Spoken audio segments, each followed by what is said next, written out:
Hello? Mic check, mic check.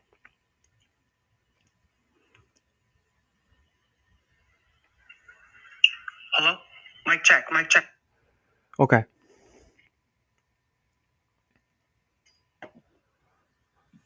Okay, happy Mother's Day. It's great to see you. Today we will be reading A Mind for Numbers, How to Excel at Math and Science, Even if you flunked algebra. Barbara Oakley, PhD. A companion to Coursera's popular online course, Learning How to Learn. A good reader will leave you educated, but a great teacher will leave you curious. Well, Barbara Oakley is a great teacher. Not only does she have a mind for numbers, she has a way with words, and she makes every one of them count. Mike Rowe, creator and host of Discovery Channel's Dirty Jobs and CEO of MicroWorks. Here we go.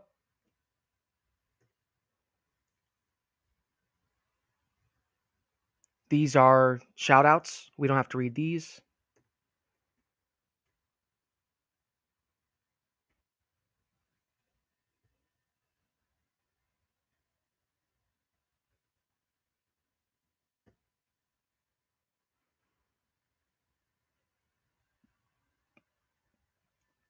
A Mind for Numbers is dedicated to Dr. Richard Felder, whose brilliance and passion have launched extraordinary improvements worldwide in the teaching of science, mathematics, engineering, and technology. My own successes, like those of tens of thousands of other educators, grow out of his fertile educational approaches. Il miglior maestro.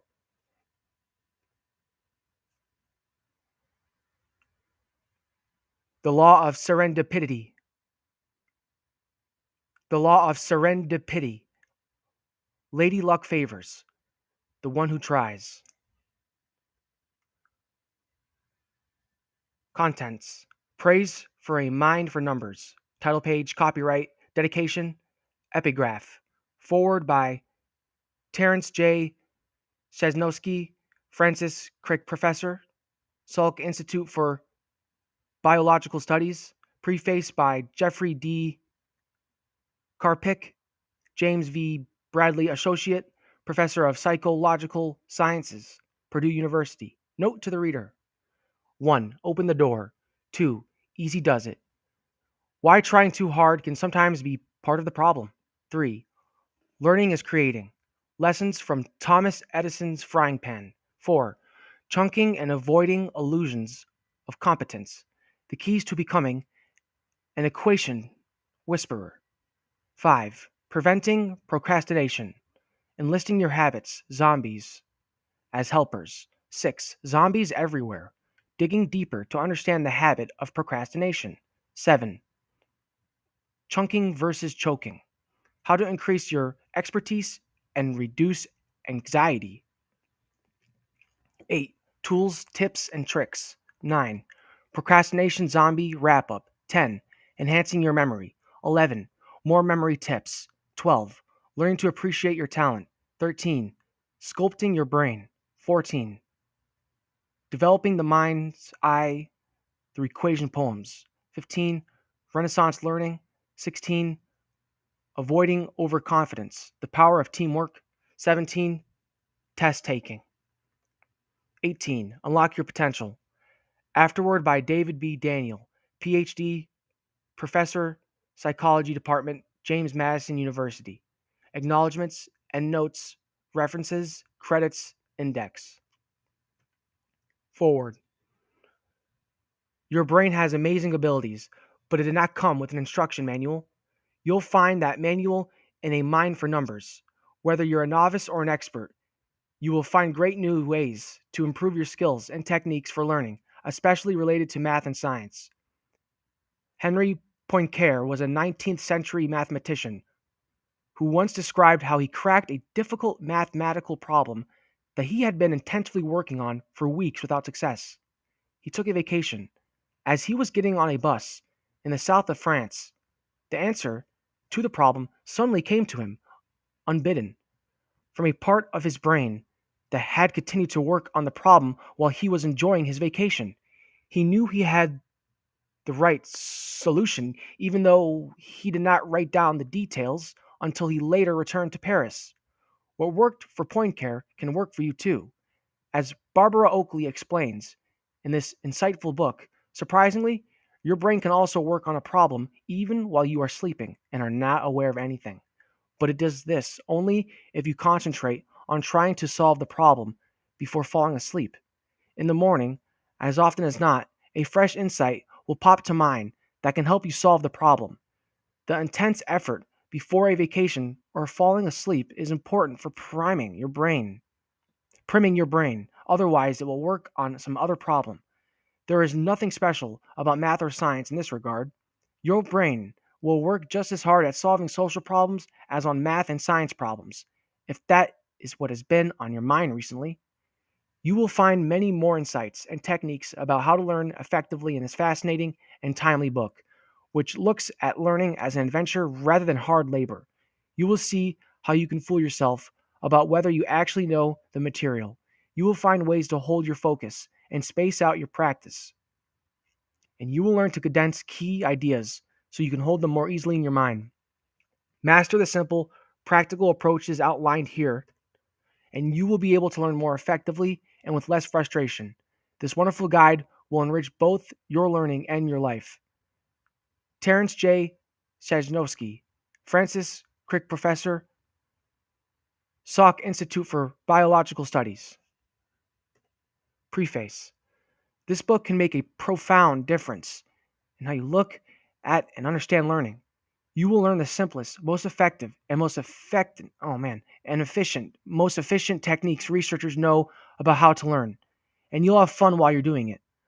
What's surprising is that a lot of learners use ineffective and inefficient strategies. In my laboratory, for example, we have surveyed college students about their learning. They most commonly use the strategy of repeated reading, simply reading through books or notes over and over. We and other researchers have found that this passive and shallow strategy often produces minimal or no learning. We call this labor in vain. Students are putting in labor, but not getting anywhere. We don't engage in passive rereading because we are dumb or lazy. We do it because we fall prey to a cognitive illusion.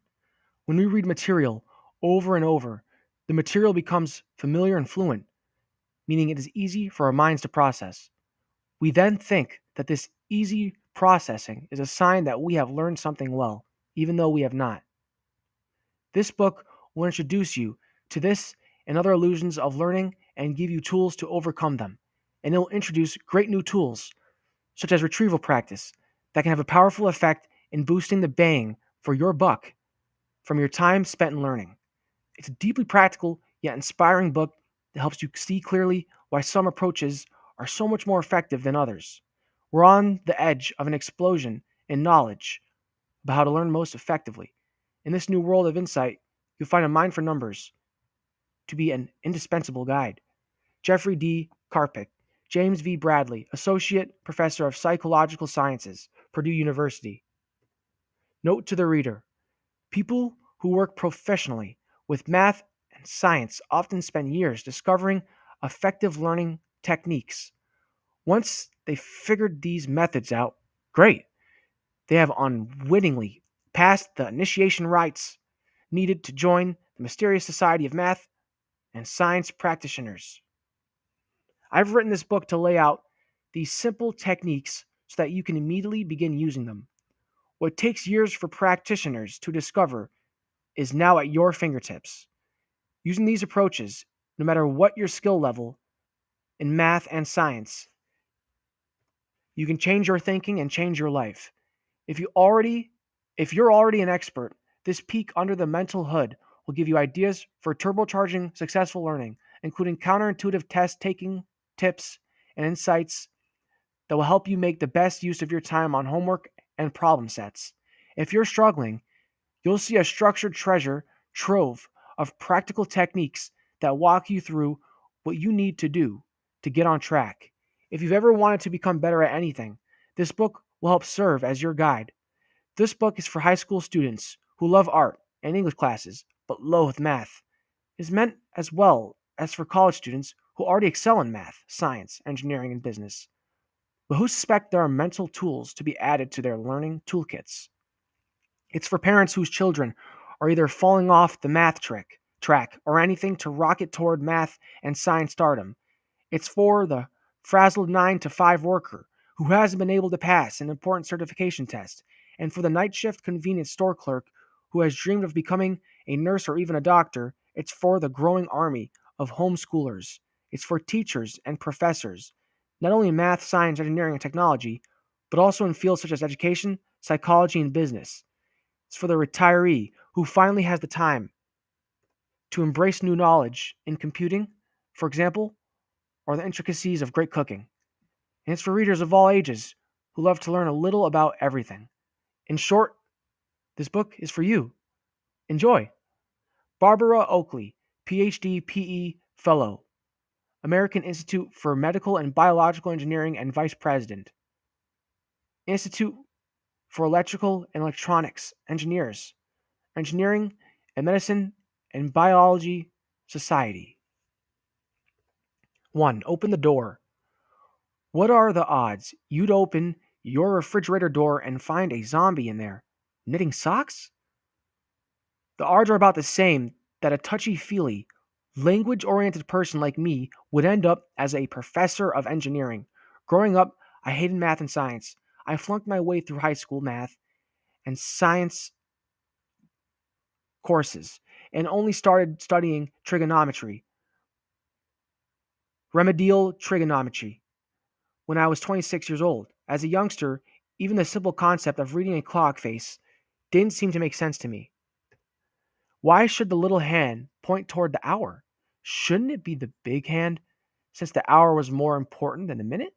Did the clock read 10, or 1:50? I was perpetually confused. Worse than my problems with clocks was the television. In those days before the remote control, I didn't even know which button turned the television on. I watched a show only in the company of my brother or sister. They not only could turn the TV on, but could also tune the channel to the program we wanted to watch. Nice. All I could conclude, looking at my technical ineptitude and flunking grades in math and science, was that I wasn't very smart. At least, not that way. I didn't realize it then, but my self portrait as being technically, scientifically, and mathematically incapable was shaping my life. At the root of it all was my problem with mathematics. I had to come to think of numbers and equations as akin to one of life's deadly diseases to be avoided at all costs. I didn't realize then that there were simple mental tricks that could have brought math into focus for me. Tricks that are helpful not only for people who are bad at math, but also for those who are already good at it. I didn't understand that my type of thinking is typical of people who believe they can't do math and science. Now I realize that my problem was rooted in two distinctly different modes for viewing the world. Back then, I only knew how to tap one mode for learning, and the result was that I was deaf to the music of math. Mathematics, as it's generally taught in American school systems, can be a saintly mother of a subject. It climbs logically and majestically from addition through subtraction, multiplication, and division. Then it sweeps up toward the heavens of mathematical beauty. But math can also be a wicked stepmother. She's utterly she's utterly unforgiving if you happen to miss any step of the logical sequence, and missing a step is easy to do.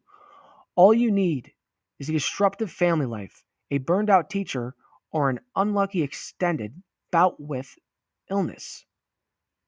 Even a week or two at a critical time can throw you off your game, or, as was the case with me, simply no interest or seeming talent whatsoever.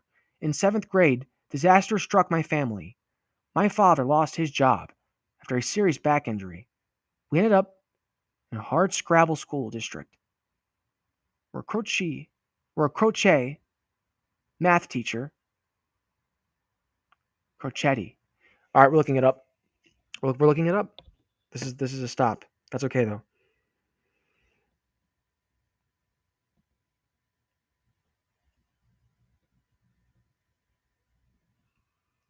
Where is it?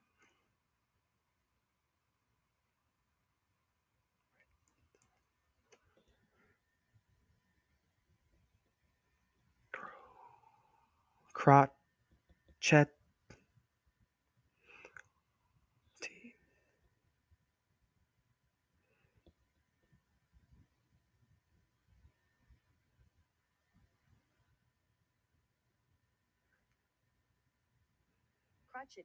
Crotchety.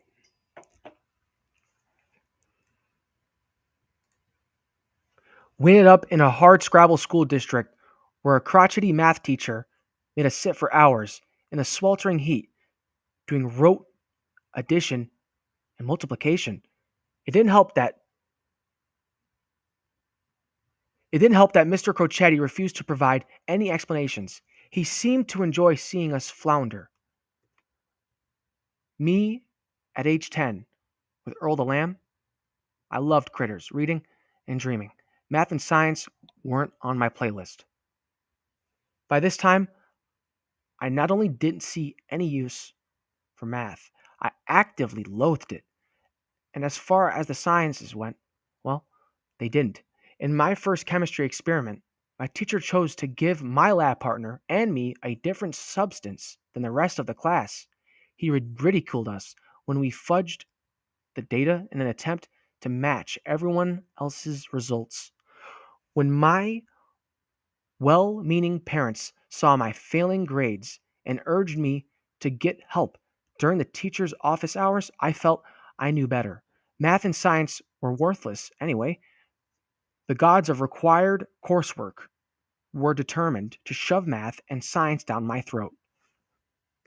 My way of winning was to refuse to understand anything that was taught and to be belligerently flunk every test. There was no way to outmaneuver my strategy. I did have other interests, though I liked history, social studies, culture, and especially language. Luckily, those subjects kept my grades afloat. Right out of high school, I enlisted in the army because they would actually pay me to learn another language. I did so well in studying Russian, a language I'd selected on a whim, that the ROTC scholarship came my way. I headed off to the University of Washington to get a bachelor's degree in Slavic languages and literature, where I graduated with honors. Russian flowed like warm syrup. My accent was so good that I found myself on occasion mistakenly taken for a native speaker. I spent lots of time gaining this expertise. The better I got, the more I enjoyed what I was doing. And the more I enjoyed what I was doing, the more time I spent on it. My success reinforced my desire to practice, and that built more success. But in the most unlikely situation I could have ever imagined, I eventually found myself commissioned as a second lieutenant in the U.S. Army, Single Corps. I was suddenly expected to become an expert in radio, cable, and telephone switching systems. What a turning point! I went from being on top of the world, an expert linguist, in control of my destiny, to being thrown into a new technological world where I was as stunned as a stump. Yikes. I was made to enroll in mathematically oriented electronics training. I finished at the bottom of the class, and then I went to West Germany, where I became a pitiable communications platoon leader. I saw that the officers and enlisted members who were technically competent were in demand. They were problem solvers of the first order, and their work helped everyone accomplish the mission. I reflected on the progress of my career and realized that I'd follow my inner passions without also being open to developing new ones. As a consequence, I'd inadvertently pigeonholed myself. If I stayed in the army, my poor technical know how would always leave me a second class citizen.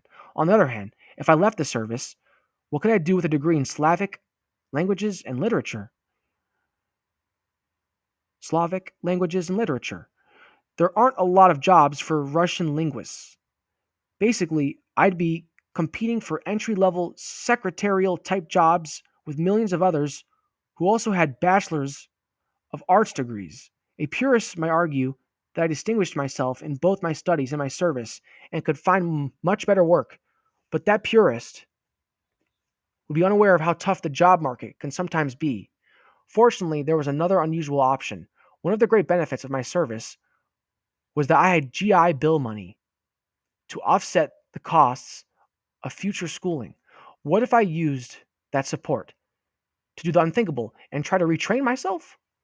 Could I retool my brain from math phobe to math lover? From technophobe to techno Greek? I'd never techno geek? Sorry. I'd never heard of anyone doing anything like that before, and certainly not coming from the phobic depths I'd sunk to. There couldn't possibly be anything more foreign to my personality than mastering math and science, but my colleagues in the service had shown me the concrete benefits of doing so. It became a challenge, an irresistible challenge. I decided to restrain my brain. It wasn't easy. The first semesters were filled with frightening frustration. I felt like I was wearing a blindfold. The youngster students around me mostly seemed to have a natural knack for seeing the solutions, while I was stumbling into walls. But I began to catch on. Part of my original problem I found was that I had been putting my effort forth in the wrong way, like trying to lift a piece of lumber when you're standing on it. I began to pick up little tricks about not only how to study, but when to quit. I learned that internalizing certain concepts and techniques could be a powerful tool. I also learned not to take on too much at once, allowing myself plenty of time to practice, even if it meant my classmates would sometimes graduate ahead of me because I wasn't taking as many courses each semester as they were. As I gradually learned how to learn math and science, things became easier. Surprisingly, just as with studying language, the better I got, the more I enjoyed what I was doing. This former queen of the confused in math went on to earn a bachelor's degree in electrical engineering and then a master's in electrical and computer engineering.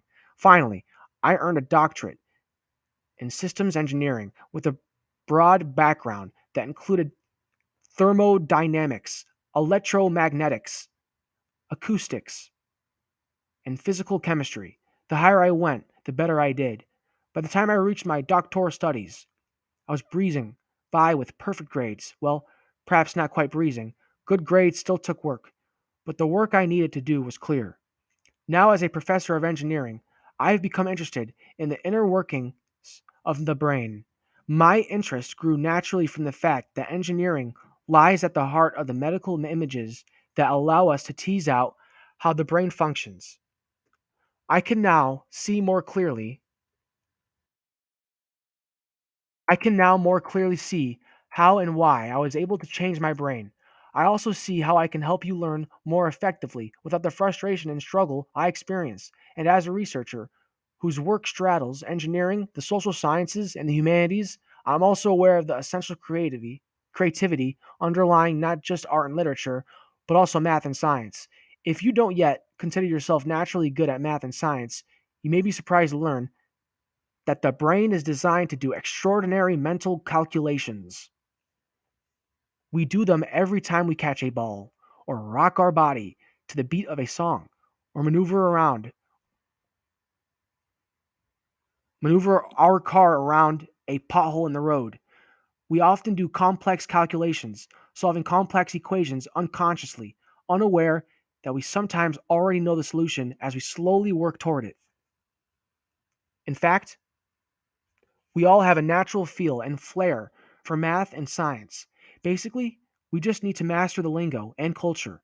In writing this book, I connect with hundreds of the world's leading professor teachers of mathematics, physics, chemistry, biology, and engineering, as well as education, psychology, neuroscience, and professional disciplines.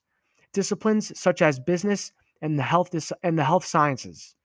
It was startling to hear how often these world class experts had used precisely the approaches outlined in the book when they themselves were learning their disciplines.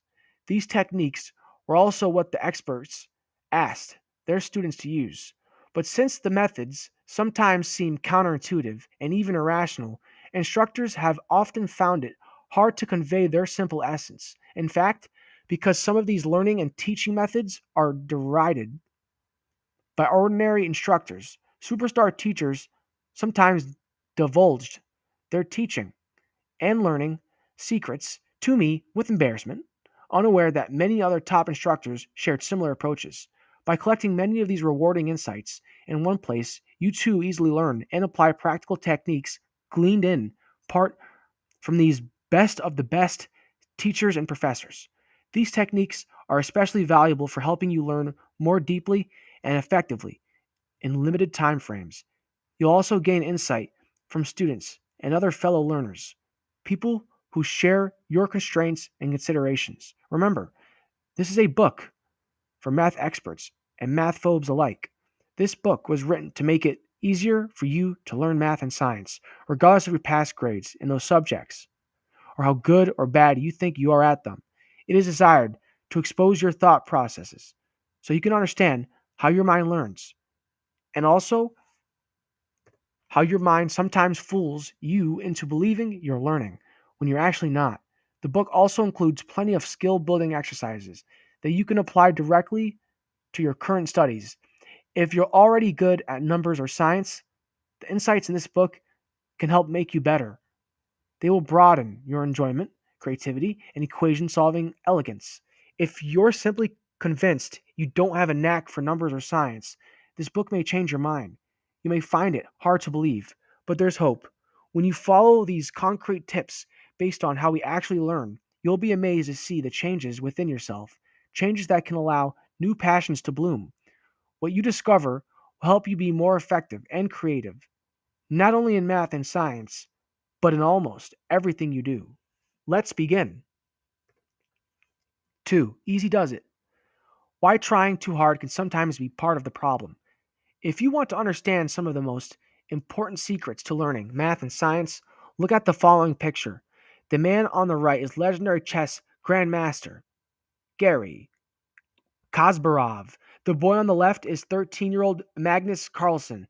Carlsen has just wandered away from the board during the height of a speed chess game where little time is given to think about moves or strategy. That's a little like casually deciding to do a backflip while walking a tightrope across Niagara Falls. Yes, Carlson was psyching out his opponent rather than obliterating the upstart youngster. The flustered Kasparov played to a draw, but the brilliant Carlson, who went on to become the youngster top rated chess player in history, was doing something far beyond playing mind games with his older opponent. Gaining insight into Carlson's approach can help us understand how the mind learns math and science. Before we go into how Carlson psyched out Kasparov, we need to cover a couple of important ideas about how people think, but I promise we'll come back to Carlson. 60 minutes. 13-year-old Magnus Carlsen left, and legendary genius Gary Kasparov playing speed chess at the Reykjavik Rapid in 2004. Kasparov's shock is just beginning to become apparent. We're going to be touching on some of the main themes of the book in this chapter, so don't be surprised if you have to toggle around a bit in your thinking. Being able to toggle your thinking, getting a glimpse of what you are learning before returning later to more fully understand what's going on, is itself one of the main ideas in the book. Now you try. Prime your mental pump. As you first begin looking at the chapter or section of a book that teaches concepts of math or science, it helps to take a picture walk through the chapter, glancing not only at the graphics, diagrams, and photos, but also at the section headings, summary, and even questions at the end of the chapter, if the book has them. This seems counterintuitive. You haven't actually read the chapter yet, but it helps prime your mental pump. So, go ahead now and glance through this chapter and the questions at the end of the chapter. You'll be surprised at how spending a minute or two glancing ahead before you read in depth will help you organize your thoughts. You're creating little neural hooks to hang your thinking on, making it easier to grasp the concepts. So it wants me to do what now? It wants me to skip forward.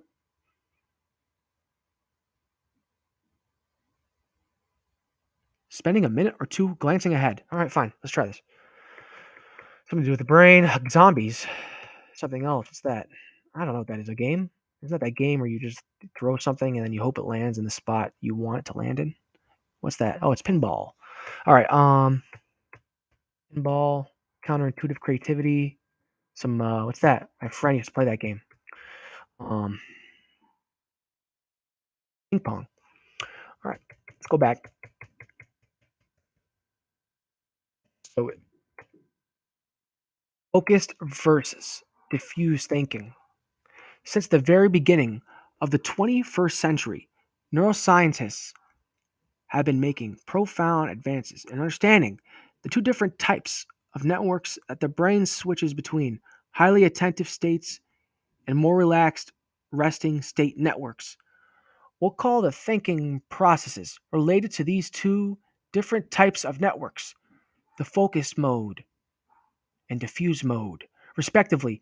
These modes are highly important for learning. It seems you frequently switch back and forth between these two modes in your day. Today activities, you're in either one mode or the other, not consciously in both at the same time. The diffuse mode does seem to be able to work quietly in the background on something you are not actively focusing on. Sometimes you may also flicker for a rapid moment to diffuse mode thinking. Focused mode thinking is essential for studying math and science. It involves a direct approach to solving problems using rational, sequential, analytical approaches. The focused mode is associated with concentrating abilities of the brain's prefrontal cortex, located right behind your forehead. Turn your attention to something, and bam, the focused mode is on, like the tight, penetrating beam of a flashlight. The prefrontal cortex is the area right behind the forehead. Diffuse mode thinking is also essential for learning math and science. It allows us to suddenly gain a new insight on a problem we've been struggling with and is associated with big picture perspectives. Diffuse mode thinking is what happens when you relax your attention and just let your mind wander. This relaxation can allow different areas of the brain to hook up and return valuable insights. Unlike the focused mode, the diffuse mode seems less affiliated with any one area of the brain. You can think of it as being diffused throughout the brain. Diffuse mode insights often flow from preliminary thinking that's been done in the focused mode. The diffuse mode must have clay to make bricks. Learning involves a complex flickering of neural processing among different areas of the brain, as well as back and forth between hemispheres. So, this means that thinking and learning is more complicated than simply switching between the focused and diffuse modes. But fortunately, we don't need to go deeper into the physical mechanisms. We're going to take a different approach. The focus mode, a tight pinball machine. To understand focused and diffuse mental processes, we're going to play some pinball. Metaphors are powerful tools for learning in math and science. In the old game of pinball, you pull back on a spring loaded plunger and it whacks a ball, which ends up bouncing randomly around the circular rubber bumpers. This happy zombie is playing neural pinball. Look at the following illustration. When you focus your attention on a problem, your mind pulls back the mental plunger and releases a thought. Boom. That thought takes off, bumping around like the pinball in the head on the left. This is the focus mode of thinking. Notice how the round bumpers are very close together in the focused mode. In contrast, the diffuse mode on the right has its circular rubber bumpers farther apart. If you want to pursue the metaphors still further, you can think of each bumper as a cluster of neurons. The close bumpers of the focused mode mean that you can more easily think a precise thought. Basically, The focused mode is used to concentrate on something that's already tightly connected in your mind, often because you are familiar and comfortable with the underlying concepts. If you look closely at the upper part of the focused mode thought pattern, you'll see a wider, well trodden part of the line. That broader path shows how the focused mode thought is following along a route you've already practiced or experienced. For example, you can use the focused mode to multiply numbers. If you already know how to multiply, that is, if you're studying a language, you might use the focused mode to become more fluent with the Spanish verb conjunctuation you learned last week. If you're a swimmer, you might use the focused mode to analyze your breaststroke as you practice staying low to allow more energy to go into your forward motion. When you focus on something, the consciously attentive prefrontal cortex automatically sends out signals along neural pathways. These signals link different areas of your brain related to what you're thinking about. This process is a little like an octopus that sends its tentacles to different areas of its surroundings to fiddle with whatever it's working on. The octopus has only so many tentacles to make connections, just as your working memory has only so many things it can hold at once. We'll talk more about the working memory later. Thought and then thought again. And you can see, well, what do I see is I just see a cluster in the left, and then the right, it's more of like a shape. In the game Pinball, a ball which represents a thought shoots up from the spring loaded plunger to bounce randomly against rows of rubber bumpers. These two pinball machines represent focused, left and diffuse right ways of thinking. The focused approach relates to intense concentration on a specific problem or concept. But while in focused mode, sometimes you inadvertently find yourself focusing intently and trying to solve a problem using erroneous thoughts that are in a different place in the brain from the solution thoughts you need to actually solve the problem. As an example of this, note the upper thought that your pinball first bounces around in on the left hand image. It is very far away and completely unconnected from the lower pattern of thought in the same brain. You can see how part of the upper thought seems to have an underlying broad path.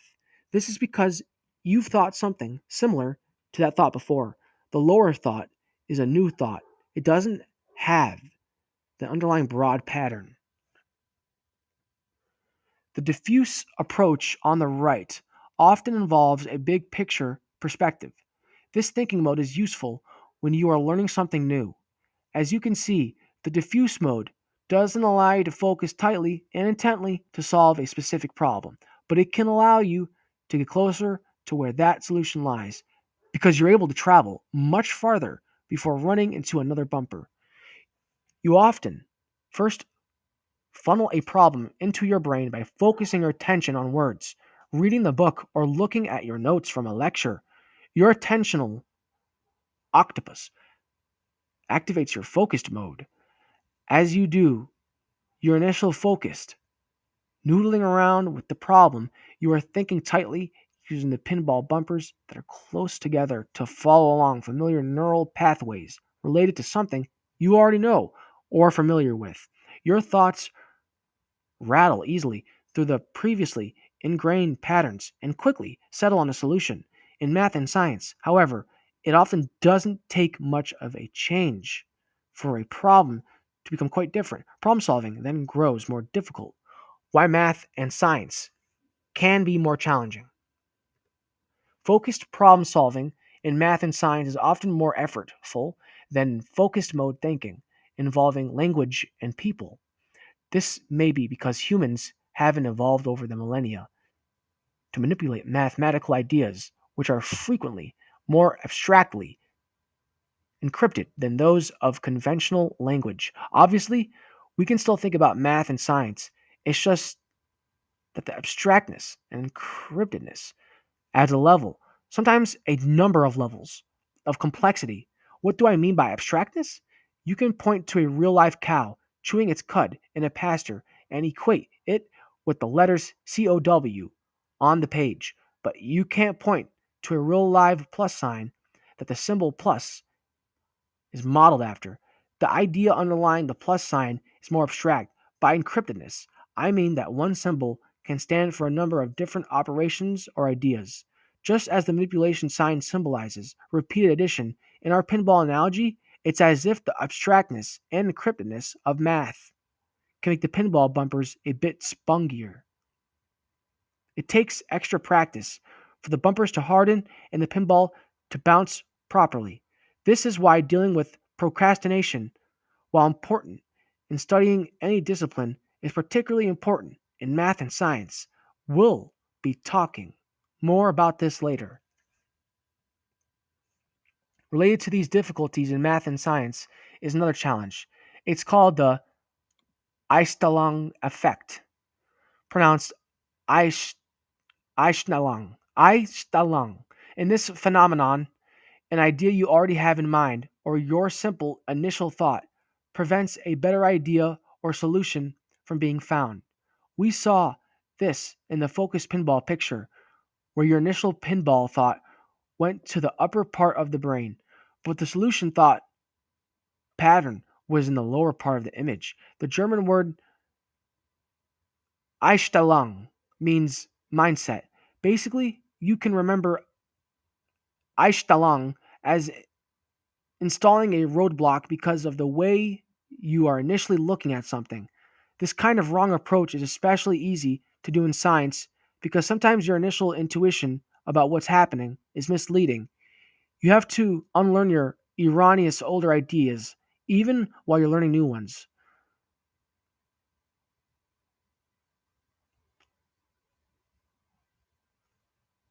The Einstellung, it's hard to say. Einstellung. Einstellung. The Einstellung, I can't even say it. Einstellung. Einstellung. Einstellung.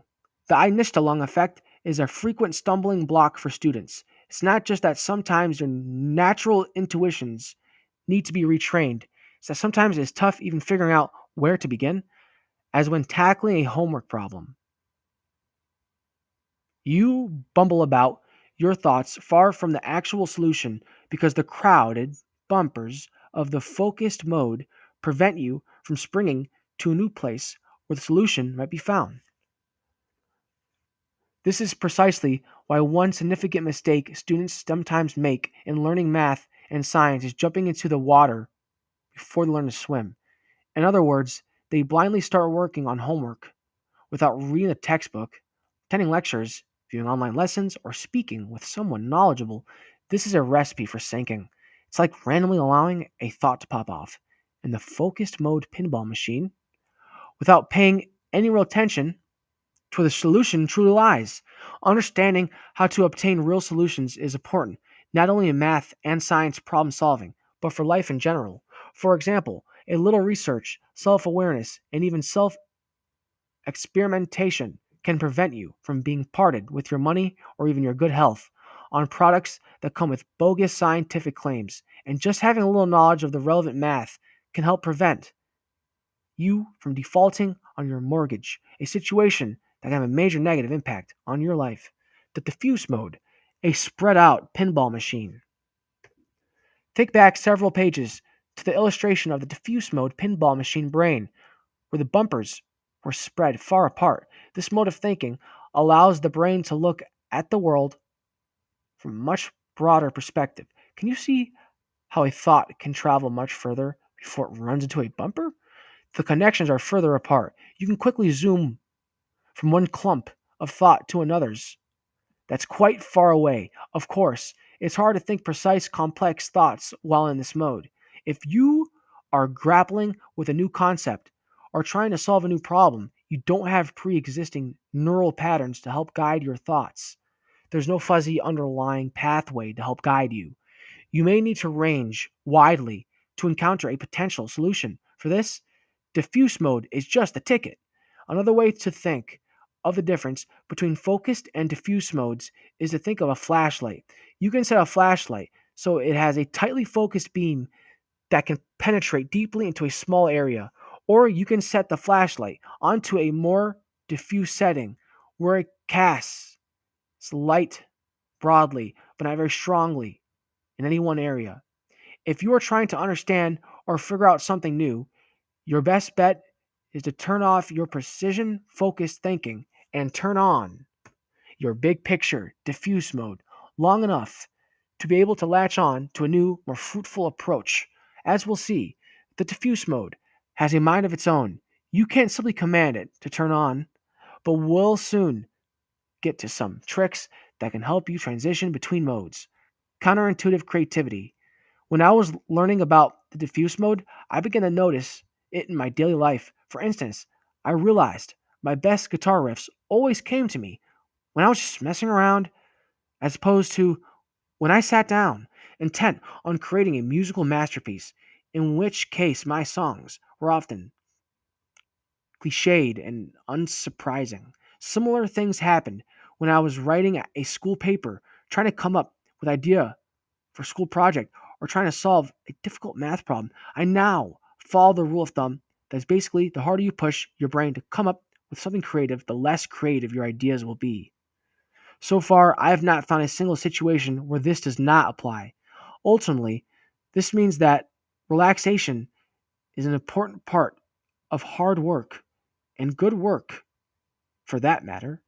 Sean Wassell, freshman, computer engineering. Why are there two modes of thinking? Why do we have these two different thinking modes? The answer may be related to two major problems that vertebrates have had in staying alive and passing their genes onto their offspring. A bird, for example, needs to focus carefully so it can pick up tiny pieces of grain as it pecks the ground for food. And at the same time, it must scan the horizon for predators, such as hawks. What's the best way to carry out those two very different tasks? Split things up, of course.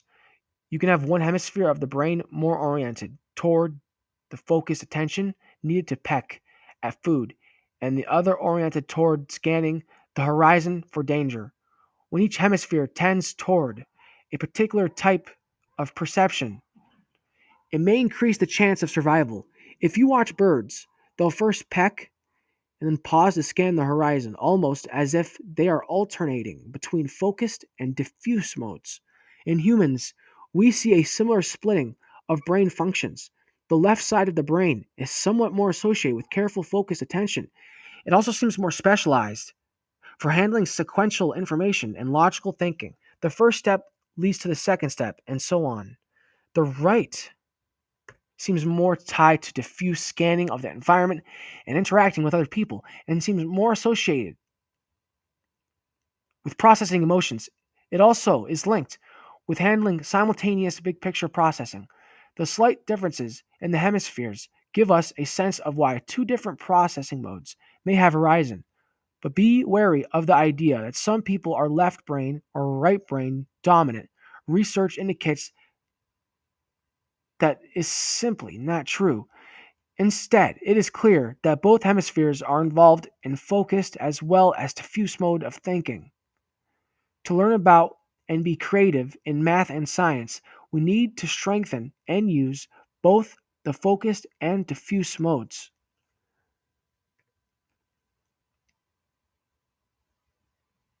Here's a quick example that gives a sense of the difference between focused and diffuse thinking. If you are given two triangles to put together into a square shape, it's easy to do, as shown on the left. If you are given two more triangles and to form a square, your first tendency is to erroneously put them together to form a rectangle, as shown in the middle. Right. This is because you've already laid down a focused mode pattern that you have a tendency to follow. It takes an intuitive, diffuse leap to realize that you need to completely rearrange the pieces if you want to form another square, as shown on the right. Whoa. Yeah, the evidence suggests that to grapple with a difficult problem, We must first put hard, focused mode effort into it. We learned that in grade school. Here's the interesting part: the diffuse mode is also often an important part of the problem solving, especially when the problem is difficult. But as long as we are consciously focusing on a problem, we are blocking the diffuse mode. There's a winner at ping pong only if the ball is able to go back and forth. Embrace befuddlement. Befuddlement is a healthy part of the learning process. When students approach a problem and don't know how to do it, they'll often decide they're no good at the subject. Brighter students, in particular, can have difficulty. In this way, their breezing through high school leaves them no reason to think that being confused is normal and necessary. But the learning process is all about working your way out of confusion. Articulating your question is 80% of the battle.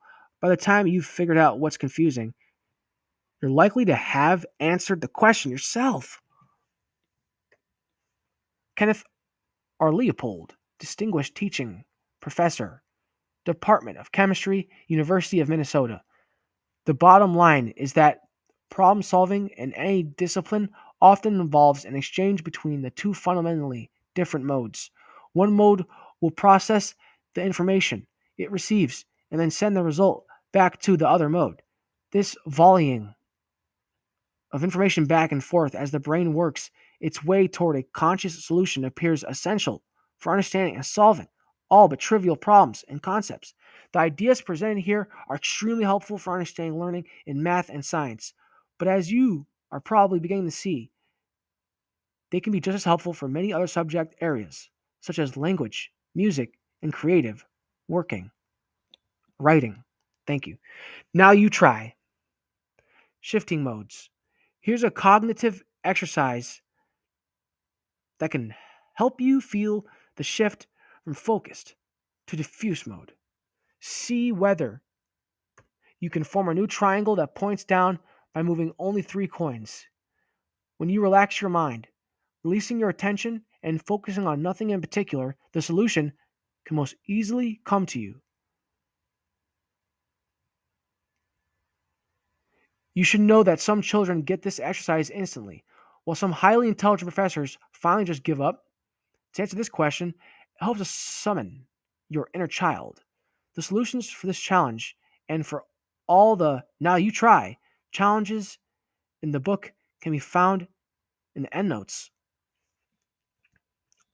A new triangle that points down by moving only 3 coins. When you relax your mind. What was that saying? Now you try shifting modes. Here's a cognitive exercise that can help you feel the shift. Did they not say yet? Hold on. A new triangle that points down by moving only 3 coins. When you relax your mind, releasing your attention, and focusing on nothing in particular, the solution can most easily come to you. Wow, I'm really bummed out. Hold on. A new triangle that points down by moving only 3 coins. You just want me to move 3 coins? That points down. Wait, a triangle that points down. Let's just go, you guys. I don't got it. Procrastination prelude. Many people struggle with procrastination. We'll have a lot to say later in this book about how to deal effectively with procrastination. For now, keep in mind that when you procrastinate, you are leaving yourself only enough time to do superficial focused mode learning. You are also increasing your stress level because you know you have to complete what feels like an unpleasant task. The resulting neural patterns will be faint and fragmented and will quickly disappear. You'll be left with a shaky foundation. In math and science in particular, this can create severe problems. If you cram for a test at the last minute or quickly breeze through your homework, you won't have time for either learning mode to help you tackle the tougher concepts and problems or to help you synthesize the connections in what you are learning. Now you try, focusing intently but briefly. If you often find yourself procrastinating, as many of us do, here's a tip. Turn off your phone and any sounds or sites or websites that might signal an interruption. Then set a timer for 25 minutes and put yourself toward a 25-minute interlude of work focused on a task, any task. Don't worry about finishing the task. Just worry about working on it. Once the 25 minutes is up, reward yourself with web surfing, checking your phone, or whatever you like to do. This reward is as important as the work itself. You'll be amazed at how productive a focused 25-minute shift stint can be, especially when you're just focusing on the work itself, not on finishing. Oh boy, oh boy, oh boy. This method, known as the Pomodoro technique, will be discussed in more detail in Chapter 6. If you want to apply a more advanced version of this approach, imagine that at the end of the day, you are reflecting on the one most important task that you accomplished that day. What would that task be? Write it down, then work on it. Try to complete at least 3 of these 25-minute sessions that day on whatever task or tasks you think are most important. At the end of your workday, look at what you crossed off your list and savor the feeling of accomplishment. Then write a few key things that you would like to work on the next day. This early preparation will help your diffuse mode begin to think about how you will get those tasks done the next day. Summing it up, our brain uses two very different processes for thinking: the focused and diffuse modes. It seems you toggle back and forth between these modes, using one or the other. It is typical to be stumped by new concepts and problems when we first focus on them. To figure out new ideas and solve problems, it's important not only to focus initially, but also to subsequently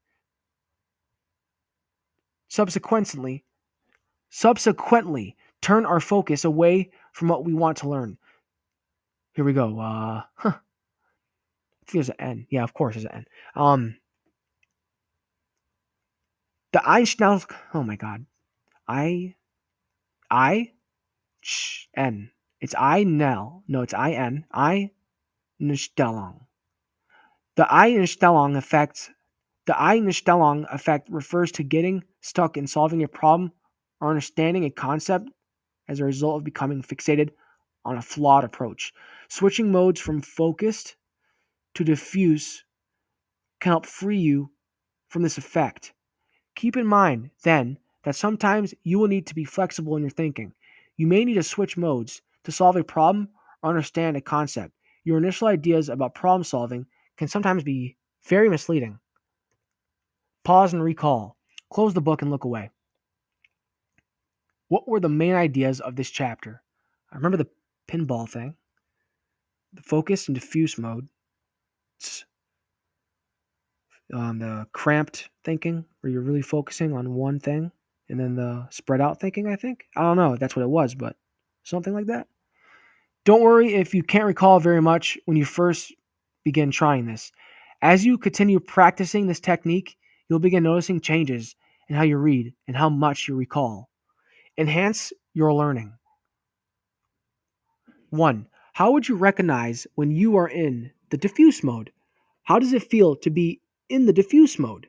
2. When you are consciously thinking of a problem, which mode is active and which is blocked?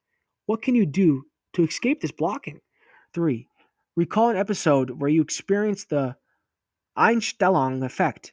How were you able to change your thinking to get past the preconceived but erroneous notion? 4. Explain how the focused and diffuse modes might be equated to an adjustable beam on a flashlight. When can you see farther? When can you see more broadly but less far? 5. Why is procrastination sometimes a special challenge for those who are studying math and science? Shifting out of being stuck. Insight from Nadia. Noi Maihedi. Me Heidi. Okay, my bad. Is it me Heidi?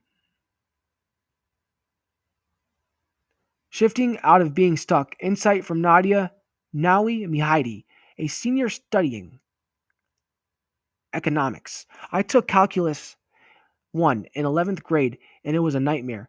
It was so profoundly different from anything I had learned before that I didn't even know how to learn it. I studied longer and harder than I ever had before. Yet no matter how many problems I did or how long I stayed in the library, I was learning nothing. I ultimately just stuck to what I could get by with through memorizing. Needless to say, I did not do well on the AP Advanced Placement exam. I avoided math for the next 2 years. And then, as a sophomore in college, I took Calculus 1 and got a 4.0. I don't think I was any smarter 2 years later, but there was a complete shift in the way I was approaching the subject. I think in high school, I was stuck in the focused mode of thinking, Einstellung, and felt that if I kept trying to approach problems in the same way, it would eventually click. I now tutor students in math and economics, and issues are almost always that they are fixated on looking at the details of the problem for clues on how to solve it, and not on understanding the problem itself. I don't think you can tutor someone on how to think. It's kind of a personal journey. But here are some things that help me understand a concept that at first seems complicated or confusing. I understand better than I understand better when I read the book rather than listen to someone speak. So I always read the book. I skim first, so I know basically what the chapter is trying to get at, and then I read it in detail. I read the chapter more than once, but not in a row. If after reading the book I still don't fully understand what's going on, I Google or look at YouTube videos on the subject. This isn't because the book or professor isn't thorough, but rather because something hearing a slightly different way of phrasing something can make your mind look at the problem from a different angle and spark understanding. Three, I think most clearly when I'm driving.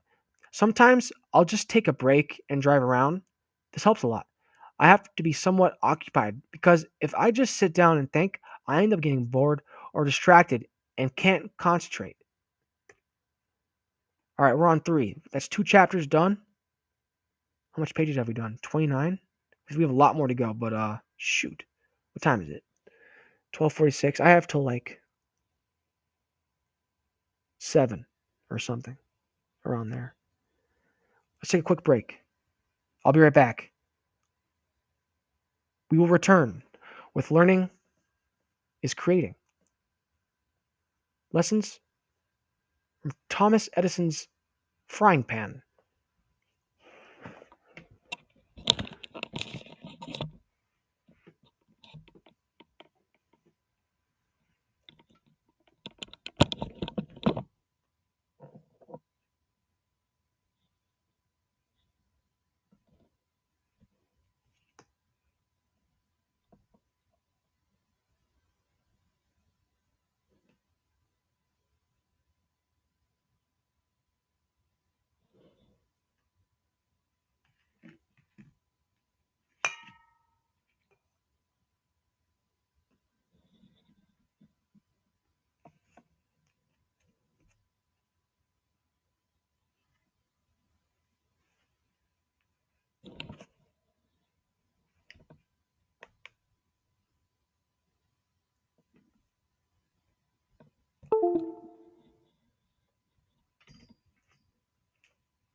All right, you guys, here we go. 3. Learning is creating. Lessons from Thomas Edison's frying pan. Thomas Edison was one of the most prolific inventors in history, with more than 1,000 patents to his name. Nothing got in the way of his creativity, even as his lab was burning to the ground in a horrific accidental fire. Edison was excitingly sketching up plans for a new lab, even bigger and better than before. How could Edison be so phenomenally creative? The answer, as you'll see, relates to his unusual tricks for shifting his mode of thinking, shifting between the focused and diffuse modes. For most people, shifting from focused to diffuse mode happens naturally if you distract yourself and allow a little time to pass. You can go for a walk, take a nap, or go to the gym. Or you can work on something that occupies other parts of your brain, listening to music, conjugating, I can't even say it, conjugating Spanish verbs, or cleaning your gerbil cage. The key is to do something else until your brain is consciously free of any thought of the problem, unless other tricks are brought into play. This generally takes several hours. You may say, I don't have that kind of time. You do. However, if you simply switch your focus to other things you need to do and mix in a little relaxing break time, creativity expert Howard Gruber has suggested that one of the 3 B's usually seems to do the trick: the bed, the bath, or the bus. Remarkably, inventive chemists of the mid 1800s, Alexander Williamson, observed that a solitary walk was worth a week in the laboratory in helping him progress in his work. Lucky for him, there was no smartphones then. Walking spurs creativity in many fields. A number of famous writers such as Jane Austen, Carl Sandburg, and Charles Dickens found inspiration during their frequent long walks. Once you are distracted from the problem at hand, the diffuse mode has access and begins picking, dang it, and can begin pinging about in its big picture way to settle on a solution. After your break, when you return to the problem at hand, you will often be surprised how easily the solution pops into place. Even if the solution doesn't appear, you often be further along in your understanding. It can take a lot of hard focused mode work beforehand, but the sudden unexpected solution that emerges from the diffuse mode can make it feel almost like the aha mode. That whispered, intuitive solution to whatever puzzle you are attempting to deal with is one of the most elusively cool feelings of math and science, and art, literature, and anything else creative, for that matter. And yes, and you'll see, math and science are deeply creative forms of thinking, even when you are just learning them in school. Brilliant inventor Thomas Edison above is thought to have used a clever trick to switch from focused to diffuse mode. This was the same trick used by famed surrealist painter Salvador Dali below for his artistic creations. That twilight, disconnected feeling one experiences while drifting off to sleep was, it seems, part of the magic behind Edison's extraordinary creativity. When faced with a difficult problem, instead of focusing intently on it, Edison, according to legend, took a nap. But he did so while sitting in a lounge chair, holding a ball, bearing in his hand above a plate on the floor. As he relaxed, his thoughts moved toward free and open diffuse mode thinking. This is a reminder that falling asleep is a good way to get the brain thinking loosely about a problem you want to solve, or anything you are working on creatively. When Edison fell asleep, the ball bearing fell from his hands. The clatter woke him so he could grasp the fragments of his diffuse mode thinking to create new approaches. Creativity is about harnessing and extending your abilities. There is a deep connection between technical, scientific, and artistic creativity. Wild surrealist painter Salvador Dali, like Thomas Edison, also used a nap and the clatter of an object falling from his hand to tap into his diffuse mode creative perspectives. Dali called this sleeping without sleeping. Enlisting the diffuse mode helps you learn at a deep and creative level. There is much creativity underlying math and science problem solving. Many people think that there's only one way to do a problem, but there are often a number of different solutions. If you have the creativity to see them, for example, there are more than 300 different known proofs of the Pythagorean theorem. As we will soon learn, technical problems and their solutions may be considered a form of poetry. Creativity, however, is more than simply having a developed set of scientific or artistic capabilities. It is about harnessing and extending your abilities. Many people think they are not creative, when that is simply untrue. We all have the ability to make new neural connections and pull from memory something that was never put there in the first place. What creativity researchers Liane Gabora and Apara Ranhan refer to as the magic of creativity. Actually, I think I said that wrong. Ranyan. Understanding how your mind works helps you better understand the creative nature of some of your thoughts. Now you try. From focused to diffuse, read the following sentence and identify how many errors it contains. This sentence contains 3 errors. So one is the this. Sentence. I don't know. Sentence. Sentence. Seems right. Contains 3 errors. So the three and then, oh boy, sentence wrong. How can I not know? Errors. How do you spell errors? Contains. This, hold on. Oh, it's the three. There's only, wait a minute. No. Oh my gosh, I can't spell. How do you spell three? There are two E's? Yes. Okay, so there's one E that's wrong. One S that's wrong. There's got to be two. The first two errors are easily discovered using a focus-made approach. The third, paradoxical error, becomes obvious only when you change perspectives and adopt a more diffuse approach. Remember, the solution is in the end note. Okay, so there's three. How is there three? Because I don't know. That's okay. Let's go. Working back and forth between modes to master material. Edison's story reminds us of something else. We learn a great deal from our failures in math and science. Know that you are making progress with each mistake you catch when trying to solve a problem. Finding errors should give you a sense of satisfaction. Edison himself is said to have noted, I have not failed. I've just found 10,000 ways that won't work. Mistakes are inevitable. To work past them, start early on your assignments and, unless you are really enjoying what you are doing, keep your working sessions short. Remember, when you take breaks, your diffuse modes is still working away in the background.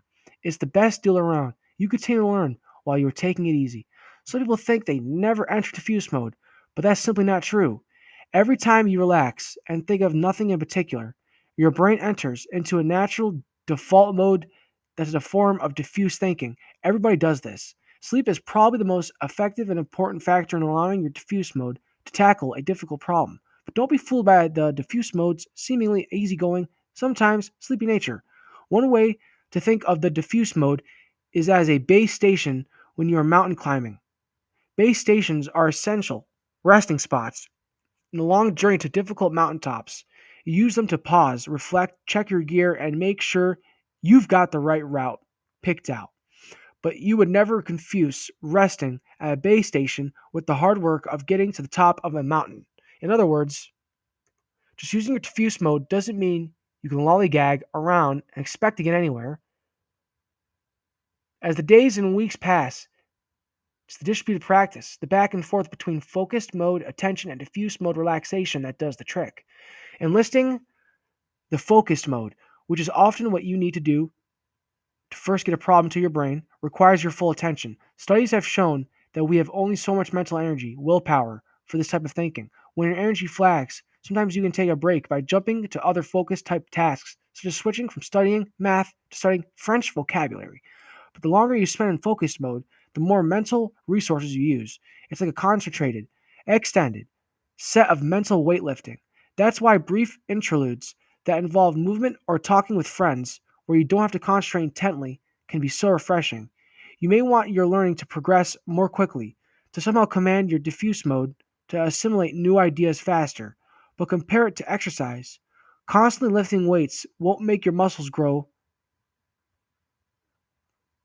Constantly lifting weights won't make your muscles any bigger. Your muscles need time to rest and grow before you use them again.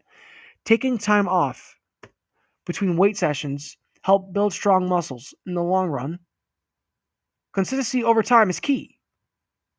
Use these diffuse mode tools as rewards after firm focused mode work. General diffuse mode activators: go to the gym, play a sport like soccer or basketball, jog, walk, or swim, dance, go for a drive, or tag along for the ride, draw or paint, take a bath or shower, listen to music, especially without words, play songs you know well on a musical instrument, meditate or pray, sleep, the ultimate diffuse mode. The following diffuse mode activators are best used briefly as rewards. These activities may pull you into a more focused mode than the preceding activities. Play video games, surf the web, talk to friends, volunteer to help someone with a simple task, read a relaxing book, text friends, go to a movie or play, television. Dropping your remote if you fall asleep doesn't count. Don't worry about keeping up with the intellectual Joneses. Students who are beginning to struggle in math and science often look at others who are intellectual racehorses and tell themselves they have to keep up. Then they don't give themselves the extra time they need to truly master the material, and they fall still further behind. As a result of this uncomfortable and discouraging situation, students end up unnecessarily dropping out of math and science. Take a step back and look dispassionately at your strengths and weaknesses. If you need more time to learn math and science, that's simply the reality. If you're in high school, try to arrange your schedule to give yourself the time you need to focus on the more difficult materials and limit these materials to manageable proportions. If you're in college, try to avoid a full load of heavy courses, especially if you are working on the side. A lighter load of math and science courses can, for many, be the equivalent of a heavy load of other types of courses, especially in the early stages of college. Avoid the temptation to keep up with your peers. You may be surprised to discover that learning slowly can mean you learn more deeply than your fast thinking classmates. One of the most important tricks to help me retool my brain was learning to avoid the temptation to take too many math and science classes at once. Avoid Einstellung, getting stuck. Remember, accepting the first idea that comes to mind when you are working on an assignment or test problem can prevent you from finding a better solution. Chess players who experience Einstellung truly believe they are scanning the board for a different solution. But careful study of where their eyes are moving shows that they are keeping their focus on the original solution. Not only their eyes, but their mind itself can move away enough to see a new approach to the problem. According to recent research, blinking is a vital activity that provides another means of reevaluating a situation. Closing our eyes seems to provide a micropause that momentarily deactivates our attention, allows us, for the briefest of moments, to refresh and renew our consciousness and perspective. So blinking may momentarily disconnect us from our focused mode perspective, but on the other hand, deliberately closing our eyes may help us focus more deeply. People often look away or close or cover their eyes to avoid distractions as they concentrate on thinking of an answer. Now we begin to understand Magnus Carlsen and his genius for appreciating the importance of seemingly trivial distractions. When Carlsen stood and turned his glance and his attention toward other chessboards, he may have been helping his mind leap momentarily out of focus mode. Turning his eyes and attention elsewhere likely was critical in allowing his diffuse intuition to go to work on his game with Kasparov. How was Carlsen able to switch modes so quickly to gain sudden insights? His expertise in chess probably played a role, along with his own intuitive practice skills.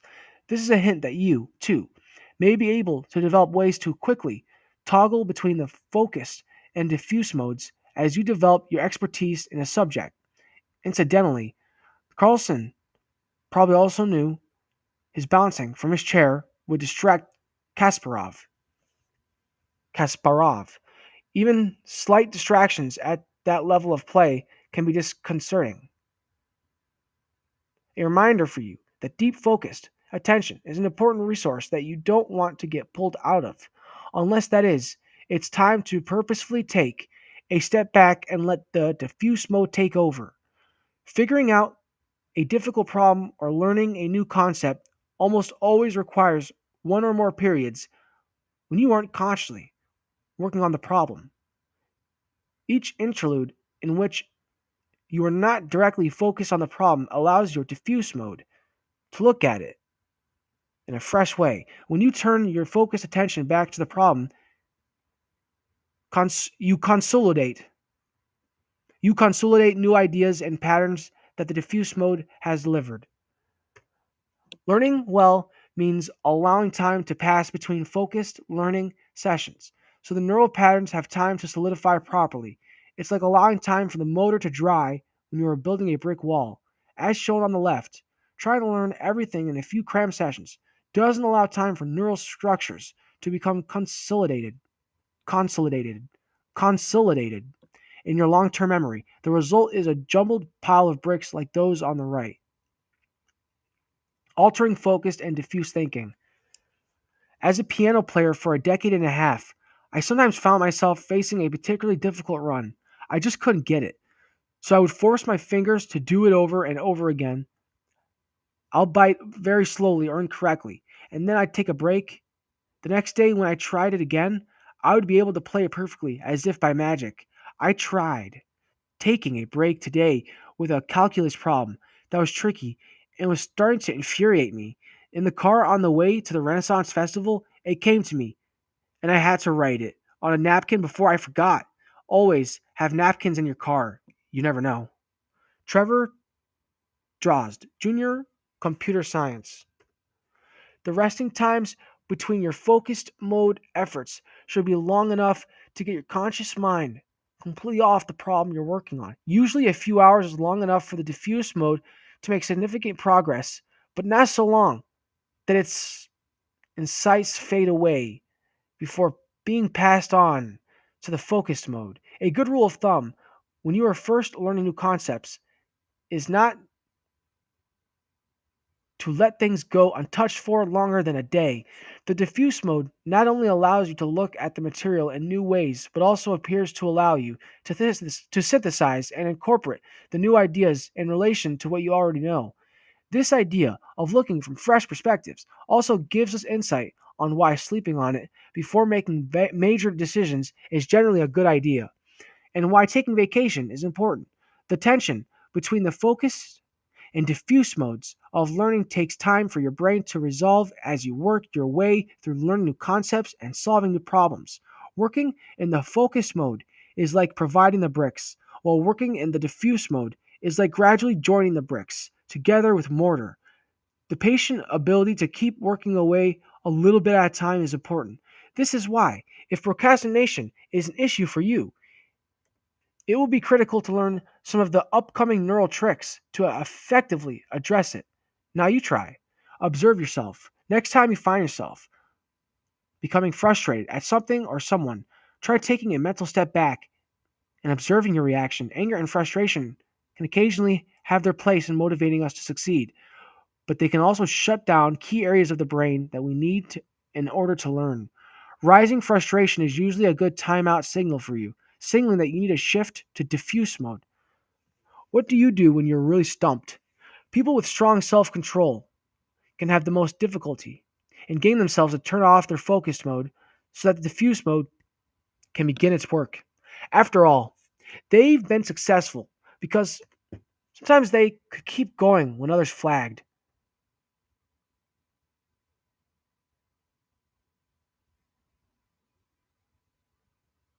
If you often find yourself in this situation, you can use another trick. Make it a rule to listen to study partners, friends, or loved ones who can sense when you are becoming dangerously frustrated. Sometimes it's easier to listen to someone else than to yourself. When my husband or when my husband or children, for example, tell me to stop working with a buggy piece of software, I follow this rule myself. I'll bite always, begrudgingly, at the time. Speaking of talking to other people, when you're genuinely stuck, nothing is more helpful than getting insight from classmates, peers, or the instructor. Ask someone else for a different perspective on how to solve the problem or a different analogy to understand the concept. However, it's best that you first wrestle with the problem yourself before you talk to anyone else because it can embed the basic concepts deeply enough that you become receptive to the explanation. Learning often means making sense of what we've ingested, and for that, we need to have ingested something. I remember belligerently staring at my science teachers in high school, blaming them for my lack of understanding without realizing that I was the one who needed to take the initial steps. And don't wait until the week before midterms or final exams. This assistance. Go early and often. The teacher can often rephrase or explain in a different way that allows you to grasp a topic. Failure Failure can be a great teacher. When I was in 10th grade, I decided to take an AP computer science class. I ended up failing the AP exam, but I would not accept the failure. So I took the class and the test again the following year. Somehow, staying away from programming for nearly a year and then coming back to it made me realize how much I truly enjoyed it. I passed the test easily on the second try. If I had been too afraid of failure to take the computer science class the first time and then a second time, I would certainly not be what I am today, a passionate and happy computer scientist. Cassandra Gordon, sophomore, computer science. Now you try. Understanding the paradoxes of learning. Learning is often paradoxical. The very thing we need to the very thing we need in order to learn impedes impede. The very thing we need in order to learn impedes our ability to learn. We need to focus intently to be able to solve problems. Yet that focus can also block us from accessing the fresh approach we may need. Success is important, but critically, so is failure. Persistence is key, but misplaced persistence causes needless frustration. Throughout this book, you will encounter many paradoxes of learning. Can you anticipate what some of them might be? Introduction to Working and Long-Term Memory. At this point, it's helpful to touch on some of the basics of memory. For our purposes, we're going to talk about only two major memory systems: working memory and long term memory. Working memory is the part of memory that has to do with what you are immediately and consciously processing in your mind. It used to be thought that our working memory could hold around 7 times our chunks, but it's now widely believed that the working memory holds only about 4 chunks of information. We tend to automatically group memory items into chunks, so it seems our working memory is bigger than it actually is. You can think of working memory as the mental equivalent of a juggler. The 4 items only stay in the air or in working memory because you keep adding a little energy. This energy is needed so your metabolic vampires, natural dissipating processes, don't suck the memories away. In other words, you need to maintain these memories actively. Otherwise, your body will divert your energy elsewhere and you'll forget the information you've taken in. Generally, you can hold about 4 items in your working memory, as shown in the 4 item memory on the left. When you master a technique or a concept in math or science, it occupies less space in your working memory. This frees your mental thinking space so that it can more easily grapple with other ideas, as shown on the right. Your working memory is important in learning math and science because it's like your own private mental blackboard where you can jot down a few ideas that you are considering or trying to understand. How do you keep things in working memory? Often, it's through rehearsal. For example, you can repeat a phone number to yourself until you have a chance to write it down. You may find yourself shutting your eyes to keep any other items from intruding into the limited slots of your working memory as you concentrate. In contrast, long-term memory might be thought of as a storage warehouse. Once items are in there, they generally stay put. The warehouse is large, with room for billions of items, and it can be easy for stored parcels to get buried so deeply that it's difficult to retrieve them. Research has shown that when your brain first puts an item of information in long term memory, you need to revisit it a few times to increase the chances you'll later be able to find it when you need it. Techie types sometimes equate short term memory to random access memory, RAM, and long term memory to hard drive space.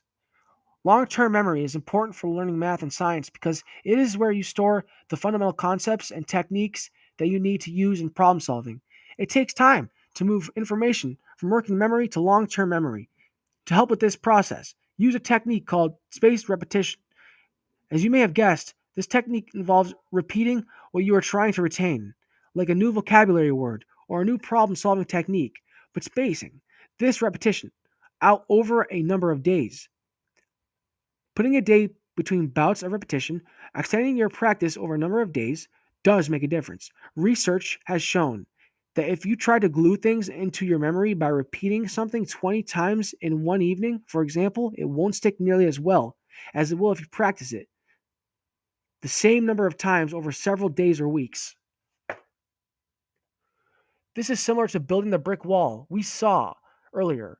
If you don't leave time for the mortar to dry, time for the synaptic connections to form and strengthen, you won't have a very good structure. Now you try. Let your mind work in the background. The next time you are tackling a tough problem, work on it for a few minutes. When you get stuck, move on to another problem. Your diffuse mode can continue working on the tougher problem in the background. When you later return to the tougher problem, you will often be pleasantly surprised by the progress you've made. Advice on sleeping. Many people will tell you that they can't nap. The one thing I learned from a single yoga class I took many years ago was to slow down my breathing. I just keep breathing slowly in and out and don't think I must fall asleep. And instead, I think things like sleepy time and just focus on my breathing. I also make sure it's dark in the room or I cover my eyes with one of those airplane sleep masks. Also, I set my phone alarm for 21 minutes because turning a short power nap to a longer sleep can leave you groggy. This amount of time gives me what's basically a cognitive reboot. Amy Alcon, syndicated, columnist, and catnap queen. The importance of sleep and learning. You may be surprised to learn that simply being awake creates toxic products in your brain. During sleep, your cells shrink, causing a striking increase in the space between your cells. This is equivalent to turning on a faucet. It allows a fluid to wash past and push the toxins out. This nightly house cleaning is part of what keeps your brain healthy. When you get too little sleep, the buildup of these toxic products is believed to explain why you can't think very clearly. Too little sleep is affiliated with conditions ranging from Alzheimer's to depression. Prolonged sleepiness is lethal. Studies have shown that sleep is a vital part of memory and learning. Part of what this special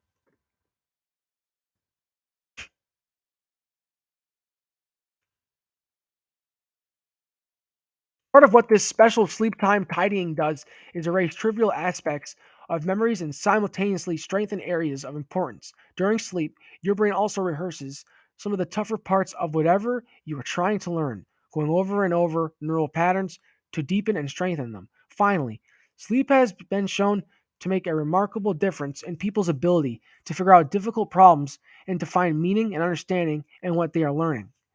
It's as if the complete deactivation of the conscious.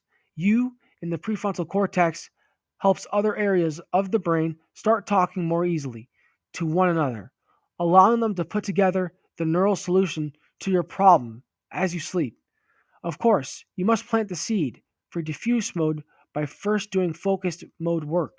It seems that if you go over the material right before taking a nap or going to sleep for the evening, you have an increased chance of dreaming about it. If you go even further and set it in mind that you want to dream about the material, it seems to improve your chances of dreaming about it still further. Dreaming about what you are studying can substantially. Dreaming about what you are studying can substantially enhance your ability to understand. It somehow consolidates your memories into easier to grasp chunks. If you're tired, it's often best to just go to sleep and get up a little earlier the next day so your reading is done with a better rested brain. Experienced learners will attest to the fact that reading for 1 hour with a well rested brain is better than reading for 3 hours with a tired brain. A sleep deprived brain simply can't make the usual connections you make during normal thinking processes. Going without sleep the night before an examination can mean that even if you are perfectly prepared, your mind is simply unable to function properly, so you do poorly on the test. A method for many disciplines, focused and diffuse approaches are valuable for all sorts of fields and disciplines, not just math and science. As Paul Schwalbe, as Paul Schwalbe, a senior majoring in English, notes, if I have trouble working on a problem, I lie down in my bed with an open notebook and pen and write out thoughts about the problem as I fall asleep, as well as sometimes right after waking up. Some of what I write makes no sense, but sometimes I gain a totally new way of looking at my problem. Summing it up, use the focused mode to first start grappling with concepts and problems in math and science. After you've done your first hard focused work, allow the diffuse mode to take over. Relax and do something different. When frustration arises, it's time to switch your attention to allow the diffuse mode to begin working in the background. It's best to work at math and science in small doses, a little every day. This gives both the focused and diffuse modes the time they need to do their thing, so you can understand what you are learning. That's how solid neural structures are built. If procrastination is an issue, try setting a timer for 25 minutes and focusing intently on your task without allowing yourself to be drawn aside by text messages, web surfing, or other attractive distractions. There are two major memory systems: working memory, like a juggler, who can keep only 4 items in the air; long term memory, like a storage warehouse that can hold large amounts of material but needs to be revisited occasionally to keep the memories accessible. Spaced repetition helps move items from working memory to long term memory. Sleep is critical to the learning process. It helps you make the neural connections needed for normal thinking processes, which is why sleep the night before a test is so important. Figure out tough problems and find meaning in what you are learning. Strengthen and rehearse the important parts of what you are learning and prune away trivialities. Trivial itities. Trivial it ease. Trivialities. Strengthen and rehearse the important parts of what you are learning and prune away trivialities. Trivialities. Come on, man. Trivialities. Is it trivialitize? Trivial it eyes. Eyes. Trivialitize. It's got to be that. You know what? We're done. We're looking it up. We're looking it up. We're looking it up. We have no choice because I don't know how to say this word. That's what happens. You got to look it up. All right. Trivial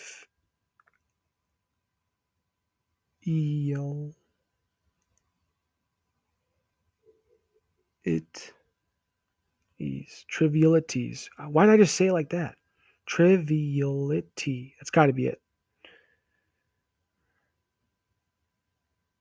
Trivialities. Oh, I said it wrong.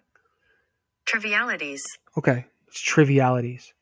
Well, strengthen and rehearse the important parts of what you are learning and prune away trivialities.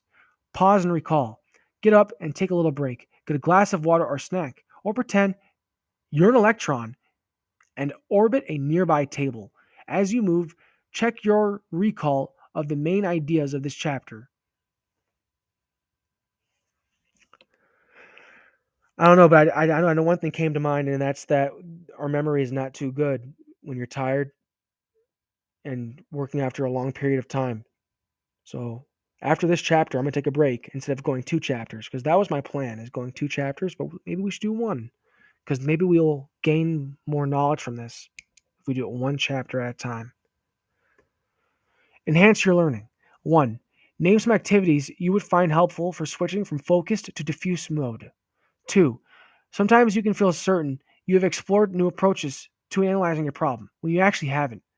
What can you do to become more actively aware of your thinking processes to help you keep yourself open to other possibilities? Should you always keep yourself open to new possibilities? 3. Why is it important to use self control to make yourself stop doing something? Can you think of times outside studying and academics when this skill might also be important? When you are learning new concepts, you want to review the material within a day so that the initial changes you made in your brain don't fade away. But your mind often becomes preoccupied with other matters. It's easy to let several days or more pass before you get around to looking at the material. What kind of action plan can you develop to ensure that you review important new material in a timely fashion? Neuros- Neuropsychologist Robert Builder's advice on creativity. Robert Builder just doing it in Makapu. Ooh. Robert Builder just doing it in Makapu, Hawaii. I hope I'm saying that right. Makapu, right? It's got to be. Psychiatry professor Robert Builder is the director of UCLA's Tenenbaum Center for the Biology of Creativity and leads the Mind Well initiative to enhance the creative achievement and psychological well being of students, staff, and faculty at UCLA. Research on the biology of creativity suggests several ingredients that we can all bake into our personal recipes for success. Number 1 is the Nike factor just do it.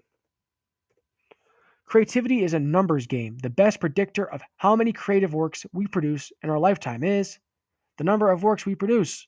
I sometimes find it excruciating to pull the trigger and expose my work to other people. But every time I do, it turns out for the best. Dealing with fear, a motivational poster. Dealing with fear, a motivational poster I received. It's got to be poster, man. Is poster and poster spelled the same? Poster. Poster. Dude, there's no way I'm looking this up right now. Okay. Poster. Pronunciation. Poster. Okay, that's poster. It's not poster. Okay.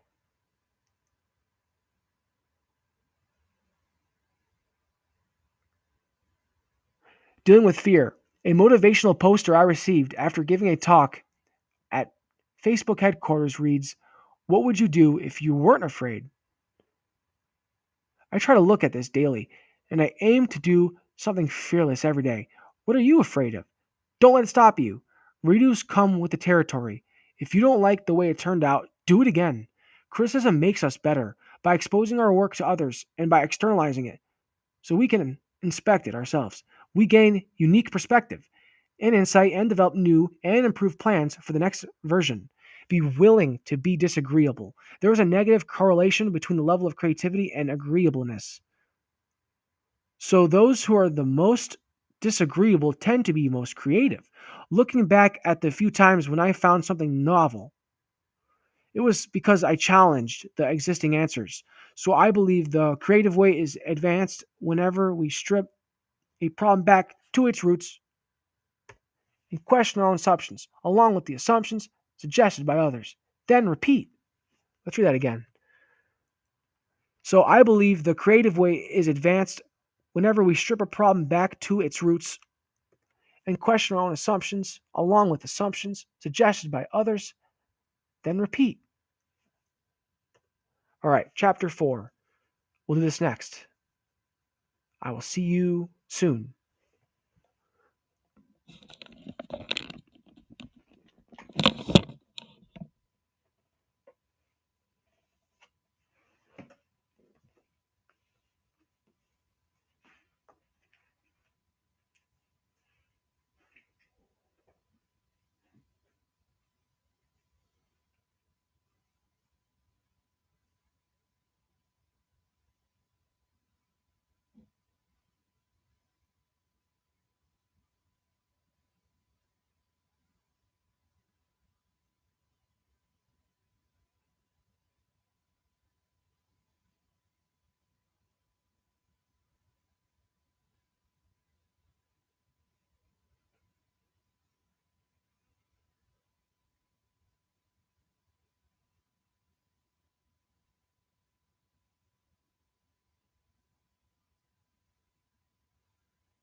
4. Chunking and avoiding illusions of competence. The keys to becoming an equation whisperer. Solomon Shereshvetsky first came to his boss's attention because he was lazy, or so his boss thought. Solomon was a journalist. At that time, in the mid 1920s in the Soviet Union, being a journalist meant reporting what you were told, no more, no less. Daily assignments were given out, detailing whom to see at what address and to obtain what information. The editor in charge began to notice that everyone took notes. Everyone, that is, except Solomon Shereshvetsky.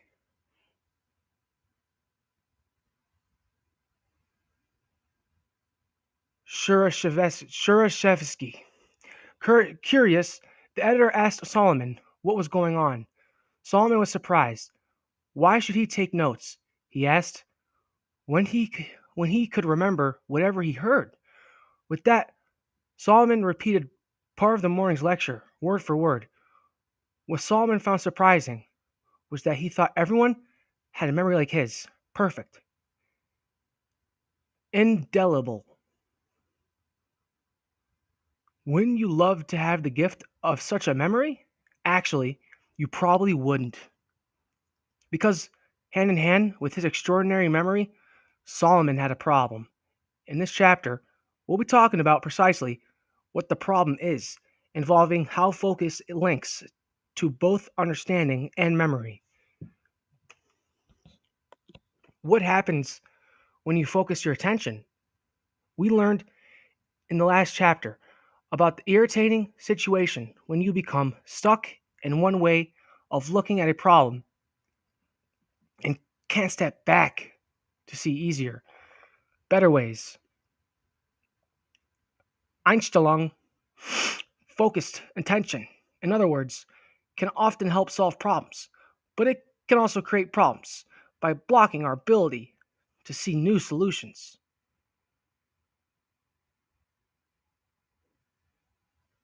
When you turn your attention to something, your attentional octopus stretches its neural tentacles to connect different parts of the brain. Are you focusing on a shape?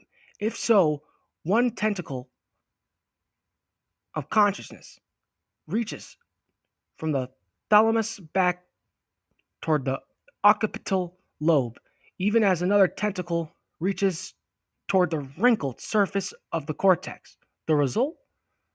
A whispered sense of roundness. Are you focusing instead on color? The attentional tentacle in the occipital lobe shifts slightly, and a sense of green arises. More tentacle connections. You conclude that you are looking at a particular type of apple, a Granny Smith. Yum. Focusing your attention to connect parts of the brain is an important part of the focused mode of learning. Interestingly, when you are stressed, your attentional octopus begins to lose the ability to make some of those connections. This is why your brain doesn't seem to work right when you're angry, stressed, or afraid. Let's say you want to learn how to speak Spanish. If you're a child hanging around a Spanish speaking household, learning Spanish is as natural as breathing. Your mother says, Mama, and you parrot Mama back to her. Your neurons fire and wire together in a shimmering mental loop, cementing the relationship in your mind between the sound Mama and your mother's smiling face. That scintillating neural loop is one memory trace, connected, of course, to many other related memory traces. Whoa. The octopus of your focused attention, left, reaches out through the four slots of your working memory to deliberately connect the neural bumpers of your tightly focused brain. The diffuse mode, right, has its bumpers spread further apart. This mode consists of a wild and crazy hodgepodge of potential connections. The best language programs, such as those at the Defense Language Institute where I learned Russian, incorporate structured practice that includes plenty of repetition and rote, focus mode learning of the language, along with more diffuse like free speech with native speakers. The goal is to embed the basic words and patterns so you can speak as freely and creatively in your new language as you do in English. Focus, practice, and repetition, the creation of memory traces, are also at the heart of an impeccably played golf stroke. A master chef's practiced flip of an omelet or a basketball free throw. In dance, it's a long way from a toddler's clumsy, I gotta look it up, I think, Perroche? I don't know what that is. I'll be honest. I gotta look this one up. I don't know what that is. P-I-R-O P-I-R-O-U-T-T-E. T-T-E? Yeah. We'll see how wrong I was. Pirouette. Oh, it's okay. Pirouette. Pirouette. Let's hear it again. Pirouette. Pirouette. Pirouette. Pirouette. Oh, I see. Pirouette. Okay. We're done. Let's go. In dance, it's a long way from a toddler's clumsy pirouette to the choreographed grace of a professional dancer, but that path to expertise is built bit by bit. Small, memorized free spins, heel turns, and kicks become incorporated into larger, more creative interpretations. The left image symbolizes the compact connections when one chunk of knowledge is formed, neurons that fire together wire together. The image on the right shows the same pattern in your mind's symbolic pinball machine. Such a memory trace is easy to recall when you need it. What is a chunk? Solomon's chunking problem. Solomon Szymanowski's extraordinary memory came with a surprising drawback. His individual memory traces were each so colorful and emotional, so rich with connections that they interfered with his ability to put those traces together and create conceptual chunks. He couldn't see the forest, in other words, because his imagery of each of the individual trees was so vivid. Chunks are pieces of information that are bound together through meaning. You can take the letters P, O, and P and bind them into one conceptual, easy to remember chunk, the word pop. It's like converting a cumbersome computer file into a zip file. Underneath that simple pop chunk is a symphony of neurons that have learned to trill in tune with one another. The complex neural activity that ties together our simplifying abstract chunks of thought, whether those thoughts pertain to acronyms, ideas, or concepts, are the basis of much of science, literature, and art. Let's take an example. In the early 1900s, German researcher Alfred Wegener put together his theory of continental drift. As Wegener analyzed maps and thought about the information he'd gleaned from his studies and exploration, he realized that the different land masses fit together like puzzle pieces. The similarity of rocks and fossils between the land masses reinforced the fit. Once Wagner put the clues together, it was clear that all the continents had once, very long ago, been joined together in a single landmass. Over time, the mass had broken up, and the pieces had drifted apart to form the continents separated by oceans we see today. Continental drift. Wow, what a great discovery. But if Solomon Szymanowski, okay, I gotta look this up. I can't just pronounce it. He's gonna keep popping up, so you know. I mean, I don't know. Let's just see what happens. Schereshevsky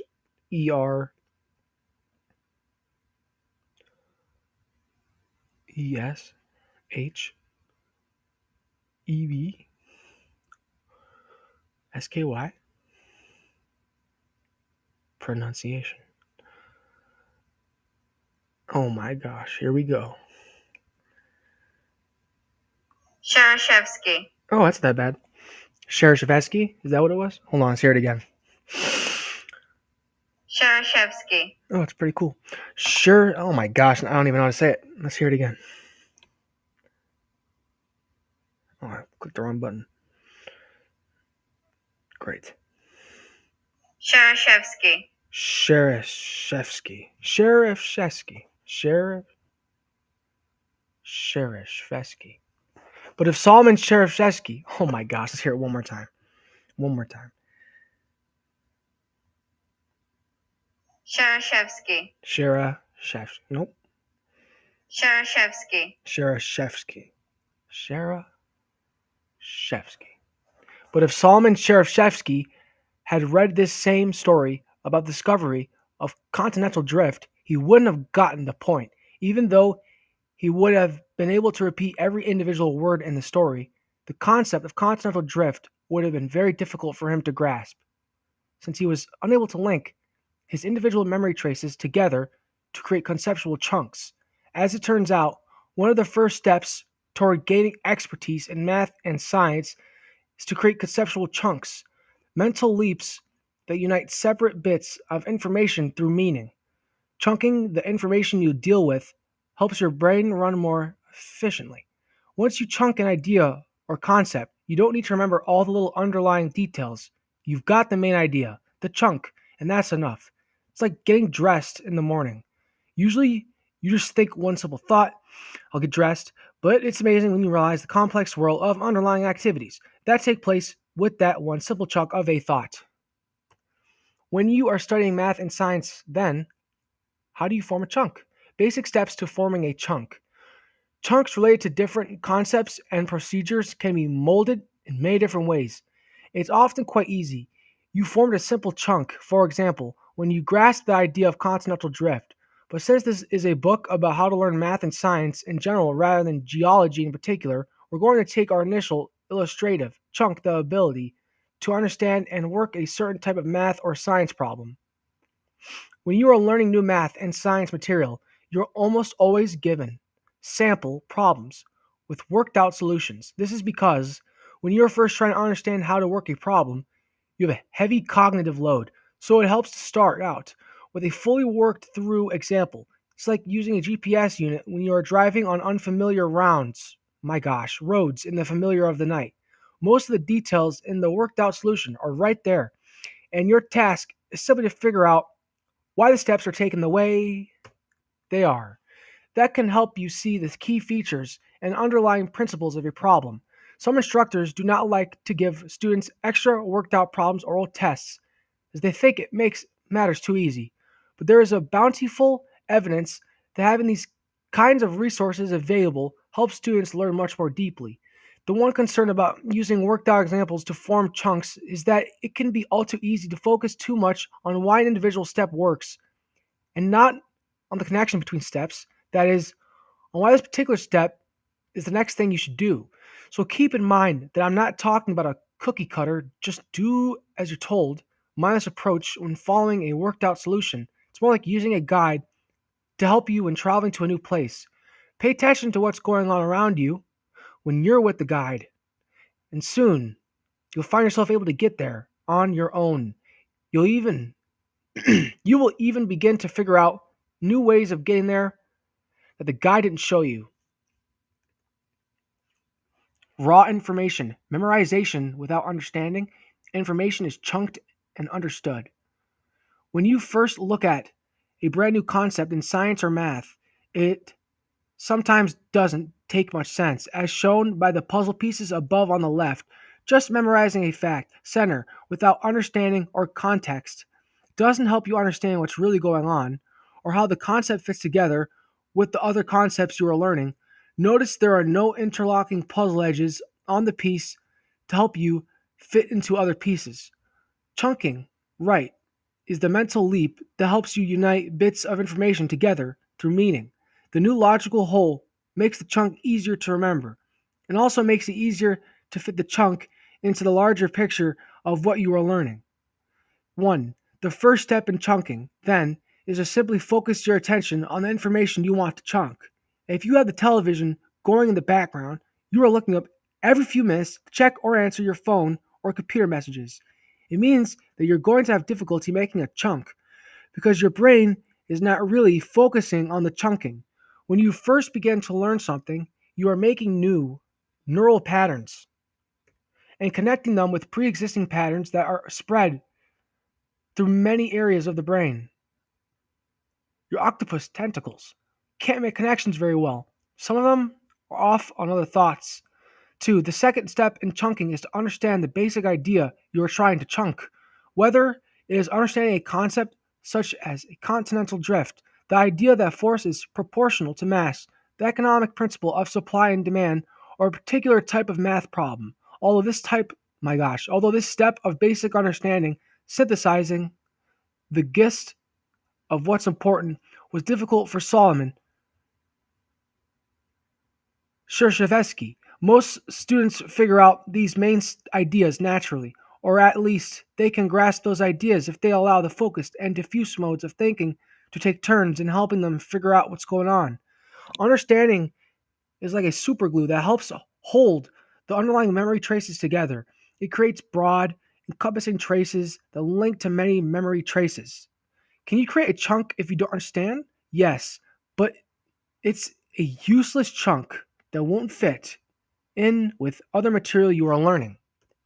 That said, it's important to realize that just understanding how a problem was solved does not necessarily create a chunk that you can easily call to mind later. Do not confuse the aha of a breakthrough and understanding with solid expertise. That's part of why you can grasp an idea when a teacher presents it in class. But if you don't review it fairly soon after you first learned it, it can seem incomprehensible when it comes time to prepare for a test. Closing the book and testing yourself on how to solve the problems will also speed up your learning at this stage. 3. The third step to chunking is gaining context so you see not just how, but also when to use this chunk. Context means going beyond the initial problem and seeing more broadly, repeating and practicing with both related and unrelated problems so you see not only when to use the chunk, but when not to use it. This helps you see how your newly formed chunk fits into the bigger picture. In other words, you may have a tool in your strategy or problem solving toolbox, but if you don't know when to use that tool, it's not going to do you a lot of good. Ultimately, practice helps you broaden the networks of neurons connected to your chunk, ensuring that it is not only firm, but also accessible for many different paths. There are chunks related to both concepts and procedures that reinforce one another. Solving a lot of math problems provides an opportunity to learn why the procedure works the way it does or why it works at all. Understanding the underlying concept makes it easier to detect errors when you make them. Trust me, you will make errors, and that's a good thing. It also makes it much easier to apply your knowledge to novel problems, a phenomenon called transfer. We'll talk more about transfer later. As you see from following top down, bottom up illustration, learning takes place in two ways. There is a bottom up chunking process where practice and repetition can help you both build and strengthen each chunk so you can easily gain access to it when needed. And there is a top down big picture process that allows you to see where what you are learning fits in. Both processes are vital in gaining mastery over the material. Context is where bottom up and top down learning meet. To clarify here, chunking may involve your learning how to use a certain problem solving technique. Context means learning when to use that technique instead of some other technique. Those are the essential steps to making a chunk and fitting that chunk into a greater conceptual overview of what you are learning. But there's more. Top down learning picture, big picture, context, chunk, chunk, chunk, chunk, chunk. Bottom up learning chunking. Oh my gosh, I'd be joking right now. These words. Both top down, big picture learning and bottom up chunking are important in becoming an expert in math and science. Now I lay me down to sleep. I tell my students that internalizing the accounting fundamentals is like internalizing how to type on a keyboard. In fact, as I write this myself, I'm not thinking of the act of typing, but of formulating my thoughts. The typing comes naturally. My mantra at the end of each class is to tell students to look at the debit and credit rules as well as the accounting equation just before they tuck themselves in at night. Let those be the last things they repeat to themselves before falling asleep. Well, expect meditation or prayers, of course. Deborah Gassner, drag on. That's sick. Accounting instructor, University of Delaware. Please tell me that's what it says. It is. That is what it says. Very nice. Skimming through a chapter or listening to a very well organized lecture can allow you to gain a sense of the big picture.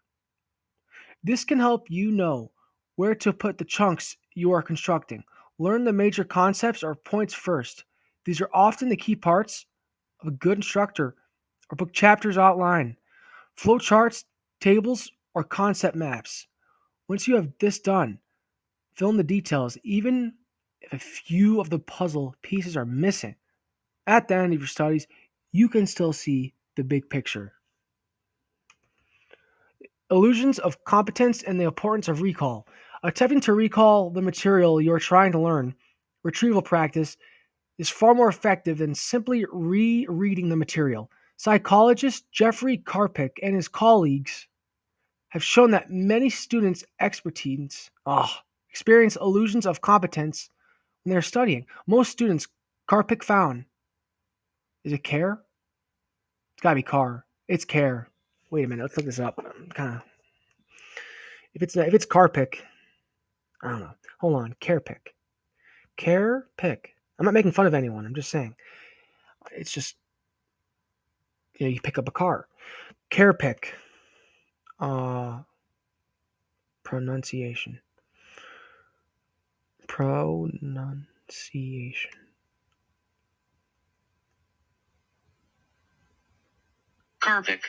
Karpik. Yes, very nice. Most students, Karpik found, repeatedly read their notes or textbook despite the limited benefits of the strategy, but relatively few engage in self-testing or retrieval practice while studying. When you have the book or Google open right in front of you, it provides the illusion that the material is also in your brain, but it's not, because it can be easier to look at the bottom instead of recalling. Students persist in their illusion, studying in a far less productive way. This, indeed, is why just wanting to learn the material and spending a lot of time with it doesn't guarantee you'll actually learn it. As Alon Baddeley, a renowned psychologist and expert on memory, notes, the intention to learn is helpful only if it leads to the use of good learning strategies. You may be surprised to learn the highlighting and underlining must be done carefully. Otherwise, they can be not only ineffective but also misleading. It's as if the motion of your hand can fool you into thinking you've placed the concept in your brain. When marking up the next, train yourself to look for main ideas before making any marks, and keep your text markings to a minimum. One sentence or less per paragraph. Words or notes in a margin that synthesize key concepts are a good idea. Using recall, mental retrieval of the key ideas, rather than passive rereading, will make your study time more focused and effective. The only time rereading text seems to be effective is if you let time pass between rereadings so that it becomes more of an exercise in spaced repetition. Along these same lines, always work through homework problems in math and science on your own. Some textbooks include solutions at the back of the book, but you should look at these only to check your answer. This will help ensure that the material is more deeply rooted in your mind and make it much more accessible when you really need it. This is why instructors place so much emphasis on showing your work and giving your reasoning on tests and homework problems. Doing so forces you to think your way through a problem and provides a self-test of your understanding.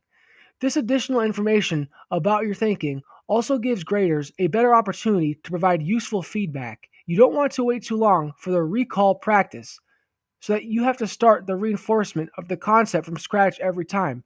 Try to touch again on something you're learning within a day, especially if it's a new and rather challenging. This is why many professors recommend that, if at all possible, you write your notes during the evening after a lecture. This helps to solidify newly forming chunks and reveals the holes in your understanding that professors just love to target on tests. Knowing where the holes are, of course, is the first step toward getting them filled in. Once you've got something down, you could expand the time between upkeep, repetitions to weeks or months, and eventually it could become close to permanent. Returning to Russia on a visit, for example, I found myself annoyed by an unscrupulous taxi driver. To my amazement, words I hadn't thought or used for 25 years popped from my mouth. I haven't even been consciously aware I knew those words. Made your knowledge second nature. Make your knowledge second nature. Getting a concept in class versus being able to apply it to a genuine physical problem is the difference between a simple student and a full blown scientist or engineer. The only way I know of to make that jump is to work with the concept until it becomes second nature, so you begin to use it like a tool. Thomas Day, professor of audio engineering, McNally Smith, College of Music. Later, we'll discuss useful apps and programs that can help with learning. But for now, it's worth knowing that well-designed electronic flashcard systems, such as Enki, have built into them the appropriate space repetition time to optimize the rate of learning new material. One way to think about this type of learning and recall is shown in the following working memory illustration. As we mentioned earlier, there are four of so spots in working memory. When you first When you are first chunking a concept, its pre-chunked parts take up all your working memory, as shown on the left. As you begin to chunk the concept, you will feel it connecting more easily and smoothly in your mind, as shown in the center. Once the concept is chunked, as shown at the right, it takes up only one slot in working memory. It simultaneously becomes one smooth strand that is easy to follow and use to make new connections.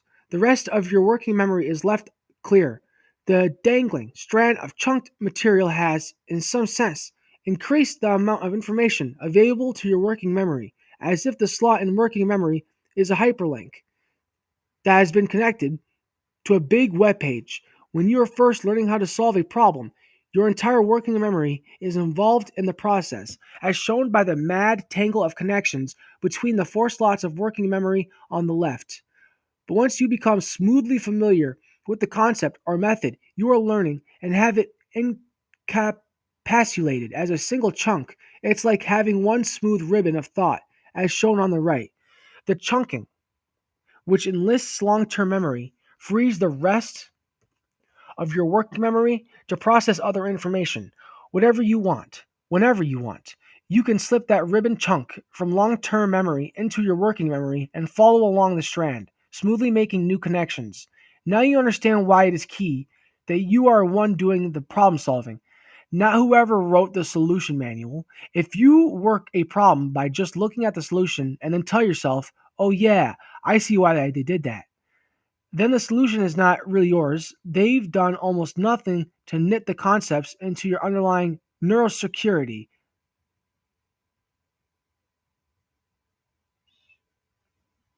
Neurocircuitry. Merely glancing at the solution to a problem and thinking you truly know it yourself is one of the most common illusions of competence in learning. Now you try. Understanding illusions of competence. Anagrams are rearrangements of letters so that one word or phrase can spell something different. Let's say you have the phrase me, radium ace. Can you rearrange it to spell the last name of a honorific famous psychist? Psychist? It may take you a bit of thought to do it. But if you saw the solution here on the page, your subsequent aha feeling would make you think that your anagram solving skills are better than they actually are. Similarly, students often erroneously. Oh gosh, hold on. Wait a minute. Let me just see something. Erroneously. Error. Wait. Error. Error. Error. How do you spell error? ERROR? Error. Erroneously believe. Similarly, students often erroneously believe that they are learning by simply rereading material that is on the page in front of them. They have an illusion of competence because the solution is already there. Pick a mathematical or scientific concept from your notes or from a page in the book. Read it over, then look away and see what you can recall, working toward understanding what you are recalling at the same time. Then glance back, reread the concept, and try it again. At the end of this exercise, you will probably be surprised to see how much this simple recall exercise helped improve your understanding of the concept. And this is going to bother me, so we're going to look up how to say that word.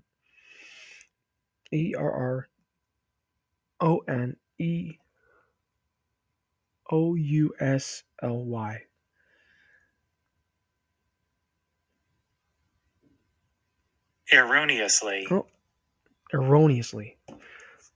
Erroneously. Okay. Pick a mathematical. Oh, wait. Hold on a second.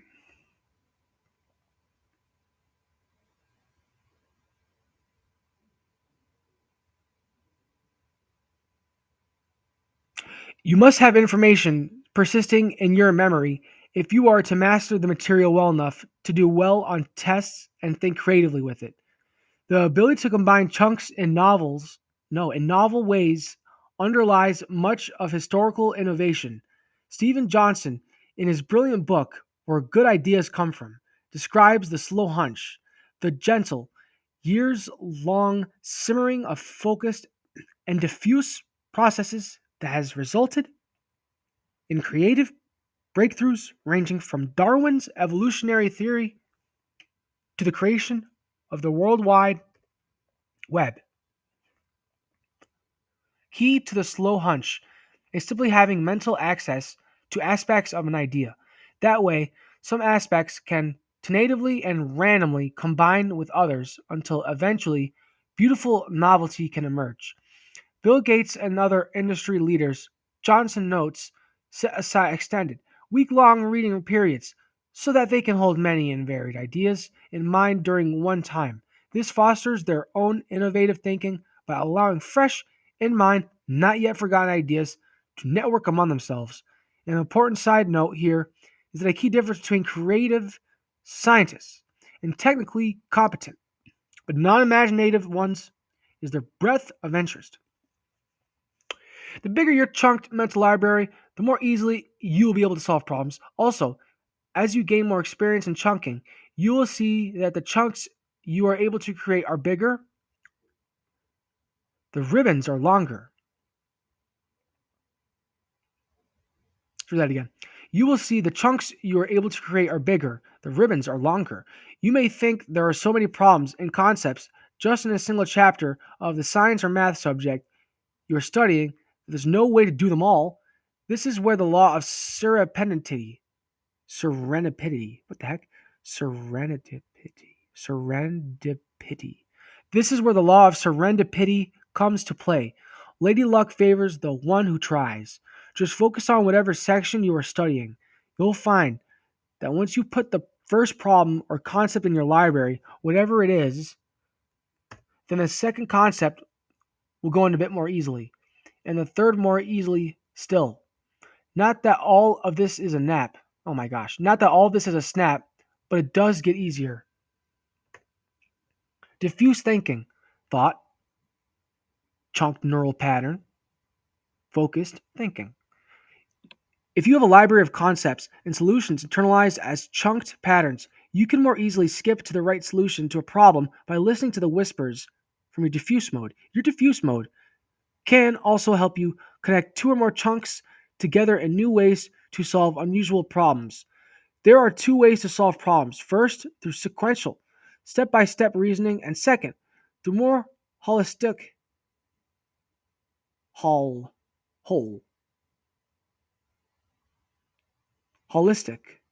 intuition. Sequential thinking, where each small step leads deliberately toward the solution, involves the focus mode. Intuition, on the other hand, often seems to require a creative diffuse mode linking of several seemingly different focus mode thoughts. Okay, we're in practice mode right now, so let's just look up that word. Holistic.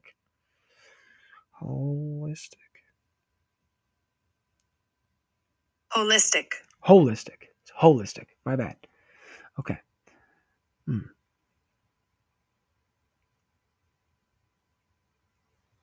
Most difficult problems are solved through intuition because they make a leap away from what you are familiar with. Keep in mind that the diffuse mode's semi random way of making connections means that the solutions it provides with should be carefully verified using the focus mode. Intuitive insights aren't always correct. In building a chunked library, you are training your brain to recognize not only a specific problem, but different types and classes of problems so that you can automatically know how to quickly solve whatever you encounter. You'll start to see patterns that simplify problem solving for you, and you will soon find that different solution techniques are lurking at the edge of your memory. Before midterms or finals, it is easy to brush up and have these solutions at the mental ready. Now you try what to do if you can't grasp it. If you don't understand a method presented in a course you are taking, stop and work backward. Go to the internet and discover who first figured out the method or some of the earliest people to use it. Try to understand how the creative inventor arrived at the idea and why the idea is used. You can often find a simple explanation that gives a basic sense of why a method is being taught and why you would want to use it. Practice makes permanent. I've already mentioned that just understanding what's going on is not usually enough to create a chunk. You can get a sense of what I mean by looking at the brain picture shown on page 69. The chunks loops shown are really just extended memory traces that have arisen because you have knit together an understanding. A chunk, in other words, is simply a more complex memory trace. At the top is a faint chunk. That chunk is what that chunk is what begins to form after you've understood a concept or problem and practiced just a time or two. In the middle, the pattern is darker.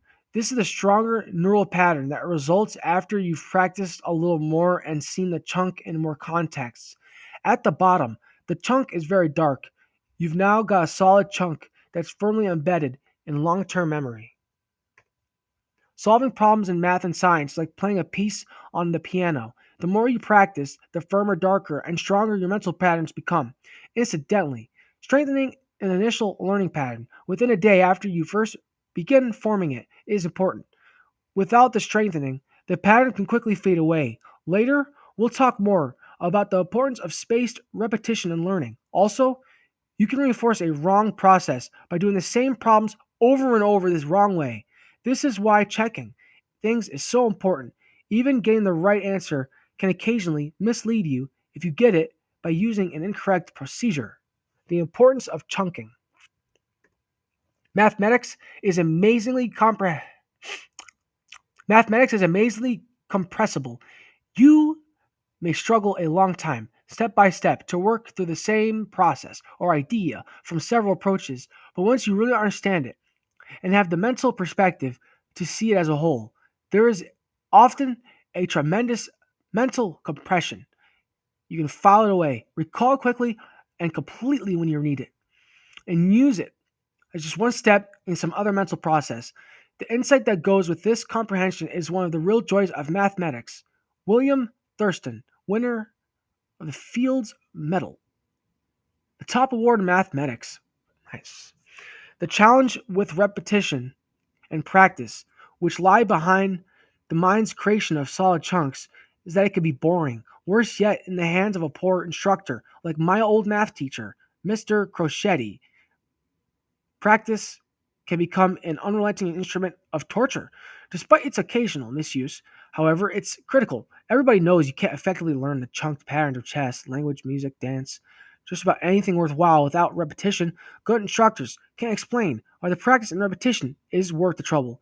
Ultimately, both bottom up chunking and top down big picture approaches are vital if you are to become an expert with the material. We love creativity and the idea of being able to learn by seeing the big picture, but you can't learn mathematics or science without also including a healthy dose of practice and repetition to help you build the chunks that will underpin your expertise.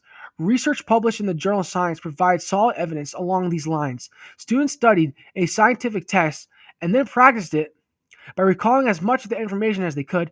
They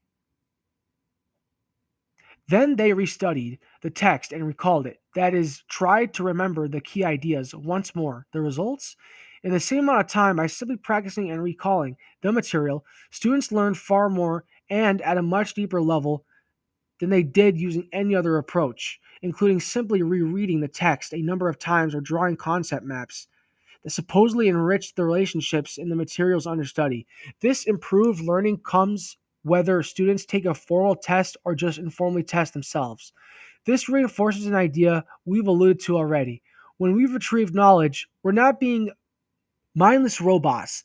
The retrieval process itself enhances deep learning and helps us begin forming chunks. Even more of a surprise to researchers was that the students themselves predicted that simply reading and recalling the materials wasn't the best way to learn. They thought concept mapping, drawing diagrams that show the relationship between concepts would be best, but if you try to build connections between chunks before the basic chunks are embedded in the brain, it doesn't work as well. It's like trying to learn advanced strategy in chess before you even understand the basic concepts of how the pieces move. Practicing math and science problems and concepts in a variety of situations helps you build chunks, solid neural patterns with deep contextual richness. The fact is, when learning any new skill or discipline, you need plenty of varied practice with different contexts. This helps build the neural patterns you need to make the new skill a comfortable part of your way of thinking. Keep your learning at the top of your tongue. By chance, I have used many of the learning techniques described in this book. As an undergraduate, I took physical chemistry and became fascinated with the derivations. Deriv, deriv, deriv, derivations. As an undergraduate, I took physical chemistry and became fascinated with the derivations. I got into a habit of doing every problem in the book. As a result, I hardwired my brain to solve problems. By the end of semester, I could solve. By the end of semester, I could look at a problem and know almost immediately how to solve it. I suggest this strategy to my science majors in particular, but also to the non-scientists. I also talk about the need to study every day, not necessarily for a long period of time, but just enough to keep what you are learning at the tip of your tongue. I use the example of being bilingual. When I go to France to work, my French takes a few days to kick in, but then it's fine. When I return to the States and a student or college asks me something on my first or second day back, I have to search for the English words. When you practice every day, the information is just there. You do not have to search for it. Robert R. Gamak, Associate Vice President, Academic Affairs, Student Affairs, and International Relations, University of Massachusetts, Lowell. Recall material while outside your usual place of study, the value of walking. Doing something physically active is especially helpful when you have trouble grasping a key idea. As mentioned earlier, stories abound of innovative scientific breakthroughs that occurred when the people who made them were walking. In addition, recalling material when you are outside your usual place of study helps you strengthen your grasp of the material by viewing it from a different perspective. People sometimes lose subconscious cues when they take a test in a room that looks different from where they studied.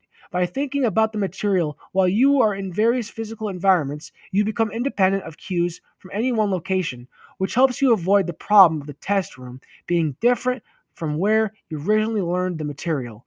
Internalizing math and science concepts can be easier than memorizing a list of Chinese vocabulary words or guitar chords. After all, you've got the problem there to speak to you, telling you what you need to do next. In that sense, problem solving in math and science is like dance. In dance, you can feel your body hinting at the next move. Different types of problems have different review time frames that are specific to your own learning speed and style. And of course, you have other obligations in your life. Besides learning one particular topic, you have to prioritize how much you're able to do. Also, keeping in mind that you must schedule some time off to keep your diffuse mode in play. How much internalizing can you do at a stretch? It depends, everyone is different.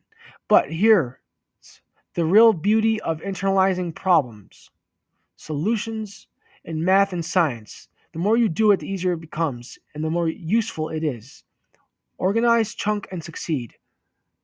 The first thing I always do with students who are struggling is asked to see how they are organizing their notes from class and reading. We often spend most of the first meeting going over ways they can organize or chunk their information rather than with my explaining concepts. I have them come back with the next week with their material already organized, and they are amazed at how much more they retain. Jason DeCant, PhD, Course Director, Health Promotion and Development, School of Nursing, University of Pittsburgh. If you don't practice with your growing chunks, it is harder to put together the big picture. The pieces are simply too faint. Interleaving, doing a mixture of different kinds of problems versus overlearning. One last important tip in becoming an equation whisperer is interleaving. Interleaving means practice by doing a mixture of different kinds of problems requiring different strategies. When you are learning a new problem solving approach, either from your teacher or from a book, you tend to learn the new technique and then practice it over and over again during the same study session.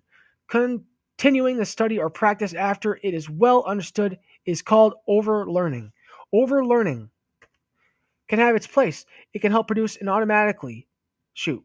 It can help produce an automaticity that is important when you are executing a serve in tennis or playing a perfect piano concerto. But be wary of repetitive overlearning during a single session in math and science learning. Research has shown it can be a waste of valuable learning time. Revisiting the approach mixed with other approaches during a subsequent study session, however, is just fine. In summary, then, once you've got the basic idea down during a session, continuing to hammer away at it during the same session doesn't necessarily strengthen the kinds of long term memory connections you want to have strengthened. Worse yet, focusing on one technique is a little like learning carpentry by only practicing with a hammer. After a while, you think you can fix anything by just bashing it. The reality is, mastering a new subject means learning to select and use the proper technique for a problem. The only way to learn that is by practicing with problems that require different techniques. Once you have the basic idea of a technique down during your study session, sort of like learning to ride a bike with training wheels, start interleaving your practice with problems of different types. Sometimes this could be a little tough to do. A given section in a book, for example, is often devoted to a specific technique. So when you flip to that section, you already know what technique you're going to use. Still, do what you can to mix up your learning.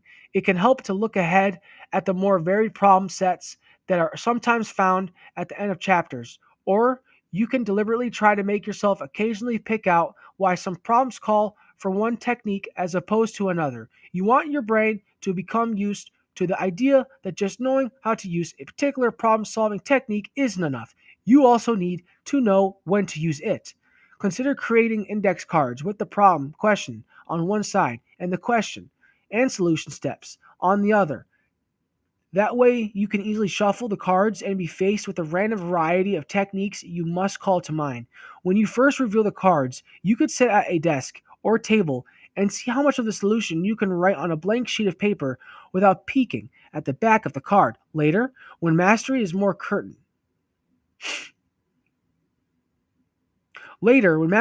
certain, you can review your cards anywhere, even while out for a walk. Use the initial question as a cue to bring to mind the steps of the response, and flip the card over if necessary to verify that you've got the procedural steps all in mind. You are basically strengthening a new chunk. Another idea is to open the book to a randomly chosen page and work a problem while, as much as possible, hiding from view everything but the problem.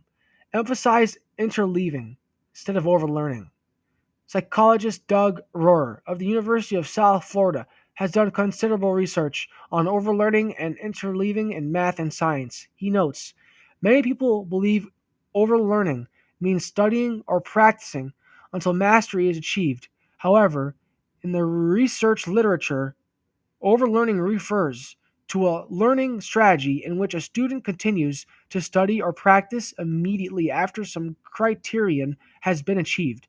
An example might be correctly solving a certain kind of math problem and then immediately working several more problems of the same kind. Although working more problems of the same kind rather than fewer often boosts scores on a subsequent test, doing so, doing too many problems of the same kind in immediate succession provides diminishing returns. In the classroom and elsewhere, students should maximize the amount they learn per unit time spent studying or practicing. That is, they should get the most bang for the buck. How can students do this? The scientific literature provides an unequivocal answer. Rather than devote a long session to their study or practice of the same skill or concept to the overlearning occurs, students should divide their effort across several shorter sessions. This doesn't mean that long study sessions are necessarily a bad idea. Long sessions are fine as long as students don't devote too much time to any one skill or concept. Once they understand X, they should move on to something else and return to X on another day. It's best to write the initial solution or diagram or concept out by hand. There's evidence that writing by hand helps get the ideas into mind more easily than if you type the answer. More than that, it's often easier to write symbolic material like the omega or the alpha. Who knows? If any of you guys know, feel free to comment that because I don't even know what to look up. E or omega by hand. Then to search out the symbol and type it, unless you use the symbols often enough to memorize the alt codes. But if you then want to photograph or scan the question in your handwritten solution to load it into a flashcard program for your smartphone or laptop, that will work just fine. Beware, a common illusion of competence is to continue practicing a technique you know, simply because it's easy and it feels good to successfully solve problems. Interleaving your studies, making a point to review for a test, for example, by skipping around through problems in the different chapters and materials, can sometimes seem to make your learning more difficult, but in reality, it helps you learn more deeply. Avoid mimicking solutions. Practice changing mental gears. When students do homework assignments, they often have 10 identical problems in a row. After the second or third problem, they are no longer thinking. They are mimicking what they did on the previous problem. I tell them that when doing the homework from section 9.4, after doing a few problems, go back and do a problem from section 9.3, do a couple more 9.4 problems, and then do one from section 9.1.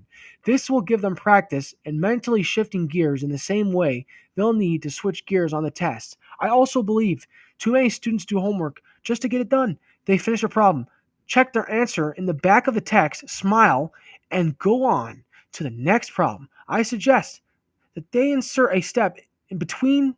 I suggest that they insert a step between the smile and going on to the next problem, asking themselves this question: how would I know how to do the problem this way if I saw it on a test mixed together with other problems and I didn't know it was from this section of the text? Students need to think of every Students need to think of every homework problem in terms of test preparation and not as part of a task they're trying to complete.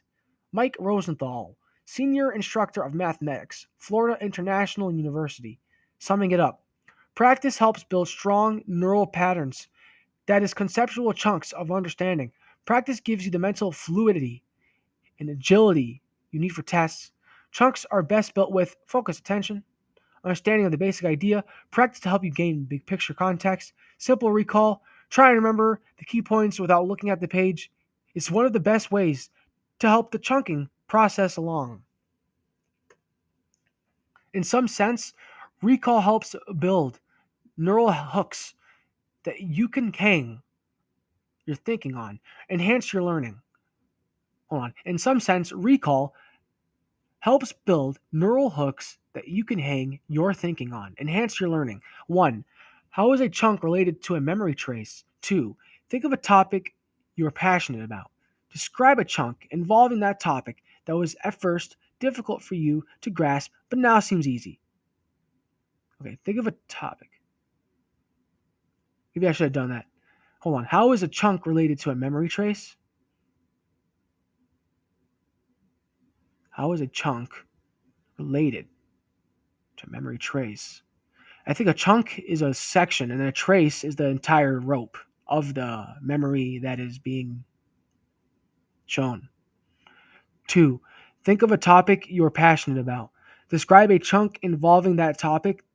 Hold on. 2. Think of a topic you are passionate about. Public speaking. Describe a chunk involving that topic that was at first difficult for you to grasp, but now seems easy.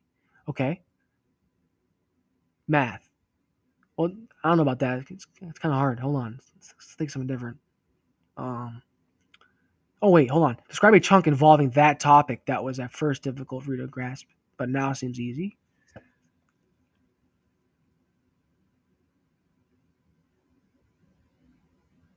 I guess just going in front of a big audience is hard, but I think I've thought about it differently. I always think to myself, like, don't think about it. Just go do it. Over time, it gets easier. 3. What is the difference between top down and bottom up approaches to learning? Is one approach preferable to the other? What is the difference between top down and bottom up approaches to learning? I think top down is just doing it by the book, and then bottom up approaches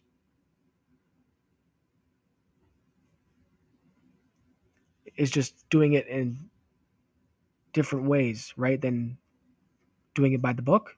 I don't know though, so we're gonna find out. Is one approach preferable to the other? I like the book. Let's go with the book. Is understanding enough to create a chunk? Explain why or why not. Is understanding enough to create a chunk? What? Explain why or why not. Is understanding enough? Is understanding enough to create a chunk? Yeah. Because I just told you about public speaking. I told you about um not being able to go on stage or something, and you're scared, but then you do it anyways because you don't think about it. I mean, I don't know. That's two different things. What is your own most common illusion of competence in learning? Ooh, what is your most common illusion of competence in learning? That's a tough question. What is your most common illusion? So, distortion, like not real, right? What is your most common nightmare of competence? Not knowing, right? I don't know that. I'm competent, right? Wait, yeah. What is your most common nightmare of not knowing and learning? Ooh, okay. So, what is your most common nightmare of not knowing and learning? That's a tough one. I guess just knowing like when not to go for it, you know? Like when do you want to do something? Like when to strike, They always say like a good ninja knows when to strike, but that's a tough concept for me to understand. What strategy can you use to help avoiding falling for this illusion in the future? What strategy can you use? Well, that's not easy, dude. Um, what strategy can you use to help avoid falling for this illusion in the future? Um,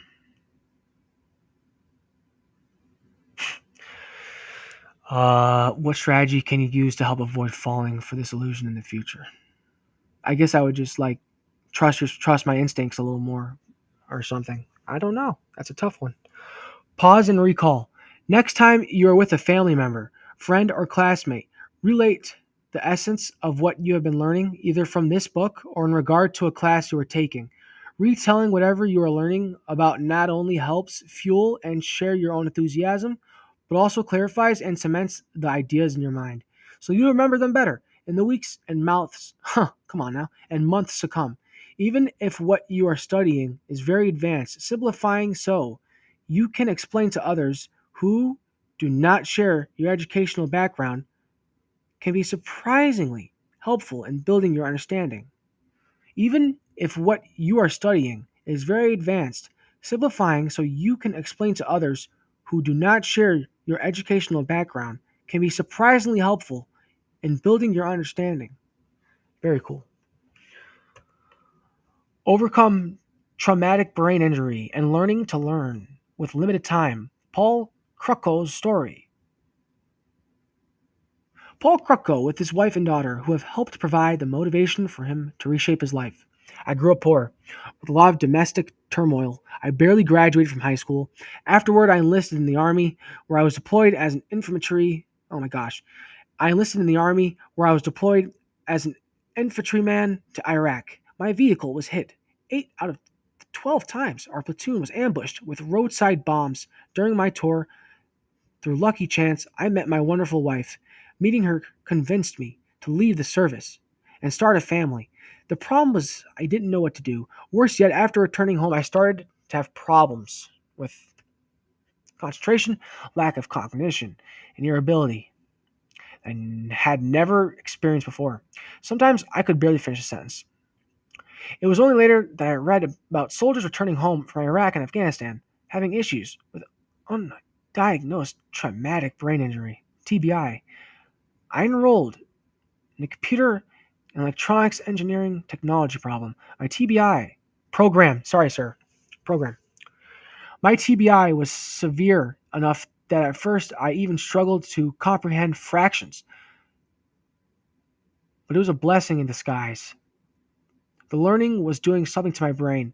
It was as if the mental concentration, difficult though it was retooling my mind and helping my brain heal. To me, this process seemed analogous, analogous, gus, goas, analogous. To me, this process seemed analogous to how I would apply physical effort in the gym, and blood would be forced into my muscles to build strength. In time, my mind healed. I graduated with high honors and got a job as a civilian electronics technician. I decided to go back to school again for an engineering degree. Mathematics, especially calculus, is far more important when studying engineering than it is when training as a hands on technician. At this point, my lack of foundation of mathematics from the earliest years of grade school starting to catch up with me.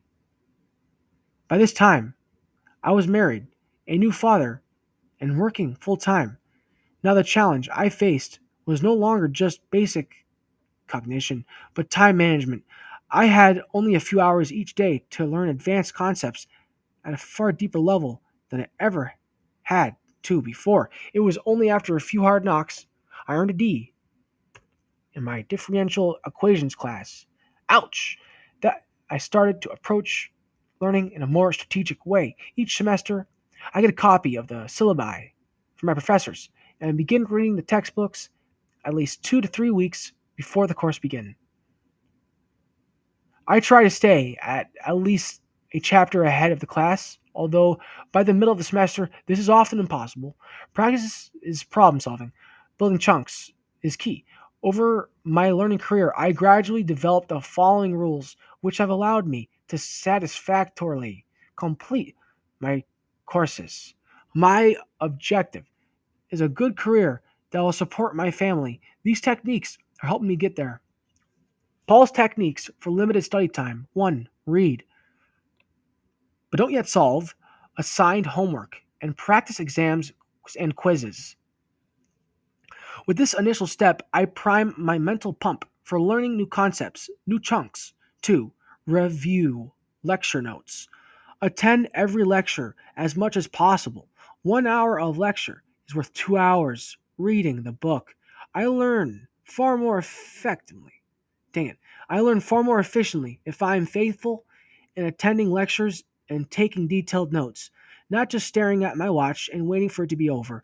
I review my notes the following day while the subjects are still fresh in my head, in my mind. I have also found that 30 minutes with a professor asking questions is easily worth 3 hours reading the book. 3. Review. Oh my gosh. 3. Rework. Example problems presented in lecture notes. It never helped me to practice problems given by either the instructor or the textbook that didn't have solutions to provide feedback. With the example problems, I already had a step by step solution available if necessary. Reworking helps solidify chunks. I use different colored pens when I study blue, green, red, not just black. I found that it helps me focus on reading my notes better. Things pop out more instead of blending. together into a confusing collage of inexplicable mathematical chaos on the page. 4. Work assigned homework. Wow. 4. Work assigned homework and practice exam and quiz questions. This builds muscle memory, chunks for the mind in solving certain types of problems.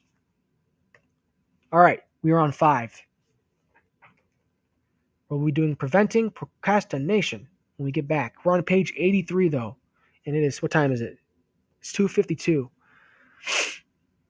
Should we do some math? Let's see here. So 83. We're on page 83. Let's just say it's 3 o'clock, and we've gotten to 83 pages by 3 o'clock. Oh, I don't know when we started though. 11:15. Okay, 11:15 to 3 o'clock, and we've gotten 83 pages done. It's 4 hours, and we've done 83 pages.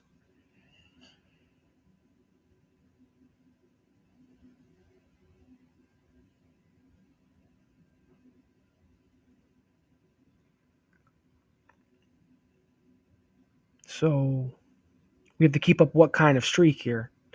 I don't know. Let's see. Let's think.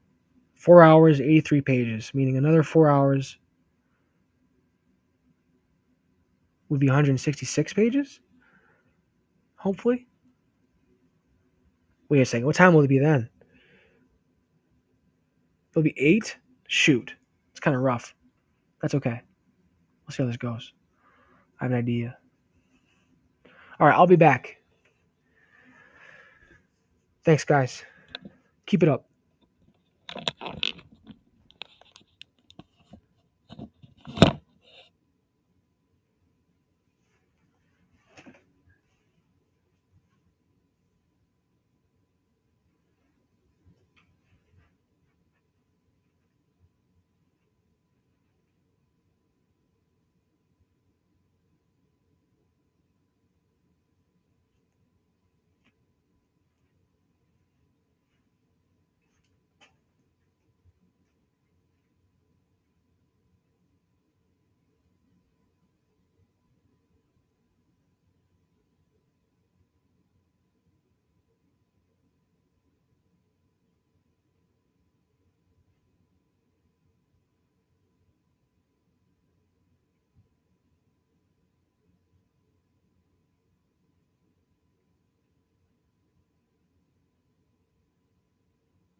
Okay, you guys. 5. Preventing procrastination. Enlisting your habits. Zombies as helpers. For centuries, arsenic was a popular choice for killers. A sprinkle on your morning toast would cause your painful death within a day. So you can imagine the shock at the 48th meeting of the German Association of Arts and Science in 1875 when two men sat in front of the audience and blithely downed more than double a deadly dose of arsenic. The next day, the men were back at the conference, smiling and healthy. Analysis of the men's urine showed it was no trick. The med had indeed ingested the poison.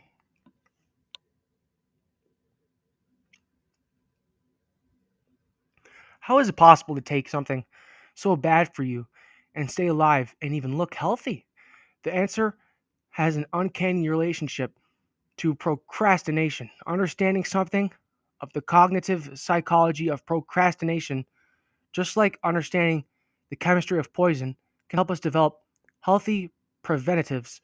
In this and the next chapter, I'm going to teach you the lazy person's approach to tackling procrastination. This means you'll be learning about your inner zombies, the routine, habitual responses your brain falls into as a result of specific cues. These zombies responses are often focused on making the here and now better. As you'll see, you can trick some of these zombies into helping you to fend off procrastination when you need to. Not at all procrastination is bad. Then we'll interleave a chapter where you'll deepen your chunking skills before we return with a final chapter of wrap up coverage on procrastination that provides tips, tricks, and handy technological tools. First things first, unlike procrastination, which is easy to fall into, willpower is hard to come by because it uses a lot of neural resources.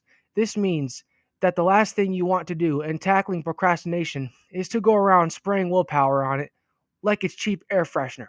You shouldn't waste willpower on procrastination except when absolutely necessary. Best of all, as you will see, you don't need to. Poison zombies, could it get any better? Ah, yes. There's experimentation. Bwahaha. What could be more fun? Distraction and procrastination.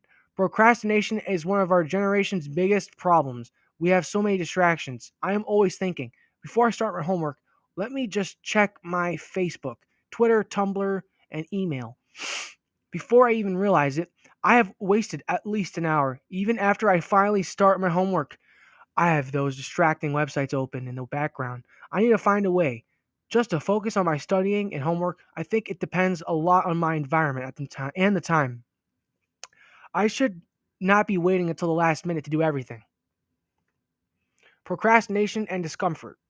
Imagine how your calf muscles would scream if you prepared for a big race by waiting till midnight, the night before your first marathon, to do your first practice run. In just the same way, you can't compete in math and science if you just cram at the last minute.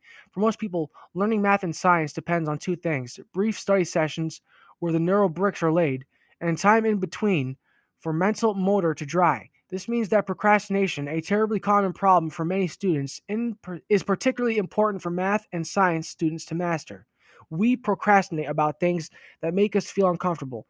Medical imaging studies have shown that math phobes, for example, appear to avoid math because even just thinking about it seems to hurt. The pain centers of their brains light up when they contemplate working on math. But there's something important to note. It was the anticipation that was painful. When the math phobes actually did math, the pain disappeared. Procrastination expert Rita Emmett explains the dread of doing a task uses up more time and energy than doing the task itself. Avoiding something painful seems sensible, but sadly, the long term effects of habitual avoidance can be nasty.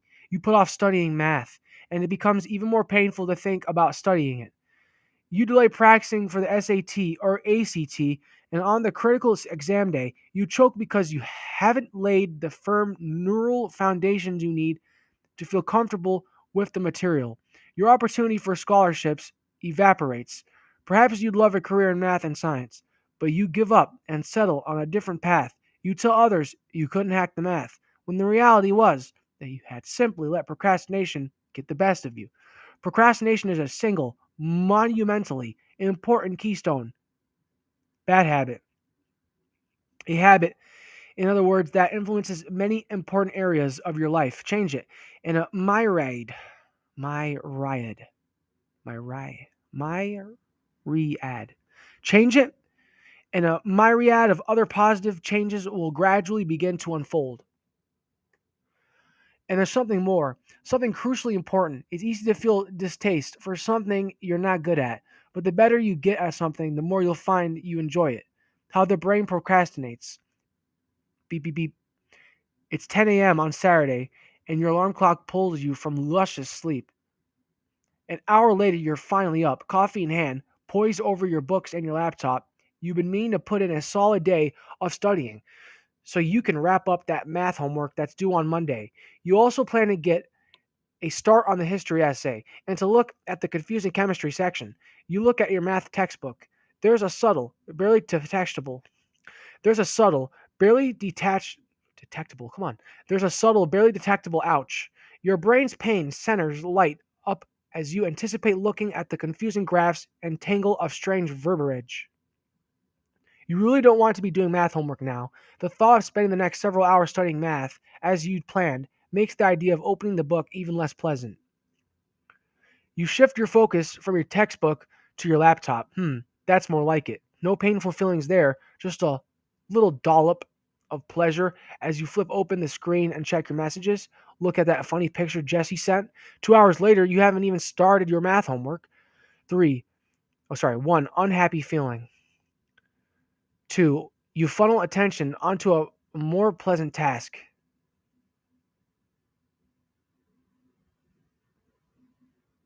3, feel happy temporarily.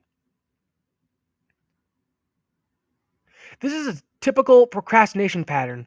You think about something you don't particularly like, and the pain center of your brain light up. So you shift and narrow your focus of attention to something more enjoyable. This causes you to feel better, at least temporarily. Procrastination is like addiction. It offers temporary excitement and relief from boring reality. It's easy to delude yourself that the most profitable use of any given moment is surfing the web for information instead of reading the textbook or doing the assigned problems. You start to tell yourself stories. For example, that organic chemistry requires spatial reasoning, your weakness. So, of course, you're doing poorly at it. You devise irrational excuses that sound superficially reasonable. If I study too far ahead of a test, I'll forget the material. You conveniently forget the tests and other courses you'll be taking during exam time, making it impossible to learn all the material at once.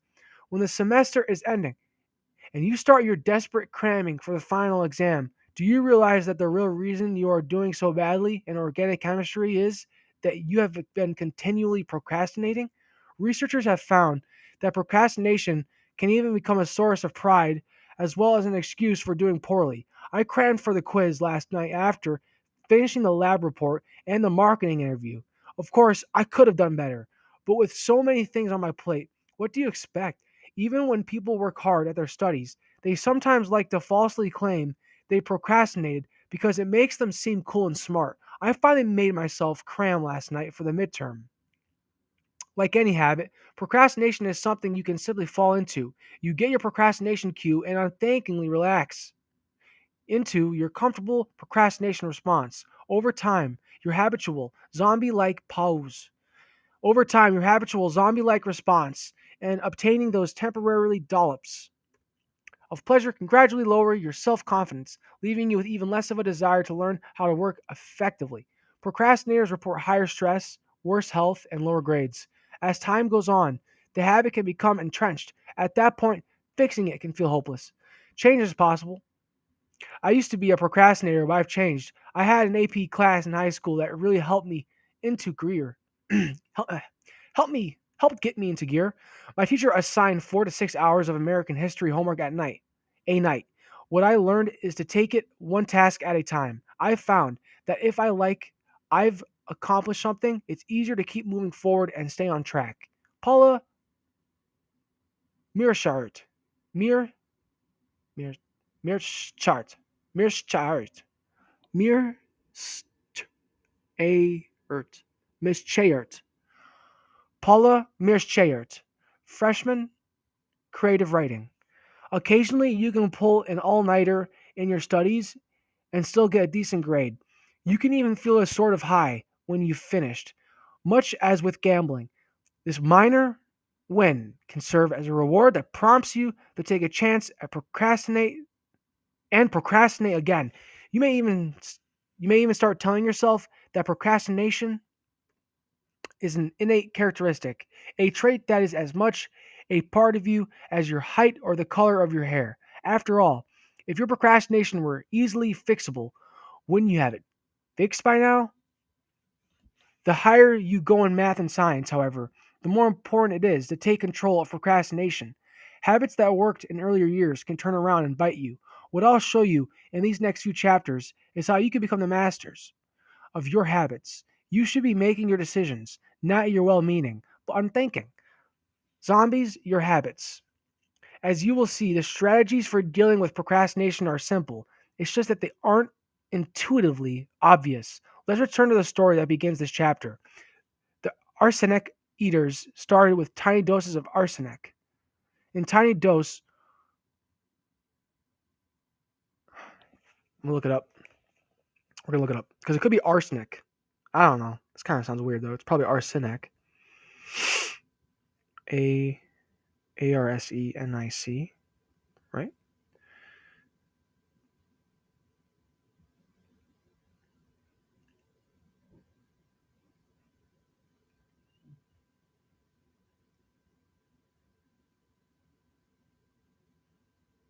Arsenic. Arsenic. All right, cool. Oh my gosh. Arsenic.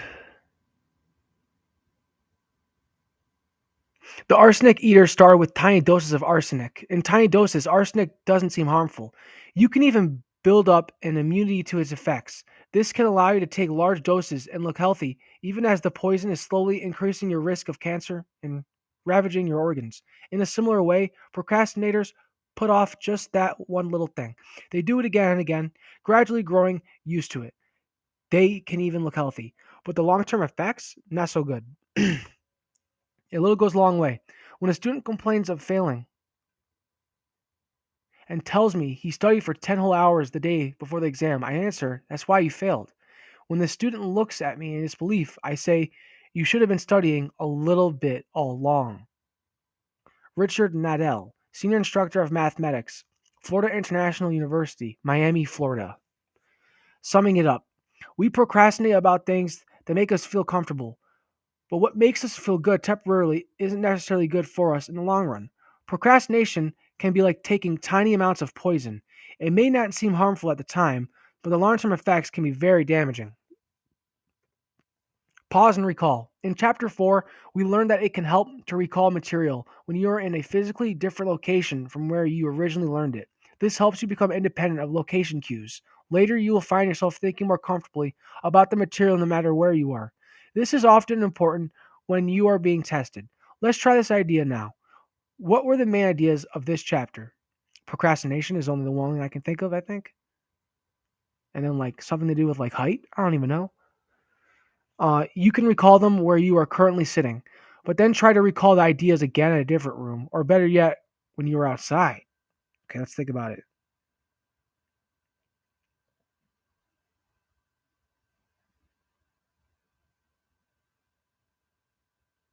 You didn't focus on the right. You should have just focused a little bit all along. That's what I can think of right now. Instead of focusing for 10 hours that one night. Enhance your learning. 1. Have habits of procrastination had an impact on your life? If so, how? Procrastination. I don't know. I don't know. It's kind of tough.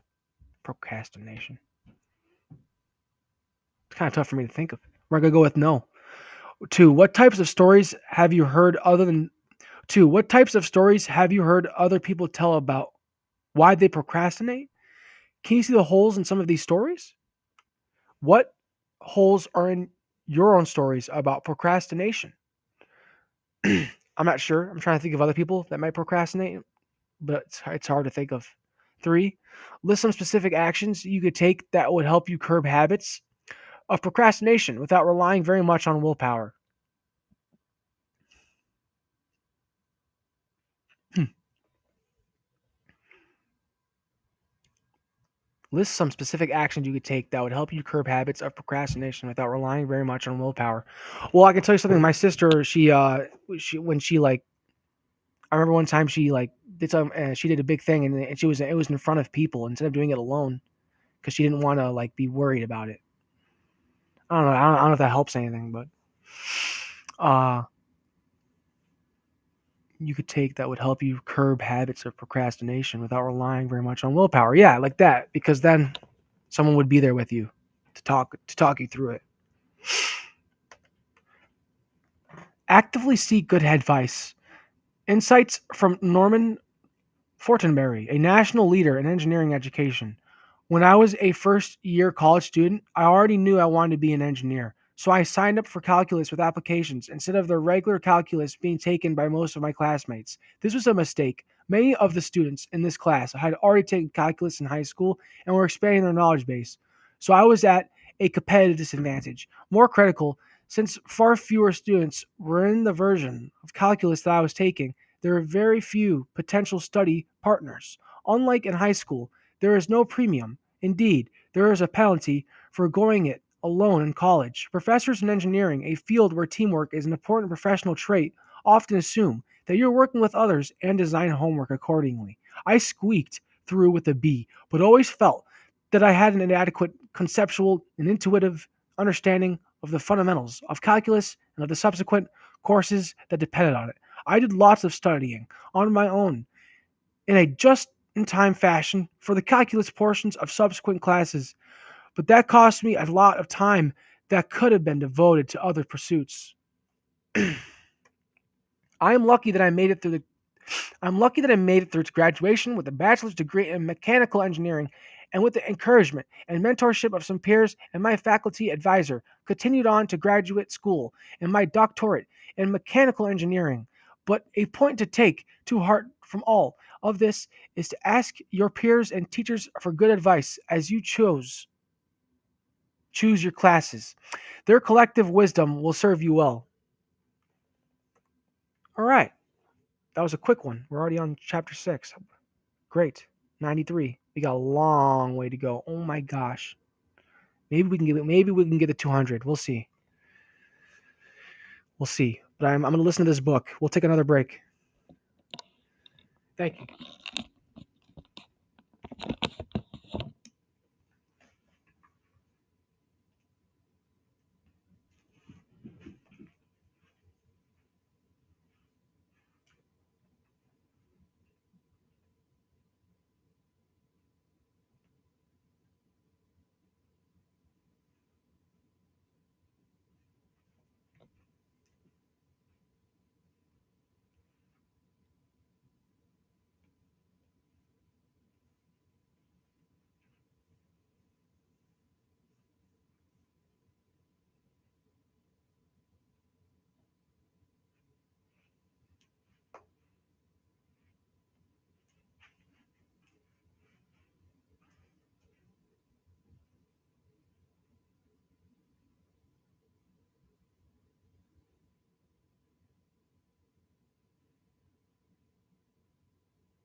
6. Zombies everywhere. Digging deeper to understand the habit of procrastination. In the insightful book, The Power of Habit, author Charles Duhigg describes a lost soul, Lisa Allen, a middle aged woman who had always struggled with her weight, who had begun drinking and smoking when she was 16, and whose husband had left her for another woman. Lisa had never held a job for more than a year and had fallen deeply into debt. But in a 4 year span, Lisa turned her life around completely. She lost 60 pounds, was working toward a master's degree, stopped drinking and smoking, and was so fit that she ran a marathon. To understand how Lisa made these changes, we need to understand habit. Habits can be good and bad. Habit, after all, is simply when our brain launches into a pre-programmed zombie mode. You will probably not be surprised to learn that chunking, the automatically connected neural pattern that arises from frequent practice, is intimately related to habit. Habit is an energy saver for us. It allows us to free our mind for other types of activities. Habit is an energy saver for us. It allows us to free our mind for other types of activities. An example of this is backing your car out of the driveway. The first time you do this, you are on hyper alert. The deluge of information coming at you make the task seem almost impossibly difficult, but you quickly learned how to chunk this information so that before you knew it, all you have to do was think, let's go, and you were backing out of the driveway. Your brain goes into a sort of zombie mode where it isn't consciously aware of everything it is doing. You go into this habitual zombie mode far more often than you might think. That's the point of the habit.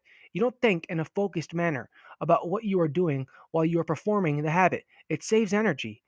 Habitual actions can vary in length. They can be brief, seconds, long intervals where you smile absently at a passerby or glance at your fingernails to see whether they are clean.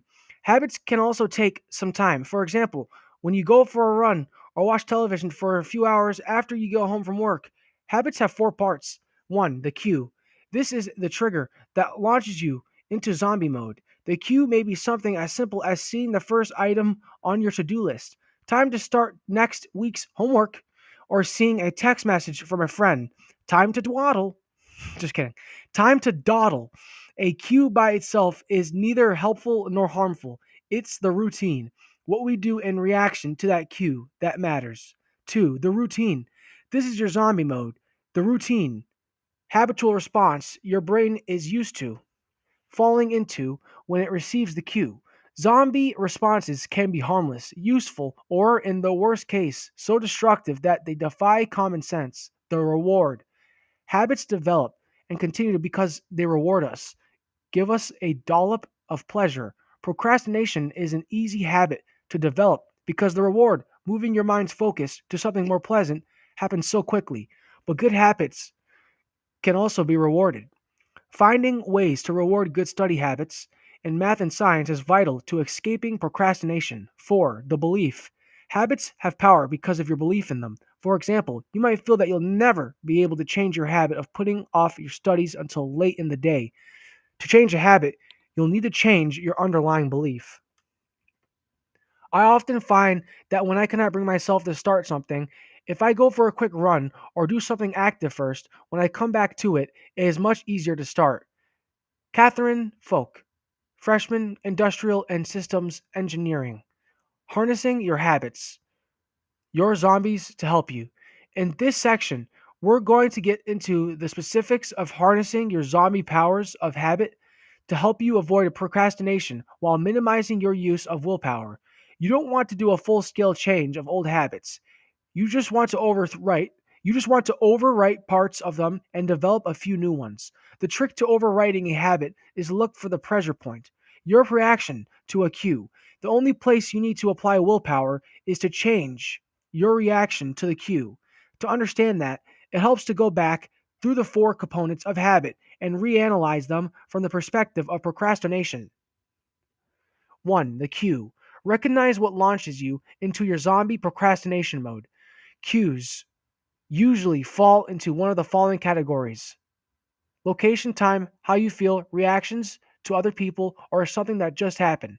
Do you look something up on the web and then find yourself web surfing? Does a text message disturb your reverie, reverie, reverie, reverie? Does a text message disturb your reverie, taking you 10 minutes to get back into the flow of things even when you try to keep yourself on task? The issue with procrastination is that because it's an automatic habit, you are often unaware that you have begun to procrastinate. Students often find that developing new cues, such as starting homework as soon as they get home from school or right after their first break from class, are helpful. As procrastination expert Pierre Steele, authors of the procrastination equation, points out, if you protect your routine, eventually it will protect you. You can prevent the most damaging cues by shutting off your cell phones or keeping yourself away from the internet for brief periods of time, as when you're working on homework during a 25-minute study session. Freshman actual freshman freshman actuarial freshman actuarial freshman actuarial student Yusra Hassan likes to give her phone and laptop to her sister to watch over, which is doubly doubly double no doubt do do do you do doubly doubly doubly doubly. Freshman actuarial, and then what's the other one? Doubly, actuarial, and doubly. Freshman actuarial, doubly, actuarial. Freshman actuarial student Yusra Hassan likes to give her phone and laptop to her sister to watch over, which is doubly clever because a public commitment to study is made in the very act of removing temptation. Friends and family can be helpful if you enlist them. Many tiny accomplishments, many tiny rewards, gradually enjoy studies more. 2. The routine. Let's say that instead of doing your studies, you often divert your attention to something less painful. Your brain wants to automatically go into this routine when you've gotten your cue. So, this is the pressure point where you must actively focus on rewiring your old habit. The key to rewiring is to have a plan. Developing your ritual can be helpful. Some students make it a habit to leave their smartphone in their car when they head in for class, which removes a potent distraction. Many students discover the value of settling into a quiet spot in the library or closer to home. The productive effects of simply sitting in a favorite chair at the proper time with all internet access disconnected. Your plan may not work perfectly at first, but keep at it. Adjust the plan if necessary and savor the victories when your plan works. Don't try to change everything at once. The Pomodoro technique, the 25-minute timer, can be especially helpful in shifting your reaction to cues. Also, it helps to have something in your stomach when starting particularly difficult tasks. This ensures that you have mental energy for that momentary dollop of willpower as you are getting started. It also avoids the potential distraction of, I'll just go grab something to eat. 3. The reward. This can sometimes require investigation. Why are you procrastinating? Can you substitute in an emotional payoff a feeling of pride for accomplishing something, even if it is small? A sense of satisfaction? Can you win a small internet bet or contest in something you've turned into a personal game? Allow yourself to indulge in a latte or read a favorite website? Provide yourself with an evening of mindless television or web surfing without guilt? And will you give yourself a bigger reward for a bigger achievement? Movie tickets, a sweater, or an utterly frivolous purchase? My boyfriend and I love movies, so as a reward for completing specific tasks on certain days, he takes me to the movies. This is not only is this not only is motivation to study or get homework done, but also has led me to develop new habits of studying by reinforcing the cue, routine, and reward system. Charlene Brisson. Hold on, Brisson. Yeah. Charlene Brisson, psychology major, accelerated a second degree nursing program. Remember, habits are powerful because they create neurological cravings. It helps to add a new reward if you want to overcome your sorry. It helps to add a new reward if you want to overcome your previous cravings. Only once your brain starts expecting the reward will the important rewiring take place that will allow you to create new habits. It's particularly important to realize that giving yourself even a small attaboy or attagirl jump starts the process of rewiring your brain. This rewiring, sometimes called learned industriousness, helps brighten tasks you once thought were boring and uninteresting. As you will find, simply getting into the flow of your work can become its own reward, giving you a sense of productiveness you might not have imagined was possible when you first sat down to begin working. Many people find that setting a reward at a specific time, for example, breaking for a lunch with a friend sorry, with a friend at the deli at noon, or stopping the main tasks at 5 p.m., give a solid mini deadline that can help spur work. Don't feel bad if you find that you have trouble getting into a flow state at first. I sometimes find it takes a few days of drudgery through a few cycles of Pomodoro technique before flows begins to unfold, and I find myself starting to enjoy work in a very new area. Also, remember that the better you get at something, the more enjoyable it can become. 4. The belief. The most important part of changing your procrastination habit is the belief that you can do it. You may find that when the going gets stressful, you long to fall back into old, more comfortable habits. Belief that your new system works is what you can get through. Part of what you, part of what can underpin your belief is to develop a new community. Hang out with classmates who have the can-do philosophy that you want to develop. Developing an encouraging culture with like-minded friends can help us remember that the values that in moments of weakness we tend to forget. A powerful approach is mental contrasting. In this technique, you think about where you are now and contrast it with what you want to achieve. If you're trying to get into medical school, for example, imagine yourself as a doctor helping others even as you're preparing for a great vacation that you can actually afford. Once you've got that upbeat image in mind, contrast it with images of your current life. Imagine your clunker of a car, your macaroni and cheese dinners, and your mountain of student debts.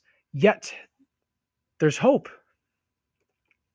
In mental contrasting, it's the contrast of where you want to be with where you are now, or where you have been, that makes the difference. Placing pictures around your work and living spaces that remind you of where you want to be can help prime your diffuse mode pump.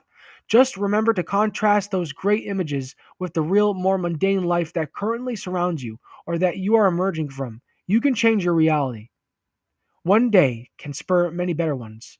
Mental contrasting is great. I've been using this since I was a kid. It's something that people could learn to apply to many different situations. I once was stuck for months in Maryland working in a chicken supplier factory in the middle of a hot summer. I made up my mind right there that I was going to school to get my degree. This experience is what I use as my mental contrast. I believe that sometimes all it takes is one bad day to spark an important realization. After that, keeping your focus to find the way out of your current situation is much easier. Mike Orell, Junior Electrical Engineering. Now you try. Practice your zombie wrangling. Do you like to check your email or Facebook right when you wake up in the morning? Set a timer for 10 minutes of work first thing instead. Then reward yourself with online time. You will be surprised to see that this tiny exercise in self control will help empower you over your zombies through the day. Warning: when you first sit down to try this, some of your zombies will scream as if they want to eat your brain. Tune them out. Part of the point of this exercise is learning to laugh at your zombies' antics as they predictably tell you, just this once, it's okay to check Facebook right now. Get into the flow by focusing on process, not product. If you find yourself avoiding certain tasks because they make you uncomfortable, there is a great way to reframe things. Learn to focus on process, not product.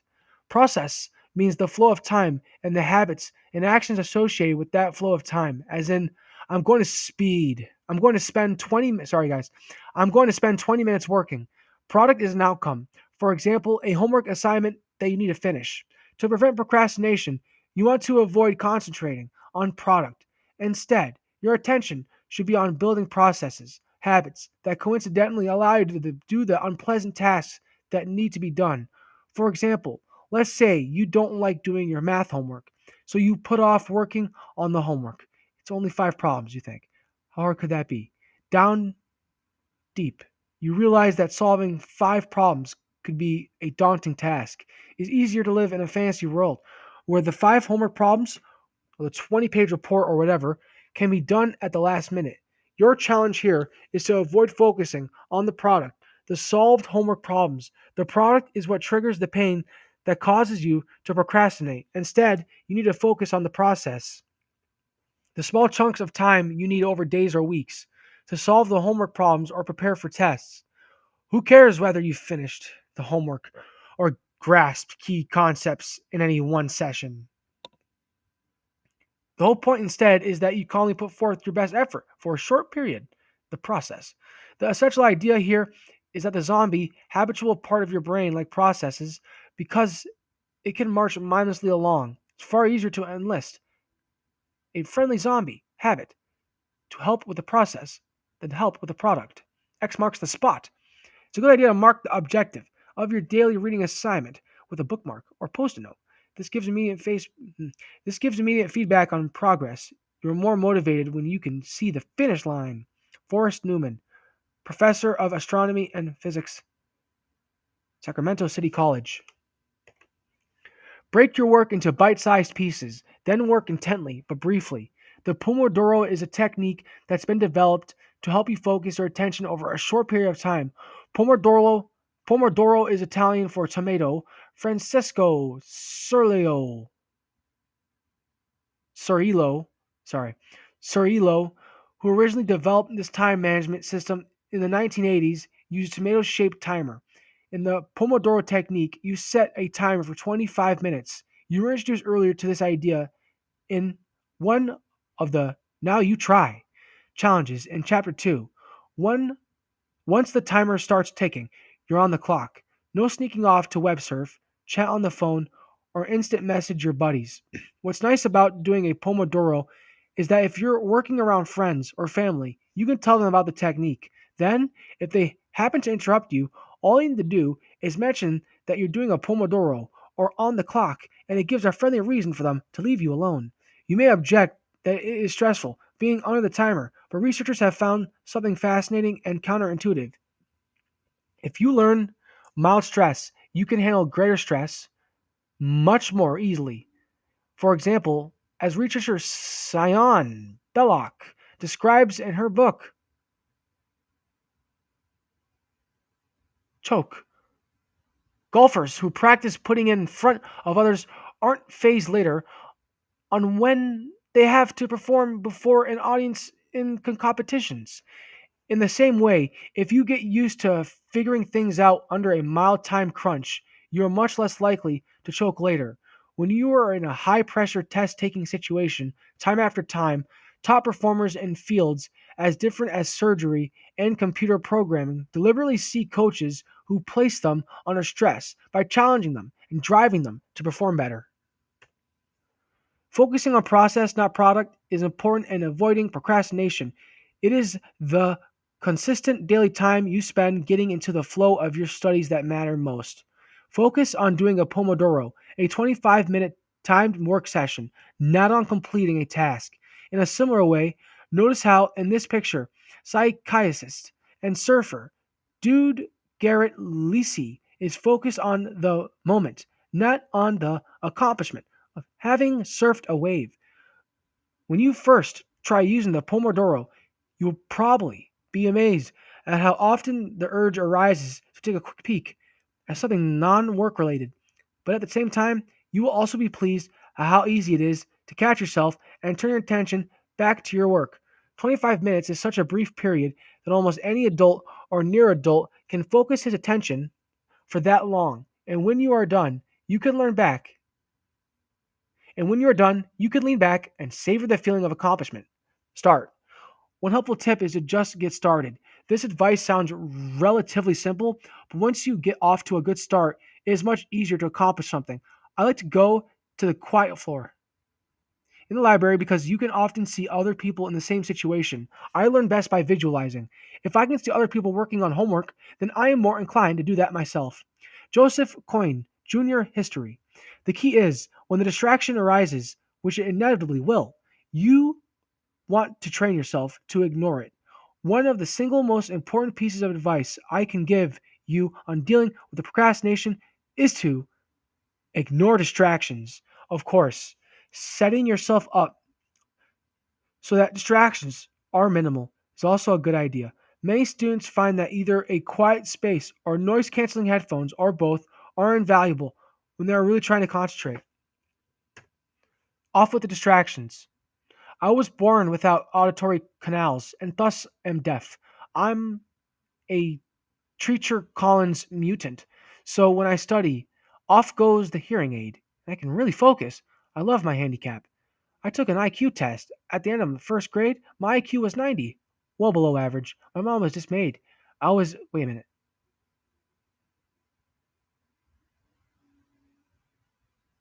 Okay. I was elated. Elated. Yeah. I was elated since I thought I made an A. I was elated since I thought I made an A grade. I have no idea what my current IQ is. Now that I can hear, it's probably dropped a few notches. Thank God for on/off switches. Bill Zettler, professor of biology, co-discoverer of several viruses, and winner of the Teacher of the Year award, University of Florida. How should you start again once you've done a Pomodoro? It depends what you're doing. If you're trying to get yourself started on something that's due in many weeks, you may reward yourself with a half hour of guilt free web surfing. If you're under stress and have a lot due, a 2 to 5 minute breather may have to do. You may want to alternate your Pomodoro sessions with working sessions that don't make use of a timer. If you find yourself lagging, and not working with focus, you could put yourself back on the timer. In Pomodoro type timer systems, the process, which involves simple focus effort, moves to the forefront. You disconnect from being stuck on any one item and can get into a state of a state of automaticity without concerns about having to finish anything.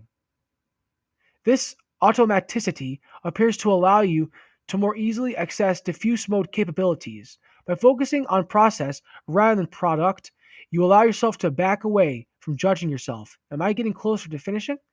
And allow yourself to relax into the flow of the work. This helps prevent the procrastination that can occur not only when you are studying math and science, but when you are doing the writing that is so important for many different college classes. Multitasking is like constantly pulling up a plant. This kind of constant shifting of your attention means that new ideas and concepts have no chance to take root and flourish. When you multitask while doing schoolwork, you get tired more quickly. Each tight shift back and forth of attention siphons off energy. Although each attention switch itself seems tiny, the cumulative result is that you accomplish far less for your effort. You also don't remember as well. You make more mistakes, and you are less able to transfer what little you do learn into other contexts. A typical negative example of multitasking is that on average, students who allow themselves to multitask while studying or sitting in class have been found to receive consistently lower grades. Procrastination often involves becoming sidetracked on less essential little tasks, such as pencil sharpening, in part because you can still feel the thrill of accomplishment. Your mind is tricking you. That is why keeping an experimental notebook is so important. We'll talk about that soon. Now you try. Ignore, sorry, Ignorance is bliss. Next time you feel the urge to check your messages, pause and examine the feeling. Acknowledge it, then ignore it.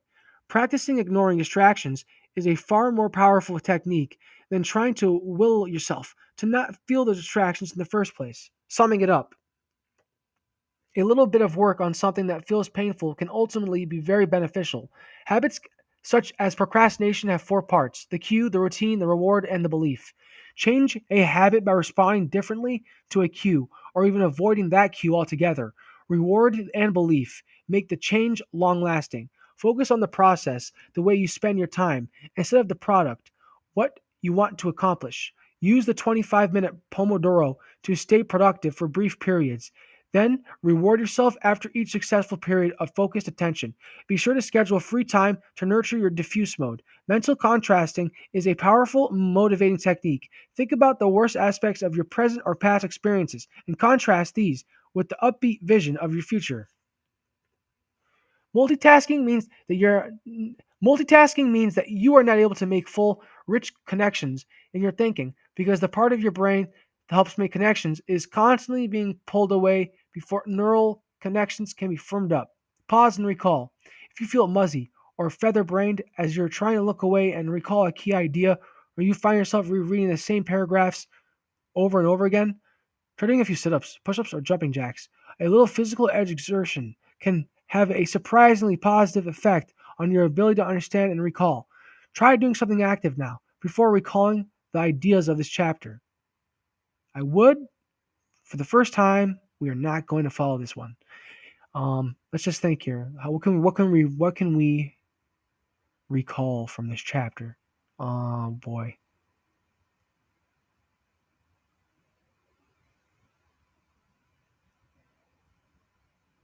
I'm trying to think about it. It's not easy. Wow, this guy's right. How do you know? Enhance your learning. 1.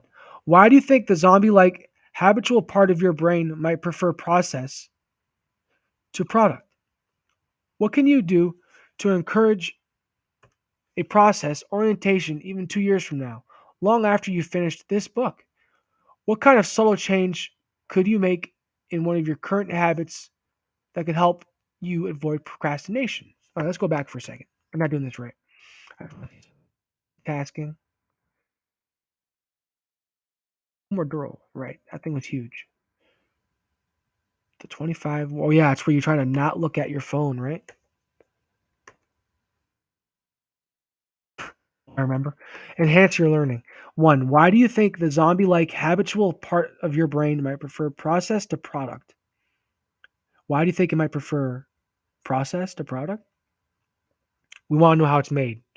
What can you do to encourage a process orientation even 2 years from now, long after you finish this book? Hmm. How can we do a encourage a process orientation even 2 years from now, long after you finish this book? I guess you could just 2 years. Wait, 2 years from now, long after you finish this book. Good idea.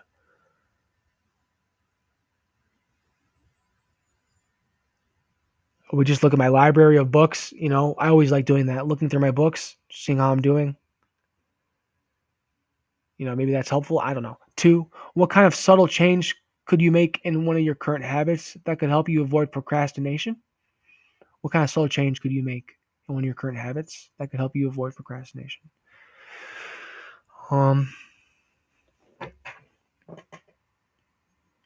what kind of subtle change could you make in one of your current habits that could help you avoid procrastination? Well, I struggle to wake up sometimes, I feel like. So I guess I could set an alarm. I don't know. What kind of simple and easy new habit could you form that would help you avoid procrastination? Um, what kind of simple and easy new habit could you form that would help you avoid procrastination? Maybe like going for a jog? I don't know. 4, what is one of your most troublesome cues? Maybe not jog, but no, that wouldn't work. Hold on. Video games? No, wait a minute. So if you want to do something really bad, right? But then you don't do it. Instead, you go for a jog. What does that accomplish? The wrong thing, right? Or do you think about it while going for a jog? Yeah, you do. Hold on a second. What kind of simple and easy new habit could you form that would help you avoid procrastination?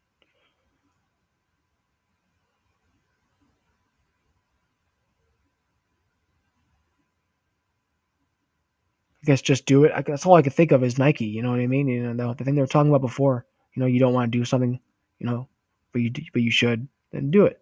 I don't know. For what is one of your most troublesome cues that spins you off into a procrastination response? What could you do to react differently to that cue or to avoid receiving the cue? What is one of your most troublesome cues that spins you off into procrastination response? Hmm.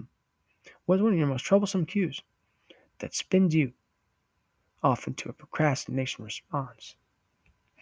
I don't know. Um, a procrastination cue, right? Troublesome cues that spin you off into procrastination. I mean, I like school, but I could see school being one thing that could maybe make somebody else procrastinate, like when they go.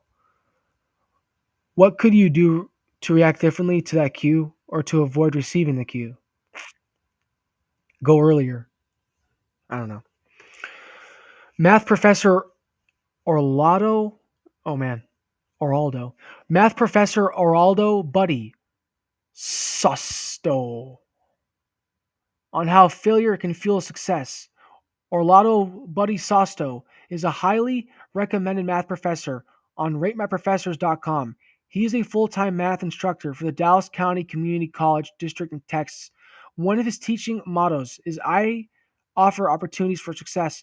Here, Buddy provides insight into a failure that fueled a success. Every once in a while, a student asks me if I have always been smart. This makes me laugh. I then proceed to tell them about my initial GPA at Texas A&M University. While writing 4.0 on the whiteboard, I say that I was close to having a 4.0 my first semester. Sounds great, right? I ask, pausing for the reaction. Then I take my eraser and move the decimal point over to the left. Ends up looking like this. 0. 0.4. Yes, it's true. I failed miserably and was kicked out of the university. Shocking, right? But I did return and eventually received both my bachelor's and master's. There are a lot of failure to success types out there with similar stories. If you failed in the past, you may not realize how important that it can be in fueling your success. Here are some of the important lessons I've learned in my climb to success. You are not your grade. You're better than that. Grades are indicators of time management and a rate of success. Bad grades do not mean you're a bad person. Procrastination is the death of success. Focusing on taking small, manageable steps forward and time management are key. Preparation is key to success. We all have a failure rate. You will fail. So control your failures. That is why we do homework to exhaust our failure rate. The biggest lie ever is that practice makes perfect. Not true. Practice makes you better. Practice is where you are supposed to fail. Practice at home, in class, anytime and anywhere, except on the test. Cramming and passing are not success. Cramming for tests in the short game with less satisfaction and only temporary results. Hold on. Cramming for tests is the short game with less satisfaction and only temporary results. Learning is the long game with life's biggest rewards. We should always be perpetual learners, always and always, always in always. Embrace failure, celebrate each failure. Thomas Edison renamed his failures 1,000 ways to not create a light bulb. Rename your own failures. Jeez, that's kind of rough. Is it asking me to for real? Rename your own failures? Thomas Edison renamed his failures 1,000 ways to not create a light bulb. Rename your own failures.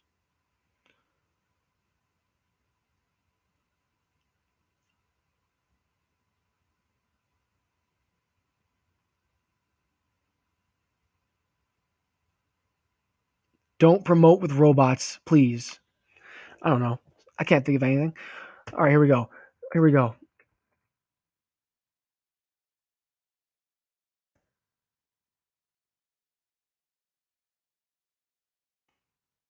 What am I doing? Wait. Rename your own failures. Okay. Even zombies get up and try again. They say experience is the best teacher. Instead, it should be that failure is the best teacher.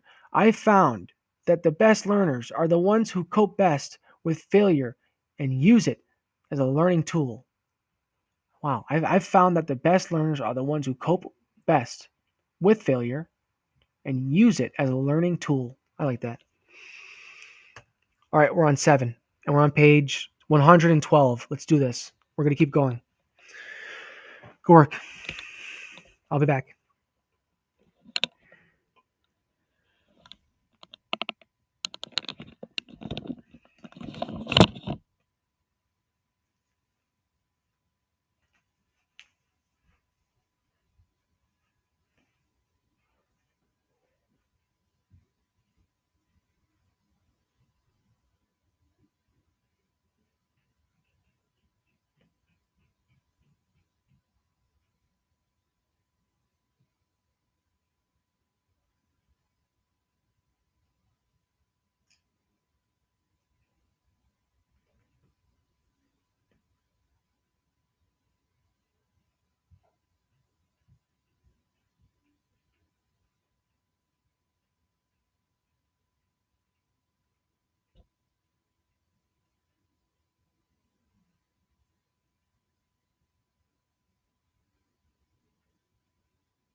7. Chunking versus choking. How to increase your expertise and reduce anxiety. New inventions almost never initially appear in their fully formed glory. Rather, they go through many Sorry, iterations. Rather, they go through many iterations and are constantly being improved. The first mobile phones were about as portable as bowling balls. The first clumsy refrigerators were cranky devices used by breweries. The earliest engines were overbuilt monstrosities with about as much power as today's go karts. Enchantments come only after an invention has been out for a while and people have had a chance to mess with it. If you have a working engine on hand, for example, it's a lot easier to improve any particular feature or add new ones. That's how clever innovations such as engine turbocharging arose. Engineers realized they could get more power and bang for the buck by stuffing more air and fuel into the combustion chamber. German, Swiss, French, and American engineers, among many others, raced to tweak and improve the basic idea. Did you remember to skim ahead and check the questions at the end of the chapter to help you start building chunks of understanding? We don't have a book, you know what I mean? We have this computer in front of us, so let's not do that. How to build a powerful chunk. In this chapter, much as with, hold on, I guess we can go do it, fine.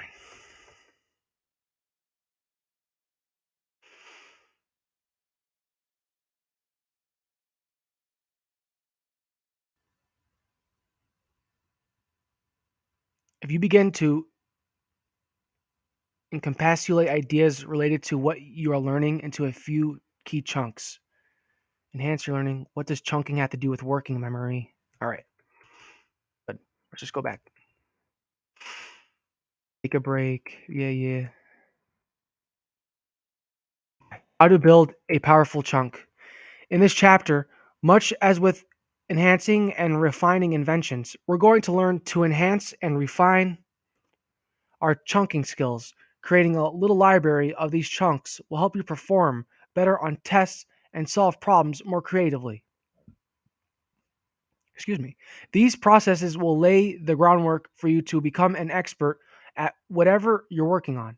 In case you are wondering, our jump in this chapter from procrastination back to chunking is an example of interleaving, varying your learning by hopping back after a break to strengthen an approach you've learned earlier. Here's a key idea. Learning fundamental concepts of math and science can be a lot easier than learning subjects that require a lot of rote memorization. This is not trivialize the This is not to trivialize the difficulty. Trivialize. Come on. This is not to trivialize the difficulty or importance of memorization. Ask any medical school student preparing for board exams. One reason that statement is true is that once you start working on a math or science problem, you'll notice that each step you complete signals the next step to you. Internalizing problem solving techniques enhances the neural activity that allows you to more easily hear the whispers of your growing intuition. When you really know how to solve a problem just by looking at it, you've created a commanding chunk that sweeps like a song through your mind. A library of these chunks gives you an understanding of fundamental concepts in a way nothing else can. So, with that, here we go. Steps to building a powerful chunk. 1. Work a key problem all the way through on paper. You should have the solution to this problem available, either because you've already worked it or because it's a solved problem from your book. But don't look at the solution unless you absolutely have to. As you work through this problem, there should be no cheating, skipping steps, or saying, yeah, I've got it, before you've fully worked it out. Make sure each step makes sense. 2. Do another repetition of the problem, paying attention to the key processes. If it seems a little odd to work a problem again, keep in mind that you would never learn to play a song on the guitar by playing it only once, or work out by lifting a weight a single time. Take a break. You can study other aspects of the subject if you need to, but then go do something different. Work at your part time job, study a different subject, or go play basketball. You need to give your diffuse mode. Time to internalize the problem. Sleep. Before you go to sleep, work the problem again. If you get stuck, listen to the problem. Let your subconscious tell you what to do next. 5. Do another repetition. As soon as you can, the next day, work the problem again. You should see that you are able to solve the problem more quickly now. Your understanding should be deeper. You may even wonder why you ever had any trouble with it. At this point, you can start lighting up on computing each step. Keep your focus on the parts of the problem that are the most difficult for you. This continued focus on the hard stuff is called deliberate practice. Although it can sometimes be tiring, it is one of the most important aspects of productive studying. An alternative or supplement at this point is to see whether you can do a similar problem with ease. Add a new problem. Pick another key problem and begin working on it in the same way that you did the first problem. The solution to this problem will become the second chunk in your chunked library. Repeat steps 1 through 5 on this new problem, and after you become comfortable with that problem, move on to another. You will be surprised how even just a few solid chunks in your library can greatly enhance your mastery of the material and your ability to solve new problems efficiently. Repeat steps 1 through 5 on this new problem. Pick another key problem and begin working on it in the same way that you did the first problem. Man, I gotta actually do it. Work a key problem all the way through on paper. You should have the solution. Do another repetition. Take a break. Sleep. Do another. Add a new problem. Pick another key problem and begin working on it in the same way that you did the first problem. The solution to this problem will become the second chunk in your chunked library. The solution to this problem. Okay, so pick another key problem. All right, let's say littering or something. The solution to this problem will become the second chunk to your chunked library. So, like, the second chunk in your chunked library? What? Hold on.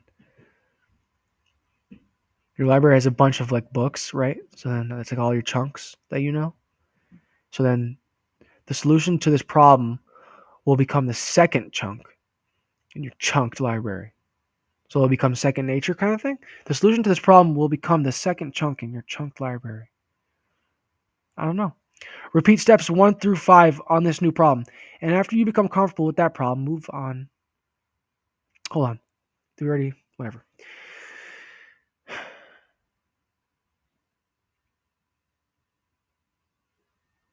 Okay. 7. Do active repetitions.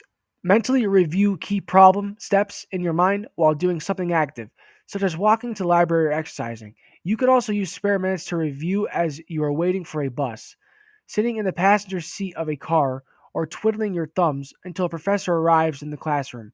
This type of active rehearsal helps strengthen your ability to recall ideas when you are solving homework problems or taking a test. That's it. Those are the key steps to building a chunked library. What you are doing is building and strengthening an increasingly interconnected web of neurons, enriching and strengthening your chunks.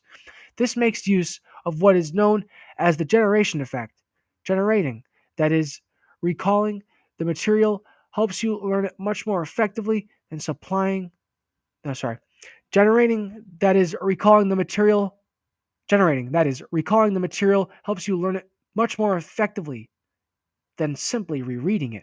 This is useful information, but I can already hear what you're thinking. I'm spending hours every week just solving all my assigned problems once. How am I supposed to do it 4 times for one problem? In response, I would ask you, what is your real goal? To turn in homework or to perform well on the tests that demonstrate mastery of the material and form the basis for most of your course grade? Remember, just solving a problem with the book open in front of you doesn't guarantee you could solve something like it again on a test. And more important, it doesn't mean that you truly understand the material. If you are pressed for time, use this technique on a few key problems as a form of deliberate practice to speed and strengthen your learning and to help you speed your problem solving skills.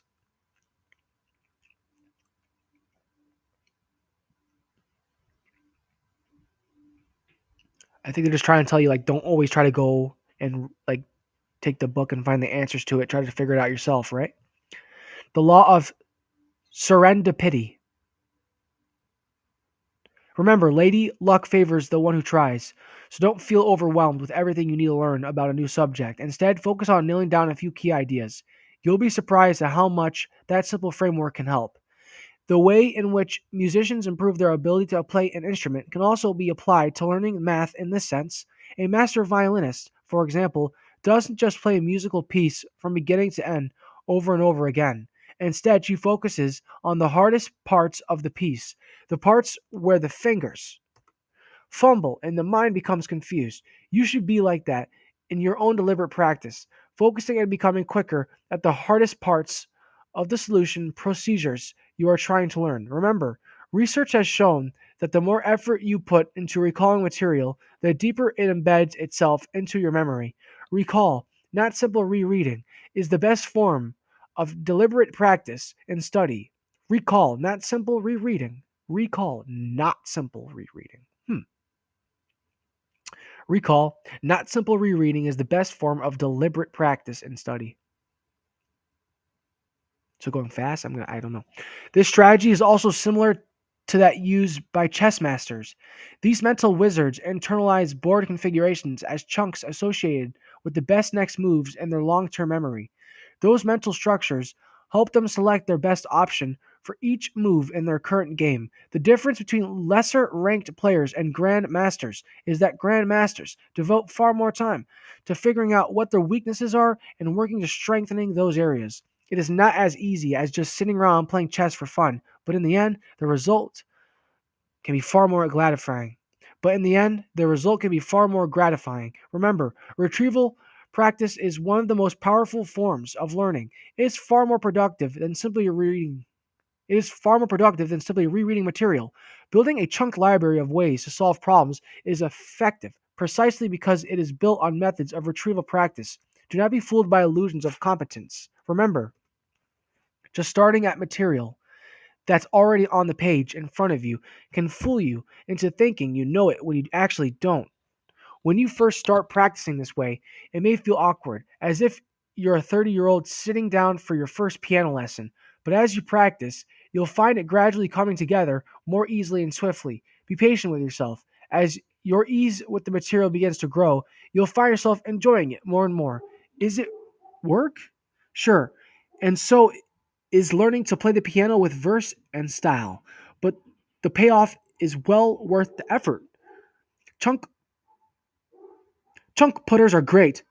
Between being a full-time engineering student and also working a full-time job as an engineering tech, I have too much academic work to keep it all in the forefront of my mind. So my mental trick is to create big chunks for different areas: thermoclass, machine design, programming, etc. Etc. When I need to recall an individual project, I set my current focus aside and reference the desired chunk, which is like a link on my computer desktop. I can either focus on a specific area. I can either focus in on a specific area, or in diffuse mode, I can look at the complete desktop and find conceptual links between chunks. When I have a clean and organized mental desktop, I can make connections more easily. It increases my mental agility and also allows me to bore deeper into any one topic more easily. Mike Orell, Junior Electrical Engineering. Hitting the wall when your knowledge suddenly seems to collapse. Learning doesn't progress logically, so that each day just adds an additional neat packet to your knowledge shelf. Sometimes you hit a wall in constructing your understanding. Things that made sense before can suddenly seem confusing. This type of knowledge collapse seems to occur when your mind is restructuring its understanding, building a more solid foundation. In the case of language learners, they experience occasional periods when the foreign language suddenly seems as comprehensible as Klingon. Remember, it takes time to assimilate new knowledge. You will go through some periods when you seem to take an exasperating. You will go through some periods when you seem to take an exasperating. You will go through some periods when you seem to take an exasperating step backward in your understanding. This is a natural phenomenon that means your mind is wrestling deeply with the material. You'll find that when you emerge from these periods of temporary frustration, your knowledge base will take a surprising step forward. Getting your act together, organizing your materials, and in preparation for a test, have your problems and solutions neatly organized so you can go over them quickly. Some students type handwritten solutions to problems on the relevant page of their textbook so everything is readily available. Use printers, masking, tape, or sticky notes if you plan to later return a book. The handwritten solution is important because writing by hand increases the odds that what is written will be retained in memory. Alternatively, keep a binder handy with important problems and solutions from the class and the book so you can go over them again before tests. Words of wisdom about remembering from one of history's greatest psychologists. A curious peculiarity of our memory is that things are impressed better by active than by passive repetition. I mean that in learning by heart, for example, when we almost know the piece, it pays better to wait and relicate, recollect by an effort from within than to look at the book again. If what if we recover the words in the former ways, we shall probably know them the next time. If in the later way, we shall very likely need the book once more. William James, writing in 1890. Testing is a powerful learning experience. Give yourself little mini tests constantly. Here's one of the most important reasons to have well chunked solution methods readily in mind. They help prevent choking on tests. Choking, panicking to the point where you freeze, can happen where you working.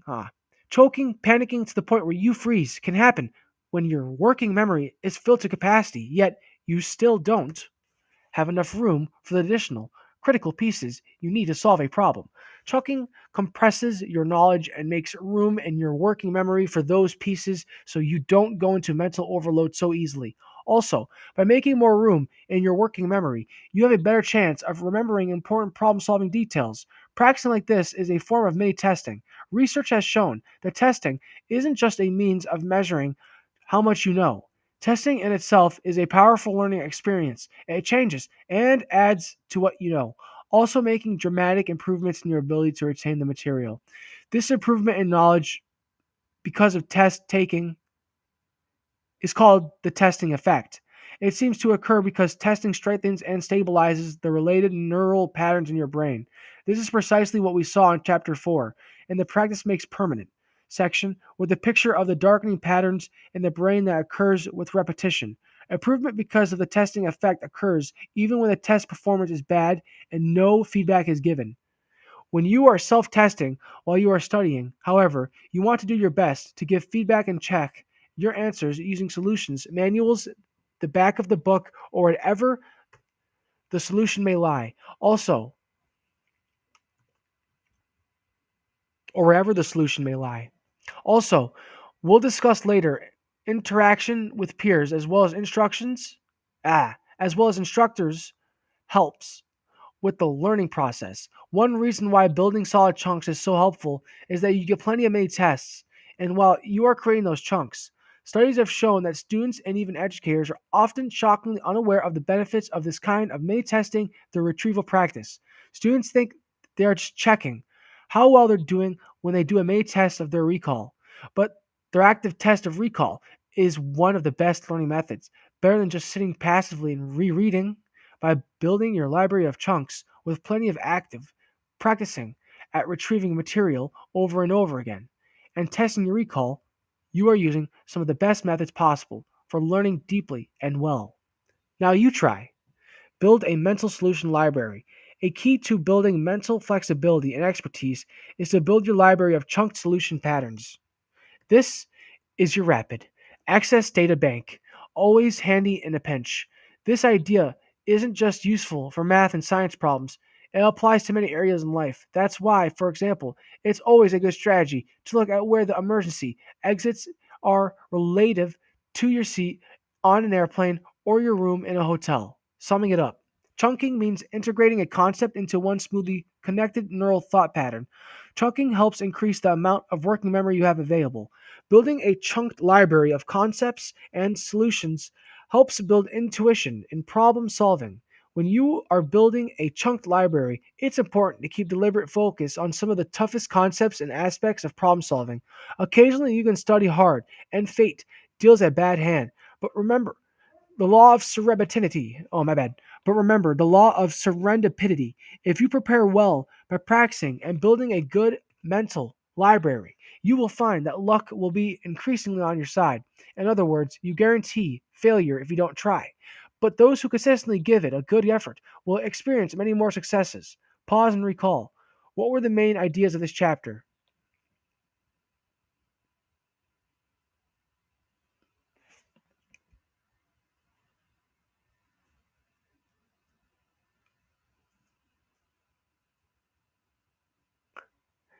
You know, my brain's pretty damaged right now. I'm remembering like, hmm, no, I don't remember too much. It's okay to go back though, right? Chunking means integrating. Right, right.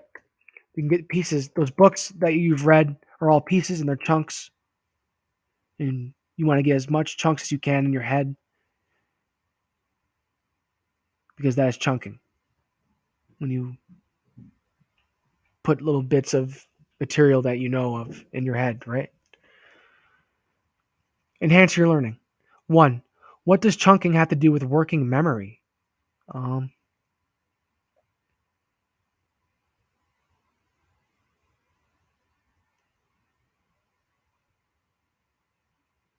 you can read books on memory. Two, why do you need to solve a problem yourself as part of the chunking process?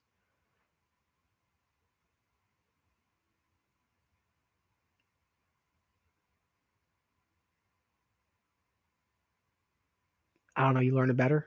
Why can't you just look at the solution in the back of the book, understand it, and then move on?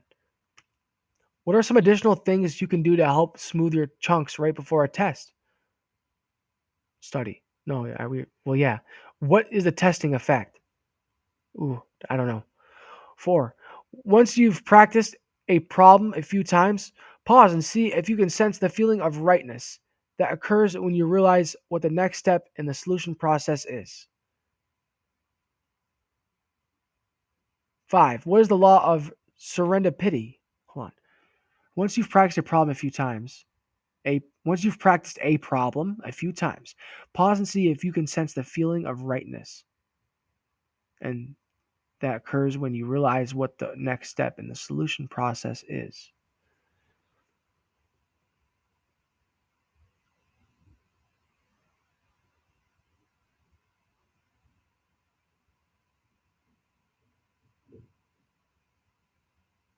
Not easy, that's for sure. I'm thinking of examples, but five, what is the law of serendipity?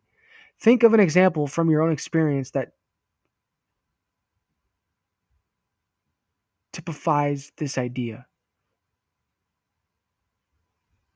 So let's go back and see if we can find the serendipity thing, because I don't know. Hold on.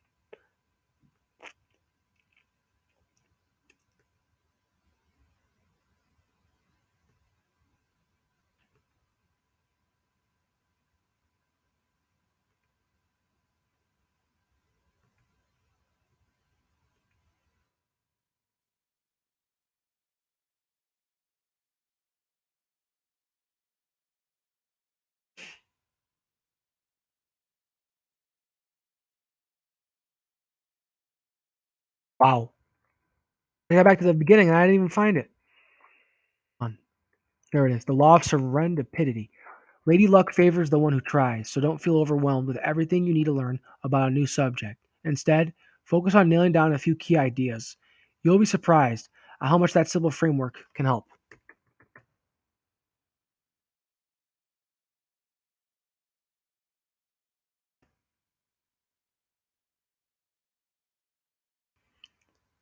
So, the law of serendipity, focus on one certain section and then the rest of it will come to you. Think of an example from your own experiences that typifies this idea. Guitar, learning how to play guitar. How does choking differ from knowledge collapse? I don't know. You're stuck versus not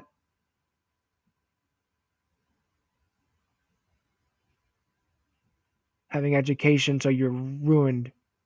from it. That's my guess. I don't know though. 7. Students fool themselves into thinking that they are learning best by rereading the material instead of by testing themselves through recall.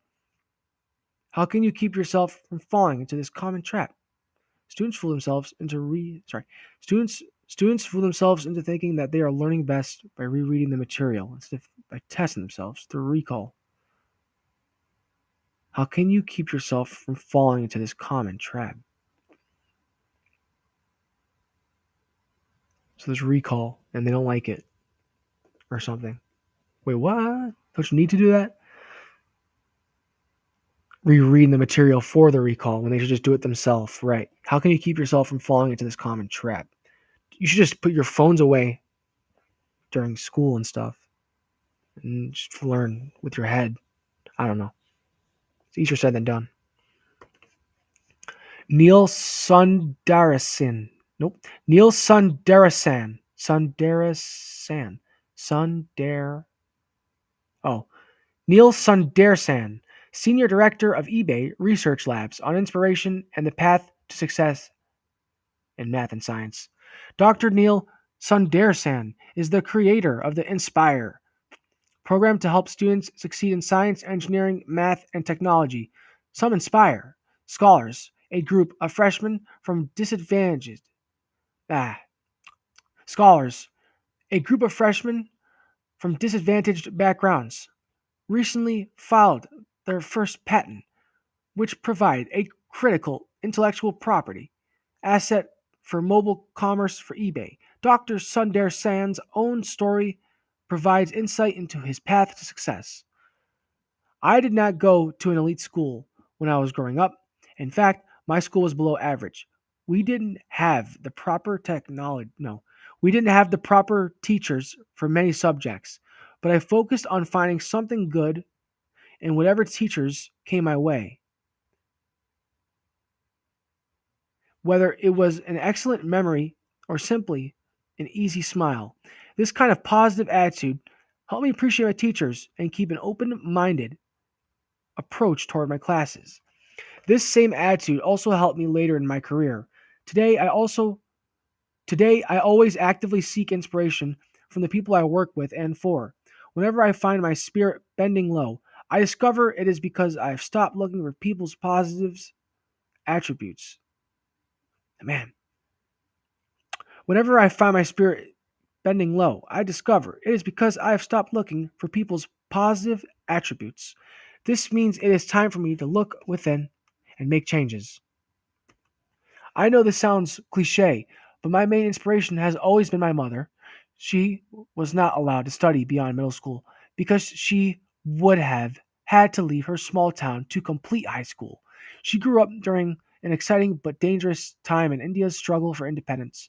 The doors that shut for my mother have made me determined to open doors for others, to help them realize the enormous opportunities that can be so close to their grasp. One of my mother's golden rules was that writing is the foundation of learning. From grade school through doctoral studies, I have found immense power in systematically understanding and writing each step of what I really wanted to learn. When I was a graduate student, I used to see other students vigorously highlighting steps in proofs or sentences in a passage of a book. I never understood this. Once you highlight it, in some sense, you've destroyed the original without any guarantee that you have placed it inside you where it can flower. My own experiences then echo the research findings you are learning about in this book.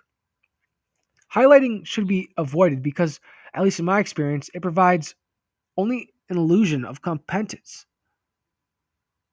Retrieval practice is far more powerful. Try to get the main ideas of each page you are reading cemented in your mind before you turn the page. I generally liked to work on my more difficult subjects, like math in the morning when I was fresh. I still practice this approach today. I have some of my best mental breakthroughs in the bathroom and shower. It's when I take my mind off the subject that the diffuse mode is able to work its magic. All right, we're on 8. What page are we on? 126. And we are at 5 o'clock. We have 2 more hours just about. Let's just keep going. We'll keep moving. We're all good.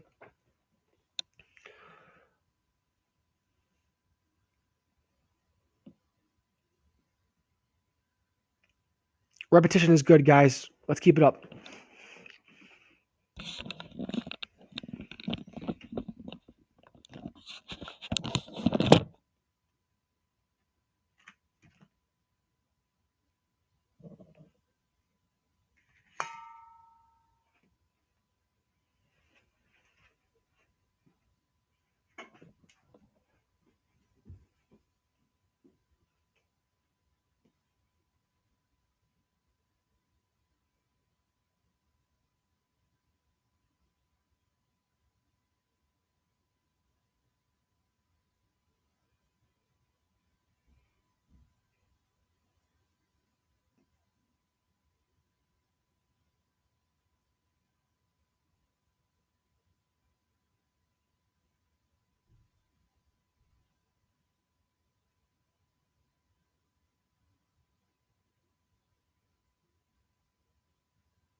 Okay. 8. Tools, tips, and tricks. As noted, management specialist David Allen points out we trick ourselves into doing what we ought to be doing.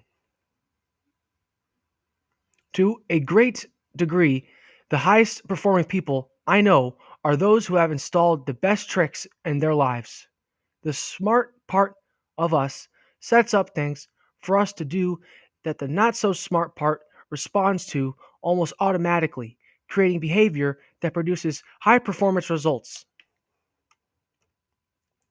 Allen is referring to tricks like wearing exercise clothes to help him get into the mood for exercising or placing an important report by the front door so he can't miss it.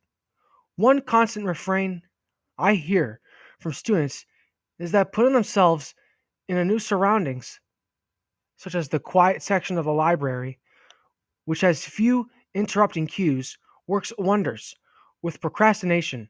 Research has confirmed that a special place devoted just to working is particularly helpful. Another trick involves using meditation to help you learn to ignore distracting thoughts. Meditation is not just for new age types. A lot of science has revealed its value. A short, helpful guide to getting started with meditation is Buddha in Blue Jeans by Ty Sheridan. It's free as an electronic book and is suitable for people of any faith. And of course, there are many meditation apps. Just Google around to see what looks workable for you. A last important trick is to reframe your focus. One student, for example, is able to get himself up at 43rd shoot. A last important trick is to reframe your focus. One student, for example, is able to get himself up at 4:30 each weekday morning. Not by thinking about how tired he is when he wakes, but how good breakfast will be. One of the most extraordinary stories of reframing is that of Roger Bannister, the first person to run a mile in less than 4 minutes. Bannister was a medical school student, who couldn't afford a trainer or a special runner's diet. He didn't even have time to run more than 30 minutes a day, squeezed in around his medical studies. Yet Bannister did not focus on all the reasons why he logically had no chance of reaching his goal. He instead refocused on accomplishing his goal in his own way. On the morning, he made world history. He got up, ate his usual breakfast, did his required hospital rounds, and then caught a bus to the track. It's nice to know that there are positive mental tricks you can use to your advantage. They make up for some of the negative tricks you can play that either don't work or make things more difficult for you, like telling yourself that you can polish off your homework just before it's due. It's normal to sit down with a few negative feelings about beginning your work. It's how you handle those feelings that matters. Researchers have found that the difference between slow and fast starters is that the non-procrastinating researchers have found that the difference between slow and fast starters is that the non-procrastinating fast starters put their negative thinking aside, saying things to themselves like, quit wasting time and just get on with it. Once you get it going, you'll feel better about it. A positive approach to procrastination. I tell my students they can procrastinate as long as they follow these rules. 1. No going onto the computer during their procrastination time. It's just too engrossing.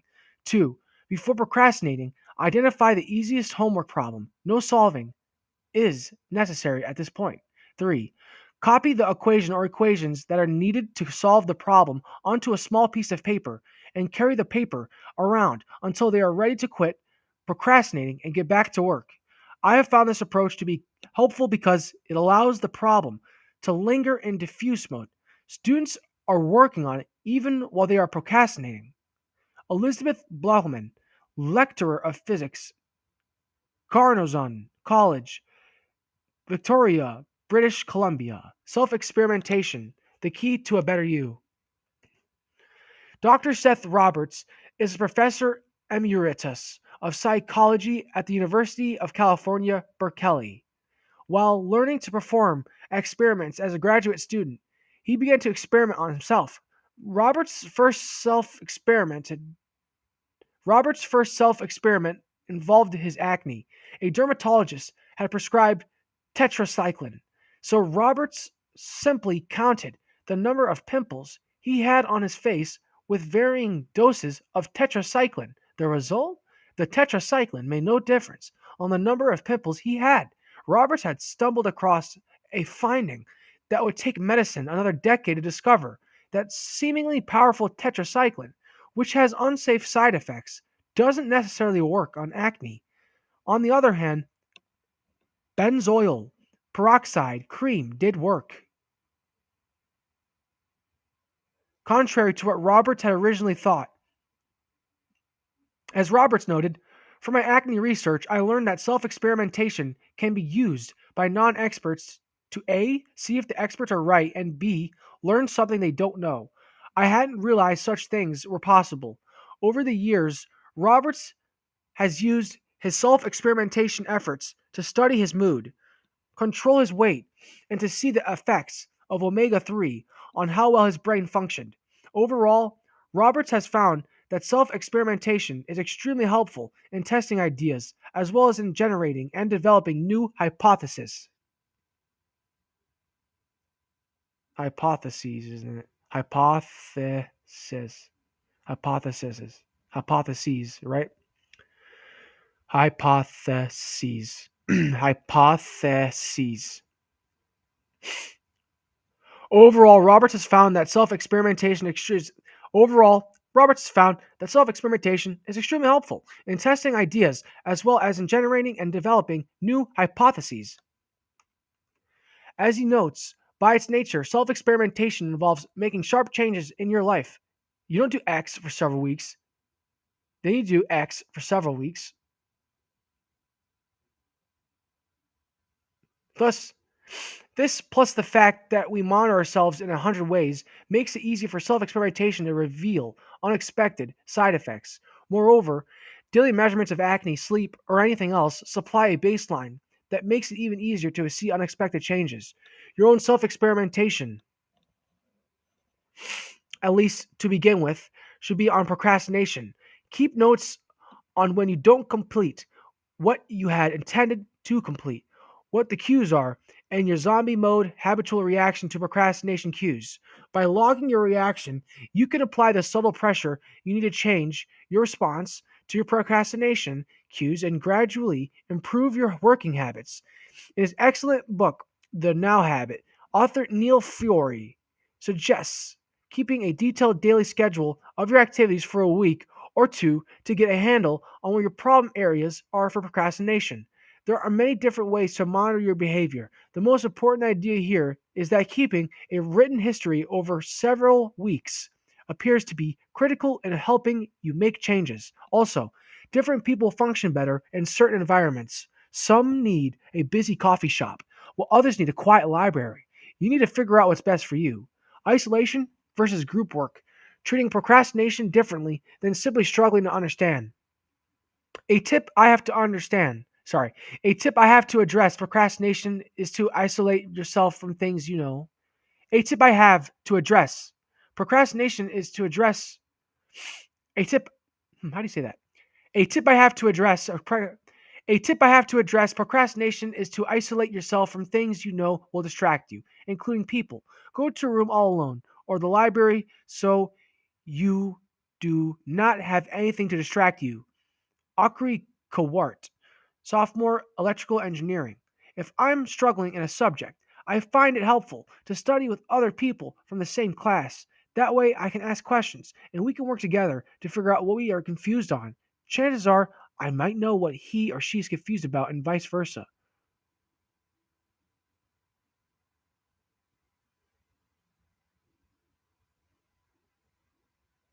I don't know if that's Michael or Michelle.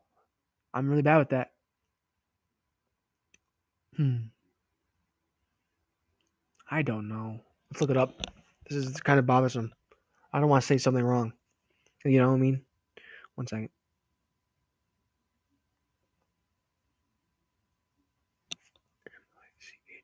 Chal.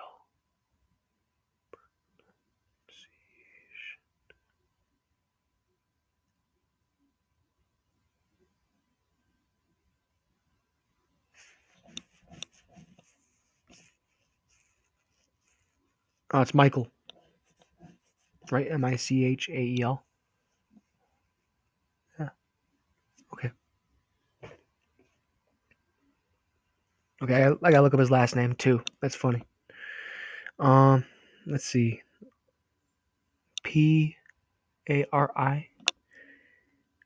Pariseau.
This is not easy to find.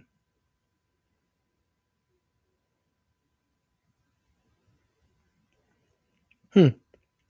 I'm surprised it didn't work. Let's try it one more time. Hold on. We might have to just, you know, take a shot in the dark and go on. Yeah, I can't get this thing to turn on. That's too bad. Shoot.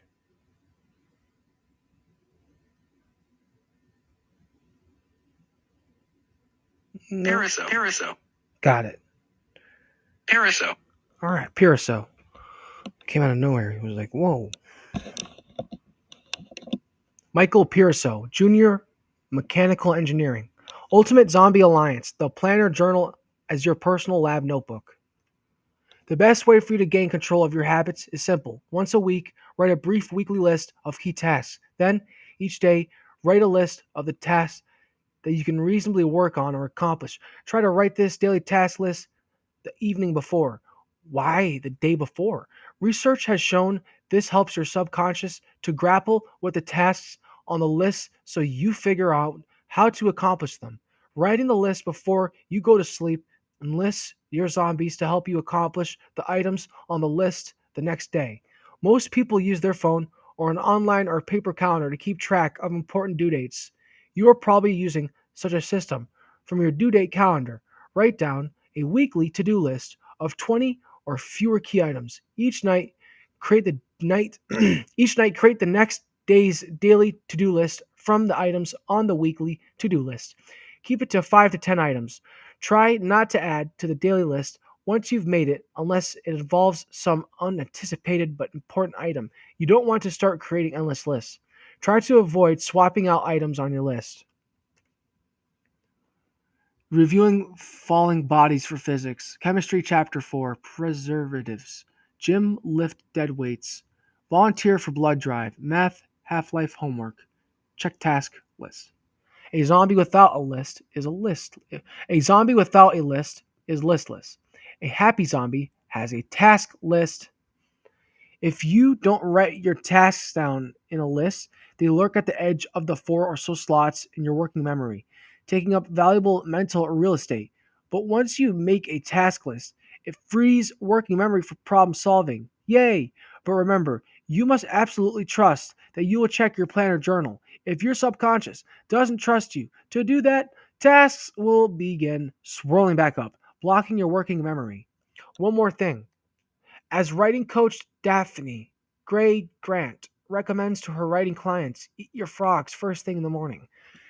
Do the most important and most disliked jobs first as soon as you wake up. This is incredibly effective. The following is a day the following is a day sample I drew up from my own planner journal. You can create your own sample. You can create your own week sample. Note that there are only 6 items. Some of them are process. Note that there are only 6 items. Some of them are process oriented. For example, I have a paper due to a journal in several months, so I spend a little focused time on most days working toward completing it. A few items are product oriented, but that is only because they are double within a limited period of time. A few items are product oriented, but that is because a few items are product oriented, but that is only because they are doable within a limited period of time. November 30. November 30th. PNAS paper 1 hour. Go for a walk. Book 1 section. ISE 150. Demo prep. EGR 260. Prepare 1 question for final exam. Finalize upcoming talk. Focus. Fun. Goal finish time for day 5 p.m. Note my reminders. I want to keep my focus on each item when I am working on it, and I want to have fun. I'm well along my list today. I did catch myself getting sidetracked because I forgot to shut down my email. To get myself back into gear, I get to get myself back into gear, I set a 22-minute Pomodoro challenge using a timer on my computer desktop. Why 22 minutes? Well, why not? I don't have to do the same thing each time. And notice too that by moving to Pomodoro each mode, shoot. And notice too that by moving to Pomodoro mode, I've switched to a process orientation.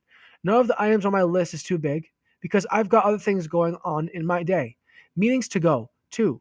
A lecture to give. Sometimes I sprinkle a few tasks that involve physical motion on my list, like pulling weeds or sweeping the kitchen. These aren't generally my favorite kinds of tasks, but somehow, because I'm using them as diffuse mode breaks, I often look forward to them.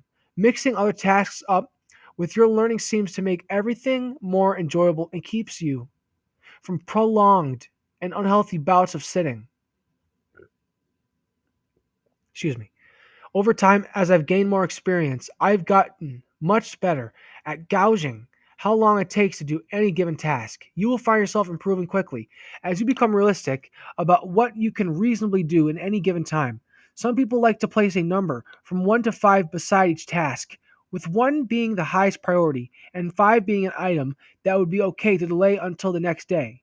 Others like to put a star beside high priority tasks. Some people like to put a box in front of each item so they can check out.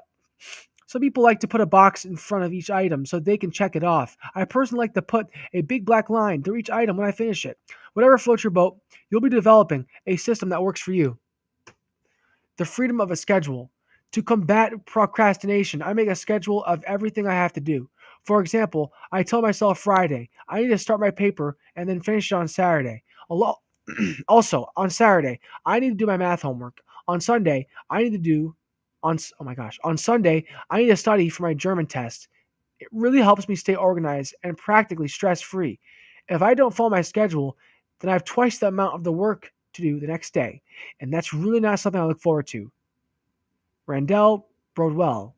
No, Randall Broadwell, mechanical engineering student with a German minor. Incidentally, if you've tried starting a planner or journal before and not had it work for you, Incidentally, if you've tried starting a planner or journal before and not had it work for you, you might try a related technique that has a more obvious reminder function built in. Keep your task list on a chalkboard or whiteboard by your door. And of course, you can still feel that the thrill of pleasure every time you check something off your list. Notice my goal, finish time for the day, 5 p.m. Doesn't seem right, does it? But does it? Excuse me. But it is right. And it is one.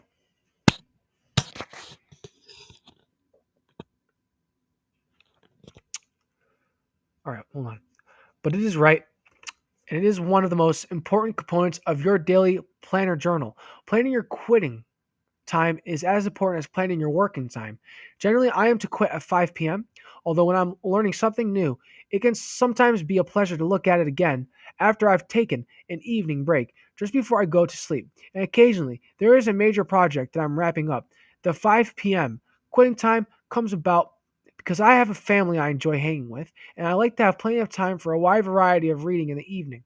If this seems like a too easy a schedule, keep in mind that I rise early and do this 6 days a week. Obviously, not something you need to be doing unless your study and workload is extra heavy. You might think, well, yeah, but you're a professor who is past your youthful study days. Of course, an early quitting time is fine for you. However, one of my most admired study experts, Cal Newport, used a 5 p.m. quitting time through most of his student career. He ended up getting his PhD from MIT. In other words, this method, implausible, though it may seem for some, can work for undergraduate and graduate students in rigorous academic programs.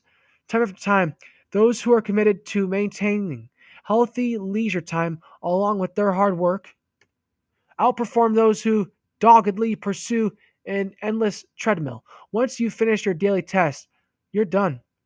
Once you've finished your daily list, you're done for the day. If you find yourself consistently working beyond your planned quitting time or not finishing the items you've laid out for yourself, your planner journal will help you catch it and allow you to start making subtle shifts in your working strategy. You have an important goal each day to jot a few brief notes in your planner journal for the next day and a few check marks, hopefully, on your current day's accomplishments. Of course, your life may not lend itself to a schedule with breaks and leisure time. You may be running of fumes. You may be running on fumes with two jobs and too many classes. But however your life is going, try to squeeze a little break time in. It's important to transform distant deadlines into daily ones. Attack them bit by bit. Big tasks need to be translated into smaller ones that show up on your daily task list. The only way to walk a journey of 1,000 miles is to take one step at a time. Now you try. Planning for success. Pick a small portion of a task that you have been avoiding. Now you try. Planning for success. Pick a small portion of a task that you have been avoiding. Okay? A small portion of a task that I have been avoiding. Um,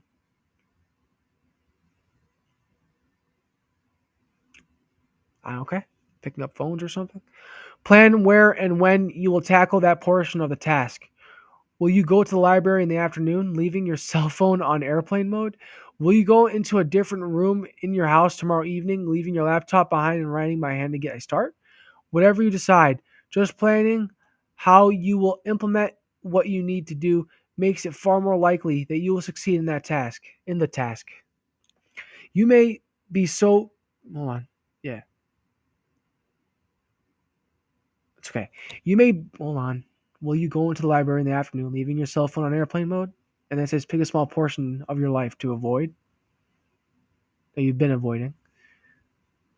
And then what's it saying? Just planning on how you will implement what you need to do makes it far more likely than that you will succeed in the task. Instead of phones, what else can focus on? Like I don't know how to use chopsticks. So there's that. So how would I be able to do that? I don't know. By trying. You may be so used to procrastination and guilt as motivators that it is hard to bring yourself to believe that another system could work. More than that, it may take you a while to figure out how to properly budget your time because you've never before had the luxury of knowing how much time it takes to do a good job without rushing. Chronic procrastinators, as it turns out, tend to see each act of procrastination as a unique, unusual act, a just this one time phenomenon that won't be repeated again. Even though it isn't true, it sounds great. So great that you will believe it again and again. Because without your planner journal, there's nothing to encounter your thoughts. As Chico Marx once said, who you gonna believe, me or your own eyes? Avoiding procrastination. Insights from industrial engineering student Jonathan McCormick. 1. I write down assignments in my planner as being due one day before they are really due. That way, I never rush to finish at the last minute, and I still have one full day to think my assignment through before turning it in. 2. I tell my friends that I'm working on my homework. That way, whenever one of them catches me live on Facebook, they'll hold me accountable to the fact that I'm supposed to be doing homework. Three, I have a framed piece of paper with the starting salary of an industrial engineer on my desk. Whenever I can't focus on my task at hand, I look at that and remind myself that it'll pay off in the long run. A little procrastination here and there is unavoidable, but to be effective in learning math and science, you must master your habits. Your zombies must be under your control. Your planner journal serves as your eyes to keep track of that works. Your planner journal serves as your eyes to keep tracks of what works. When you first start using a task list, you will often find that you've been too ambitious. There's no way to accomplish it at all. Oh boy. When you first start using a task list, you will find when you first start using a task list, you will often find you've been too ambitious. There's no way to accomplish it all. But as you fine tune, you will quickly learn how to set sensible, doable goals. You may think, yes, what about a time management system? And how do I know what is most important for me to be working on? That's what the weekly to do list is all about. It helps you calmly step back, look at the big picture, and set priorities. Setting out your daily list the evening before can also help prevent you from making last minute decisions that can cost you in the long run. Do you need to do you need to sometimes make changes in your plans because of unforeseen events? Of course, but remember the law of serendipity. But remember the law of serendipity. Lady luck favors the one who tries. Planning well is part of trying. Keep your eye on the goal and try not to get too unsettled by occasional roadblocks. Unlisting lists and the importance of starting. I say organize during the week by making a list of things that need to be done for each day. The list is usually a lined sheet of paper that I just fold and stick in my pocket every day, a couple of times a day. I'll pull it out and double check that I've done or am going to do whatever is on the agenda for that day. It's nice to be able to cross stuff off the list, especially when it's super long. I have a drawer just full of these folded up pieces of paper. I find it's easier to start one thing or even a few things at a time and know that the next time I go to do them, they're already partly done, so there is less to worry about. Michael Gashash. Michael Gashash. Michael Gashash, sophomore industrial engineering. Technology tips. The best apps and programs for studying. A simple timer plus pen and paper, often the most straightforward tools to avoid procrastination, but you can also make use of technology. Here's a rundown of some of the best student-oriented tools. Now you try. Best available apps and programs to keep a task. Free versions available unless otherwise noted. Timers. The Pomodoro Technique. Varied prices and resources. There's a website there. Task planning and flashcards. 30 out of 30. Combines timers with a task list. Website. Study Blue. Combines flashcards and notes with text messages when it's time to study again, along with a direct link to the material. And there's the website for that Study Blue thing. Evernote. One of my personal favorites, very popular for noting task lists and random pieces of information, replaces the little notebook writers have long carried to keep track of their ideas. And there's a website for Evernote. Enki, one of the best pure flashcard systems with an excellent spaced repetition algorithm. Many excellent pre-made decks are available for a variety of disciplines. Quizlet.com allows you to input your own flashcards. You can work with classmates to divide up the duties free. Google Tasks and Calendar. And then there's the website for both of those things. There's a website for Quizlet and there's a website for Google Tasks. Limiting your time on time-wasting websites. Freedom. Many people swear by this program. Available for Mac OS, Windows, and Android. Stay focused. And there's a website for both Stay Focused and Freedom. Leak Block for Firefox. And there's a website for it. Me Timer for Firefox. Tracks and logs where you spend your time. And then there's a website for it. Cheering yourself and others on. 43 things. A goal. Setting site. And then there's the website. Stick. A goal setting site. And then there's a website. Coffitivity.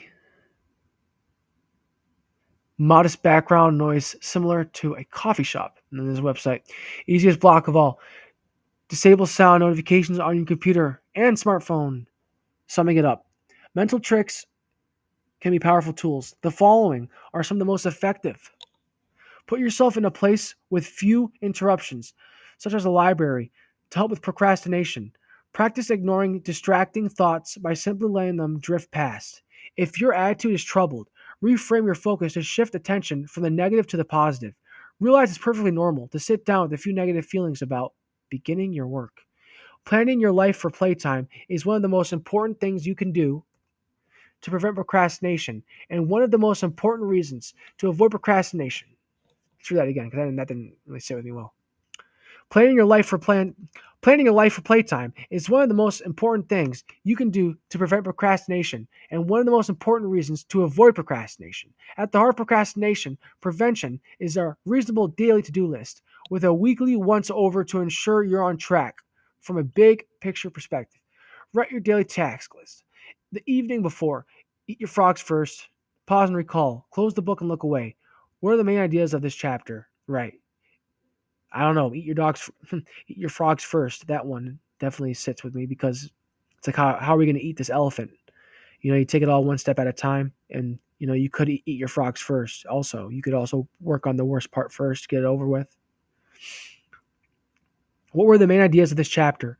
Remember to congratulate yourself for having finished reading this section. Every accomplishment deserves a mental pat on the back. Enhance your learning. One, if it's normal for students to first sit down with a few negative feelings about beginning their work, what can you do to help yourself get over this hurdle? Do something that you want to do. Two, what is the best way for you to gain control of habits of procrastination? Eating your frogs first. Three, why would you want to write a task list down the evening before you intend to accomplish the task? So you can get in your head. Four, how might you reframe something you are currently perceiving in a negative way?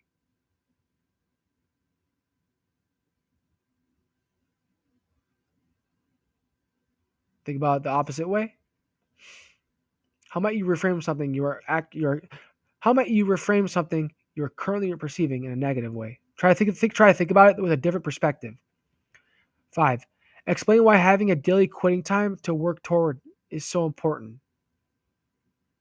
So that way you have a goal. I don't know. That way you can power through with whatever it is in mind. Now you try. Setting reasonable goals. I would like the end of this chapter to be the beginning of your own. For the next 2 weeks, write your weekly goals down at the beginning of each week. Then, each day, write out 5 to 10 small, reasonable daily goals based on your weekly goals. Cross off each item as you complete it and mentally savor each completed item that you cross off your list. If you need to, break a given task out into a mini task list of 3 small tubs. If you need to, break a given task out into a mini task list of 3 small subtasks to help keep yourself motivated. Remember, part of your mission is to finish your daily tasks by a reasonable time so that you have some guilt-free leisure time for yourself. You are developing a new set of habits that will make your life much more enjoyable. You can use paper or a notebook, or you can get a chalkboard or whiteboard to post by your door. Whatever you think will work best, that's what you need to do to get started. Coping with life's toughest challenges. Using magical math marination. Mary Cha's story. My father abandoned my family when I was 3 weeks old, and my mother died when I was 9. As a result, I did terribly in middle school and high school, and while still a teenager, I left my adopted parents' house with $60 to my name. I am currently a 3.9 GPA biochemistry major, and I am working toward my goal of going to medical school. I will apply next year. What does this have to do with math? Glad you asked. When I joined the Army at age 25, it was because my life had become financially unmanageable. Joining the Army was the best decision of my life. Although that's not to say Army life was not easy. Oh my gosh. Joining the army was the best decision of my life, although that's not to say army life was easy. The most difficult period was in Afghanistan. I was happy with my work, but I had little in common with my coworkers. This often left me feeling alienated and alone, so I studied math in my spare time to keep the ideas fresh in my mind. My military experience helped me develop good study habits, not as in stare intently for hours, but as in only got a few minutes here, gotta figure out what I can. Some issue or other was always arising, which meant that I had to do my work in short bursts. That's when I accidentally discovered magical math marination, the equivalent of diffuse mode processing.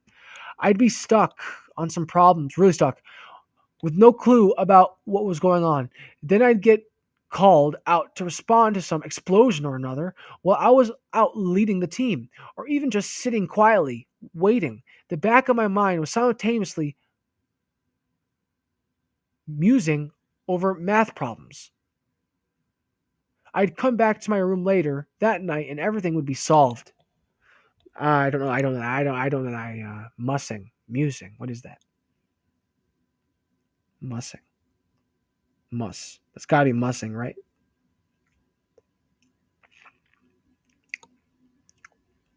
Pronunciation. Oh my gosh, it's crazy.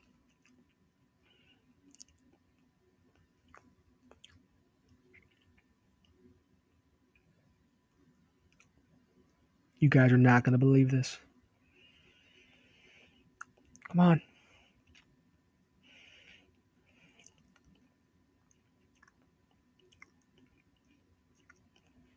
Musing. What? It's musing. I was wrong. Okay.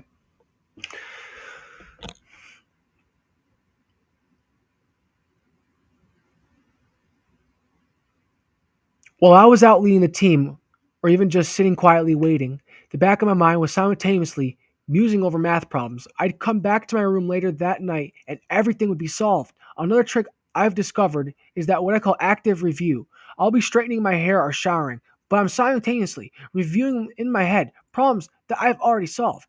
This allows me to keep problems in the forefront of my mind so I won't forget them. My process for studying is as follows. 1. Do all the odd problems in a section, or at least enough of each type to complete your understanding.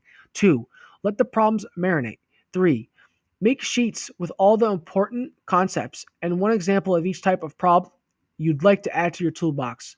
4.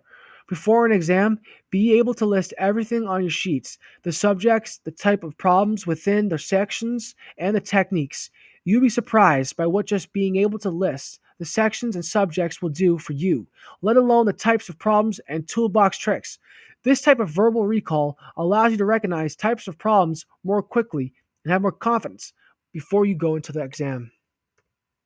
When I was younger, I thought that if I didn't get something immediately, it meant I would never be able to get it or I wasn't smart. That isn't true at all. Of course, now I understand that it's really important to get started on something early, leaving time for it to digest. This leads to stress-free understanding that makes learning a lot more enjoyable. All right, we are on 9. What page are we on? 144. Wow. What time is it? It's almost 7. But it's not. What should I do? Let's see. We're definitely taking a break. I know that much. But it's 144. 144.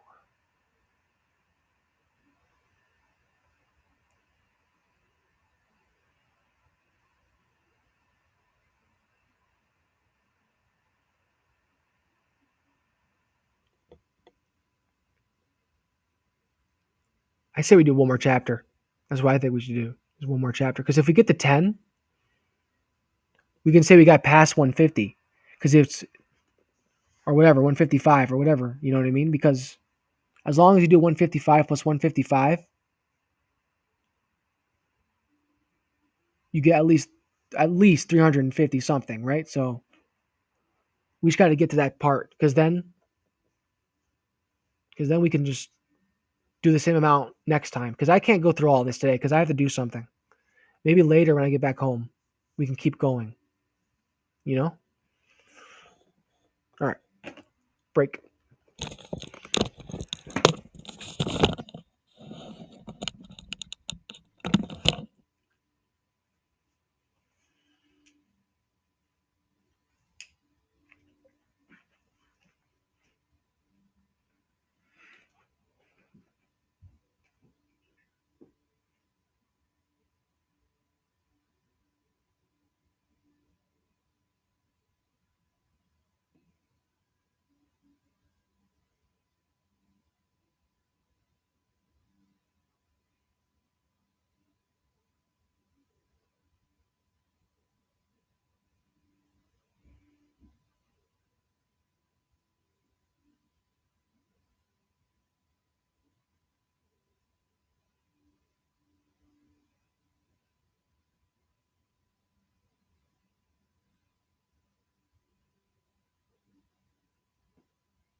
On a second notice, you guys, I actually have something I need to do. I wish you all a happy Mother's Day. We're gonna continue to do this though. I will, do the rest of this book another time.